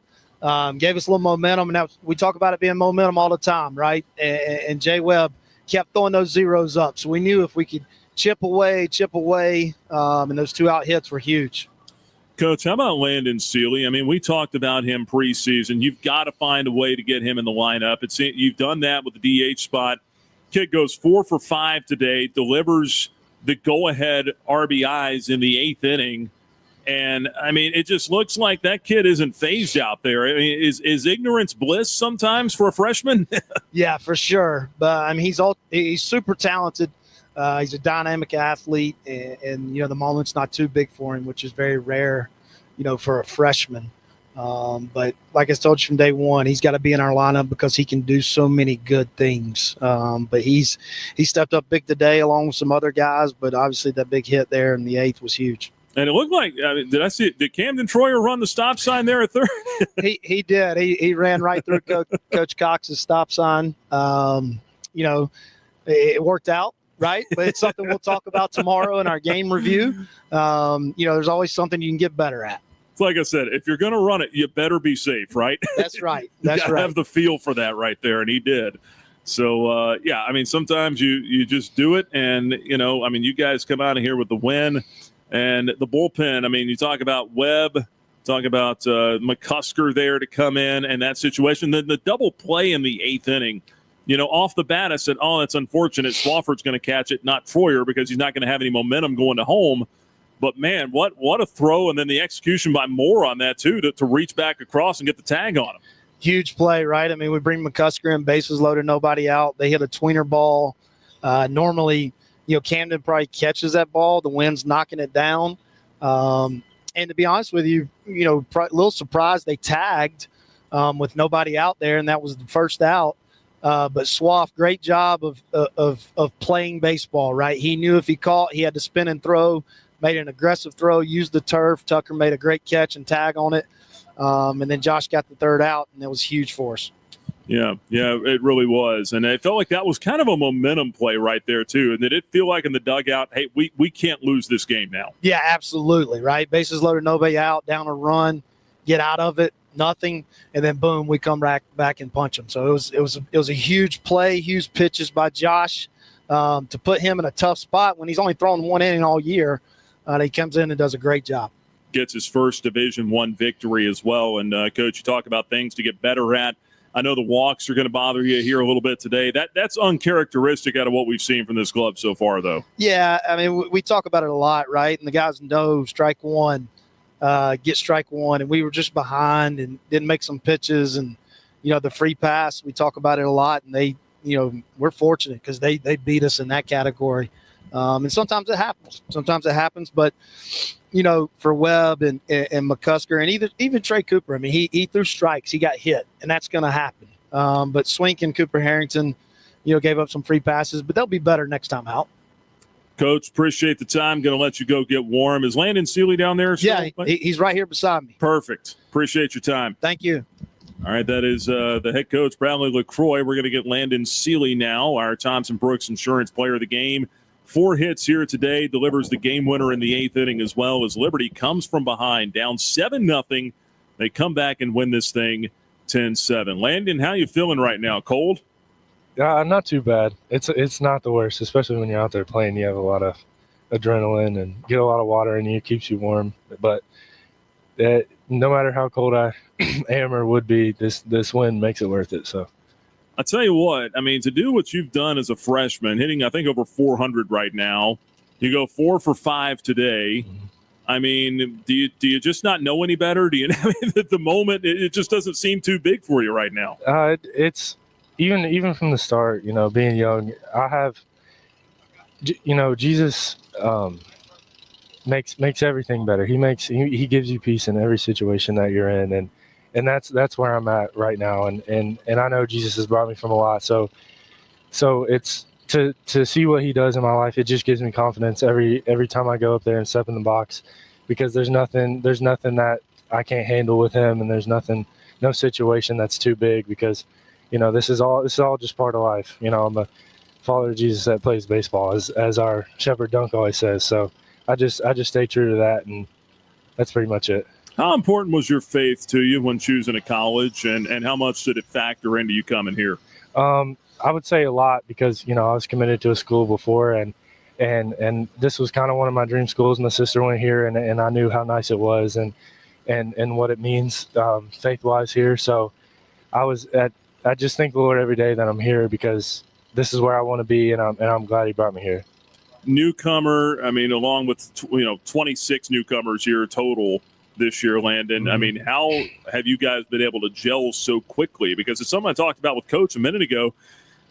There was just none of the typical stuff that you would see from a team down 7-0 in the fourth inning in 36 degrees. It's easy to go, you know what, we'll get them tomorrow. Yeah. But there was none of that. No, the main thing about this team is that everybody wants everybody else to succeed. And I think that's for a lot of teams, in the country, that's when they fail is because of part of that. And guys don't want everybody else to succeed, even though they're on the same team. But I feel like every single player here wants to see us win, wants to see every player succeed, no matter how they're doing. And it's just a great vibe in the locker room at all times. Like everybody bands together, everybody's having fun. So that's where these comebacks come from. Everybody pulling on the same rope. You guys have done it twice in a row now, down 4 at NC State. Or down 3 in the ninth inning. You score 4 times there, and then down 7 today here at home. You guys come back and win it 10-7. A couple more thoughts here, then I'll let you go get warm. Just take me back to the at-bat in the 8th inning there, where there's one out. Sacks are loaded. You're trying to get you guys, or I think it was 2 on, actually, first and third, trying to put something in play there. I mean, just tell me what you're trying to do at the plate there. Well, after that 2-0, I took a big hack, 2-0 swing, and then I found that swing was kind of stiff, so I just loosened up and just was looking for the ball, catch a barrel. It's gonna go when you catch the barrel. So I was just looking for that and going right side. That's usually my approach. So that's what my thought process was there. And when you're in the dugout, I mean, it's hard to stay warm down there, right? I mean, well, you got the heaters, that helps, but I mean, you're not out in the field playing like these guys are. You're watching, but then you see that double play in the 8th inning. How much did that fire you guys up, and what was the feeling after that? That just to see that, and we put so much work into double plays and things like that. Like, just so many reps you see coming into play right there, and it's not too bad. When you're fired up, when your team's on this comeback, people aren't really thinking about it. And Coach luckily brought up the idea today for me to go. Get warm, stay warm in the cages since I was DHing, so that was good, and that really helped me out a lot, I think. Do you take any hacks down there, or do you just go down there and warm up? I did take a few hacks each time I went in, so yeah. Yeah, that's home field advantage right there. Yeah, very much. Hey, Landon, really appreciate your time. Good chatting with you here for the first time. A heck of a start, man. Keep at it, and look forward to catching up with you again here down the road. Thank you. And congrats on the win. That's Landon Seeley. He is our Thompson Brooks Insurance Player of the Game. Man, well-spoken young man. That was good stuff right there. True freshman and big contributor today. 4 hits, including the go-ahead 2-run double in the 8th inning as Liberty rallies to win this one 10-7. Our Thompson Brooks Insurance Player of the Game, Landon Seeley, with us here on the Coca-Cola 10th Inning Show. We'll take a break. When we come back, we will have a look at your final stats, check the out-of-town scoreboard, and more before we wrap up here at the ballpark. Flames win it 10-7 over Xavier. Curious about the housing market in Central Virginia? The caring, competent, trusted advisors at Carl Miller Realty have over 100 years of combined experience. We are committed to helping clients make informed housing decisions. For a winning game plan and to discover the value of your home, visit carlmillerrealty.com to make your next move a slam dunk with our winning team. That's carlmillerrealty.com. Century Exteriors offers exterior home renovations, including but not limited to gutters, roofing, siding, home additions, and much more. Century Exteriors makes the process seamless. Call 434-239-6722 for a free on-site estimate, or visit us at centuryexteriors.com and Century Exteriors on Facebook and Instagram. Owned and operated by a Liberty alum, Larry's Tire and Auto Repair offers complete auto service, including tires, preventive maintenance, and more. Larry's Tire carries all major brands and is open from 8 a.m. to 5 p.m. Monday through Friday. Larry's Tire has 2 locations in Lynchburg and at Able Tire in Concord. And coming soon, Larry's Tire will expand to a new service center in Forest. More information on Larry's Tire is available at larrystireservice.com. When it was time for my family and I to buy and sell our houses, we knew exactly who to call, and that was Jason Porter with Legacy Realty and Development. Hi, this is Nick Pierce, encouraging you to do what we did. Make the easy decision and call Jason Porter for all of your real estate needs. Thanks, Nick. And Flames Nation, let's talk about how we can serve you. Call or text me today, Jason Porter, at 434-258-8827. That's 434-258-8827, or email me at jasonporterrealestate@gmail.com. Thanks, and as always, go Flames. True Flame fans know where to shop to show their pride. Shop LibertyFlames.com. We're your one-stop shop for official Liberty Flames merchandise. Plus, all orders shipped free. Go red, white, and blue and visit ShopLibertyFlames.com today. That's ShopLibertyFlames.com. ShopLibertyFlames.com is a proud sponsor of Liberty Athletics. For all your Liberty Flames apparel needs, visit ShopLibertyFlames.com today. Every Sunday is Bark at the Park with Liberty Baseball. Now your dog can join the Flames Pup Club. Get a bandana, leash, chew toy, and tickets to Bark at the Park days for just $50. Email flamesclub@liberty.edu to sign up. The game is over, but we're still talking Liberty Flames baseball. You're listening to the Coca-Cola 10th Inning Show on the Liberty Flames Sports Network from Van Wagner. Back in the Sid Bream radio booth atop Worthington Field at Liberty Baseball Stadium, where the Flames come from behind today. Liberty wins 10-7 over Xavier. Trailed this game 7-0 after 4 innings, and it looked pretty bleak. But Liberty scores the next 10 runs in this one, shuts out Xavier for the rest of the ball game. Time to talk about it here with a look at the final stats presented by Larry's Tire and Auto Repair. Totals for Xavier: 7 runs, 11 hits, 1 error. It was costly. And 11 men left on base. For Liberty, 10 runs, 16 hits, no errors, and 11 left on as well. The winning pitcher is Josh McCusker. He gets his first Division I victory. Won 9 games last year in junior college. Gets the win out of the bullpen. He goes to 1-0. The loss goes to Ben Weber. He falls to 0-2. There was no save here today. And you look at how this one unfolded. Josh Swink started the game for the Flames. Didn't have it today. He had a clean 1-2-3 first inning, 3 up, 3 down with a strikeout, and then hit problems in the second inning, gave up 2 runs on 3 hits there, and then gave up the 2-out, 3-run homer to Clay Burdett in the third inning. That was the big blow there. Made it 5-0 after 3. Swink was done after 2 2/3 innings, could not get out of the third. He gave up 5 earned runs on 6 hits with 2 walks and 2 strikeouts through 59 pitches. Not sure what his future is in the rotation for right now, but Swink, a couple of starts, and today did not go very well for him. Then it was Cooper Harrington after that. True freshman came on after a clean outing his first time last weekend against St. John's. Harrington gives up 2 earned on 1 hit with 3 walks and a couple of strikeouts in 1 inning of relief. Some of those pitches, again, from Harrington, I thought looked pretty good. It felt like that the zone got kind of tiny at times, mainly for the Flames, a little bit for the Musketeers as well, though. And Harrington unable to go more than an inning. He had to be lifted in the 4th. And then Joseph Webb came on and battled through some of that same adversity with the zone, but 3 walks, 5 strikeouts, didn't give anything up. No runs on 2 hits through 3 1/3 innings. And after Xavier had built that 7-0 lead, they scored 2 more in the 4th, led it 7-0 after 4. Flames went on the comeback trail. They got the 3 spot in the 5th. Liberty unable to crack Jake Hooker in the beginning. Xavier's starter ends up going 4 1/3 innings. Didn't give anything up through the first 4. Only 4 hits allowed, no runs through the first 4 innings. But then in the 5th, Tucker Moore led it off with a single, followed by a walk to Michael Robertson. Then Riley DiCandido with a ground ball to the right side that was bobbled by the second baseman Minsick. That loaded the bases for Tanner Marsh. He'd strike out, and then with a lefty coming up, Xavier went to the bullpen. They brought on Ashton Cronister, to pitch to the left-handed hitter Sorensen. Well, that didn't work well. He gave up a 2-run single. That put Liberty on the board. It was 7-2. Then proceeded to walk Nick Barone. Troyer popped out, and then with 2 outs in the inning, Flames were able to get a big 2-out knock from Landon Seeley, one of his 4 hits on the day. That made it 7-3. In the 6th, Webb throws up another scoreless inning for the Flames in the bottom half of the 6th inning. it was Moore to lead it off. He'd pop out. And then Robertson with 1 out singled.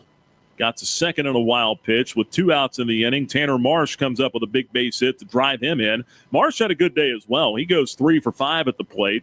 2 singles, a double, and an RBI. A couple of runs scored for him. So he quietly had a really good day out of the 2-hole today.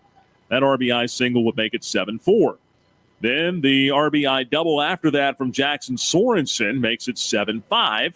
And Barone follows that with an RBI single to make it 7-6. So 3 straight hits to drive in runs with 2 outs in the 6th inning. All told today, the Flames go 5 for 13 with 2 outs, and they knock in 4 2-out RBIs. That was a big key in this comeback today. Camden Troyer would ground out to eventually end that 3-run 6th inning. So the Flames get 3 back in the 5th. They get 3 back in the 6th. They cut it to a 7-6 ball game. Flames got a couple of men on in the 7th, could not score. It's still 7-6, going to the bottom, actually to the top of the 8th. We'll start there. Trey Cooper comes on, gives up a single, a walk on a 3-2 count to Isaac Waxman that, quite honestly, probably shouldn't have gotten to a 3-2 count had it not been for a 1-2 pitch that was called a ball. Looked pretty good from here. Probably should have been a strikeout, but be that as it may, turned into a walk. Then the single from Connor Mish. That loaded the bases. Cooper was out of the ballgame at that point. McCusker came in.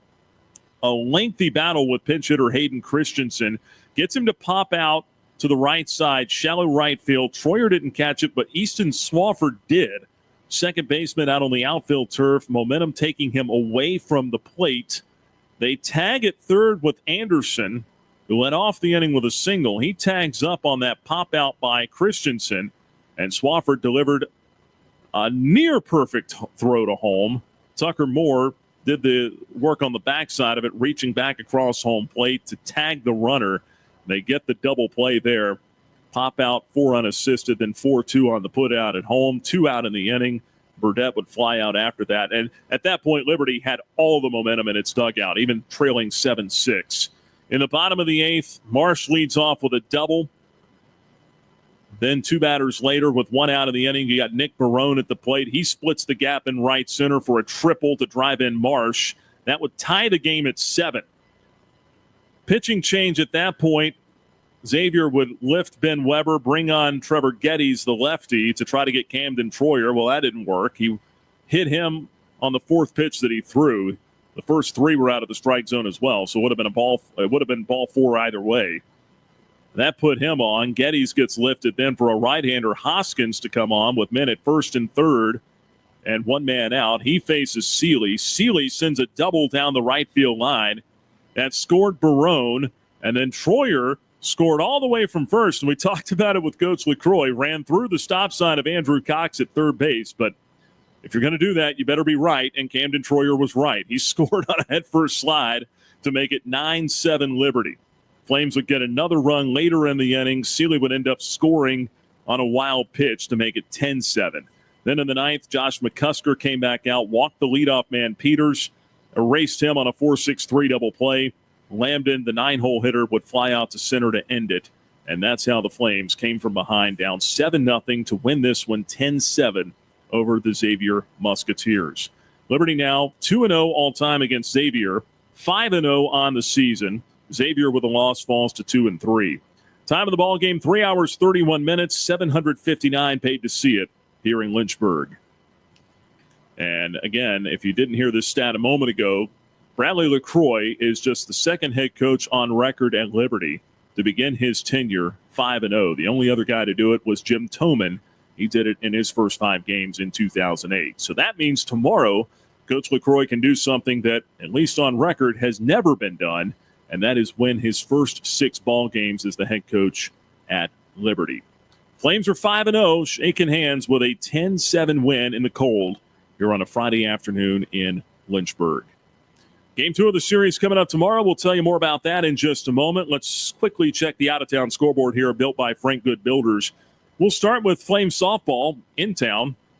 Here, the in-town scoreboard, I should say, is the Liberty Lady Flames. 20th ranked Liberty blanks Charleston Southern today in the home opener for the Lady Flames. 12-0 the final score. Rachel Roop with a home run in that one. She finishes with 4 RBIs, and the Lady Flames roll to a 12-0 win. Liberty now 9-3 on the season, and they will play again tomorrow against St. Joseph's. Now back to college baseball from Conference USA. A couple of other games going on, or actually several other games going on at the moment here. Jacksonville State at home with a 2-0 lead over Akron. That game's in the top of the 5th. Bottom half of the 6th in Murfreesboro, Tennessee. Middle Tennessee leads Fairleigh Dickinson 2-0. Kennesaw State trails Columbia 4-2 in Georgia. I would say it's not at Kennesaw State. They cannot play on their campus right now due to stadium renovations. They're playing that game in Marietta, Georgia. So Kennesaw State down in what is technically a home game, 4-2 to Columbia. They're in the bottom of the 5th. Sam Houston at home trails New Jersey Tech 2-1. That game's in the top of the 6th. Bottom half of the 2nd in Hattiesburg, Mississippi. Southern Miss leads Louisiana Tech 1-0. Coming up a little bit later, here in about a half hour, FIU's at home tonight, taking on Delaware. First pitch in Miami at 6:30. SIU Edwardsville at number 20 Dallas Baptist. They'll get underway at 7:05. And then an 8 o'clock Eastern start for New Mexico State and Western Illinois out in Las Cruces. Out-of-town scoreboard is built by Frank Good Builders. And the score you care most about here in Lynchburg, Liberty 10, Xavier 7. That is the final. Next game of the series coming up here tomorrow afternoon. That'll be a 2 o'clock first pitch. We'll have it for you here on the Liberty Flame Sports Network from Van Wagner. And you look at the starting pitching matchup for that one. Flames will send the CUSA Pitcher of the Week, right-hander Ben Blair, to the mound. Blair, in his first start against St. John's, 6 scoreless innings. He got the win as the Flames beat the Red Storm in Game 2 of a doubleheader, 3-0. So Blair 1-0 on the season with a 0 ERA. Xavier will counter with Ryan Peach. Peach started on opening weekend as well for the Musketeers. He has no record, 1 start, only pitched 3 innings, gave up earned run there, so a 3 ERA for Peach. A couple of right-handers will lock horns here tomorrow afternoon. 2:05 first pitch. We're on the air at 1:30 with the Flames on Deck Circle powered by Segra. And that will just about do it for us here at the Old Ball Yard today. Chilly day, but the Flames are flying high with another win. They are 5-0 to start this season. Liberty with a chance to take the series coming up here tomorrow afternoon. So that will do it for us. Until then, we say so long and appreciate you stopping by here on this Friday afternoon for Flames Baseball. I'm Nick Pierce. Final score again, Liberty 10, Xavier 7. Till tomorrow. So long, everybody. Thanks for listening to live coverage of Liberty University baseball from Van Wagner on the Liberty Flames Sports Network. This broadcast of Liberty Baseball has been brought to you by Joe Yock with Alcova Mortgage, showing you the way home. By Aqua Pros, pools, hot tubs, and hearth. Carillion Clinic, inspiring better health. By Carter Bank, life lived full. Coca-Cola, taste the feeling. Crossroads Family Dentistry. Earthright Mid-Atlantic, your trusted solar and energy efficiency experts. By 11 West. First Bank and Trust, the bank that puts you first. Foster Fuels, providing reliable service for 100 years. Frank Good Builders. Freedom First Credit Union, where people bank for good. Gentry Lock Attorneys. The Good Feet Store. By Haley's Appliance and Outdoor. Liberty Baseball has also been brought to you by Ironclad Coffee Roasters, the finest hand-picked specialty coffees from around the world, serving you at Candler Station in Lynchburg. Jason Porter with Legacy Realty and Development. Larry's Tire and Auto Repair. Expect the best service, prices, and care. By Carl Miller Realty. Caring, competent, trusted advisors. The Liberty Bookstore, the official online store of Liberty Athletics. Lynchburg Nissan. Nobody beats our prices. Nobody. Peary Family Dentistry. Century Exteriors, providing roofing, gutters, windows, and home remodeling. Visit them at centuryexteriors.com. By Segra, a proud partner of Liberty University. Segra offers customized business technology solutions. Learn more at segra.com. And by Thompson Brooks Insurance. Planning today for tomorrow. The general manager of the Liberty Flame Sports Network from Van Wagner is Justin Metzger. Network director, Alan York. Coordinating producers Kyle Sykes and Nick Pierce. I'm staff announcer Jeff Lawrence with a special thanks to Liberty University Athletics Director Ian McCaw, Senior Associate Athletics Director Robert Goodman, and Senior Associate Strategic Communications Director Ryan Baumberger. Liberty Flames Baseball is an exclusive presentation of the Liberty Flames Sports Network from Van Wagner.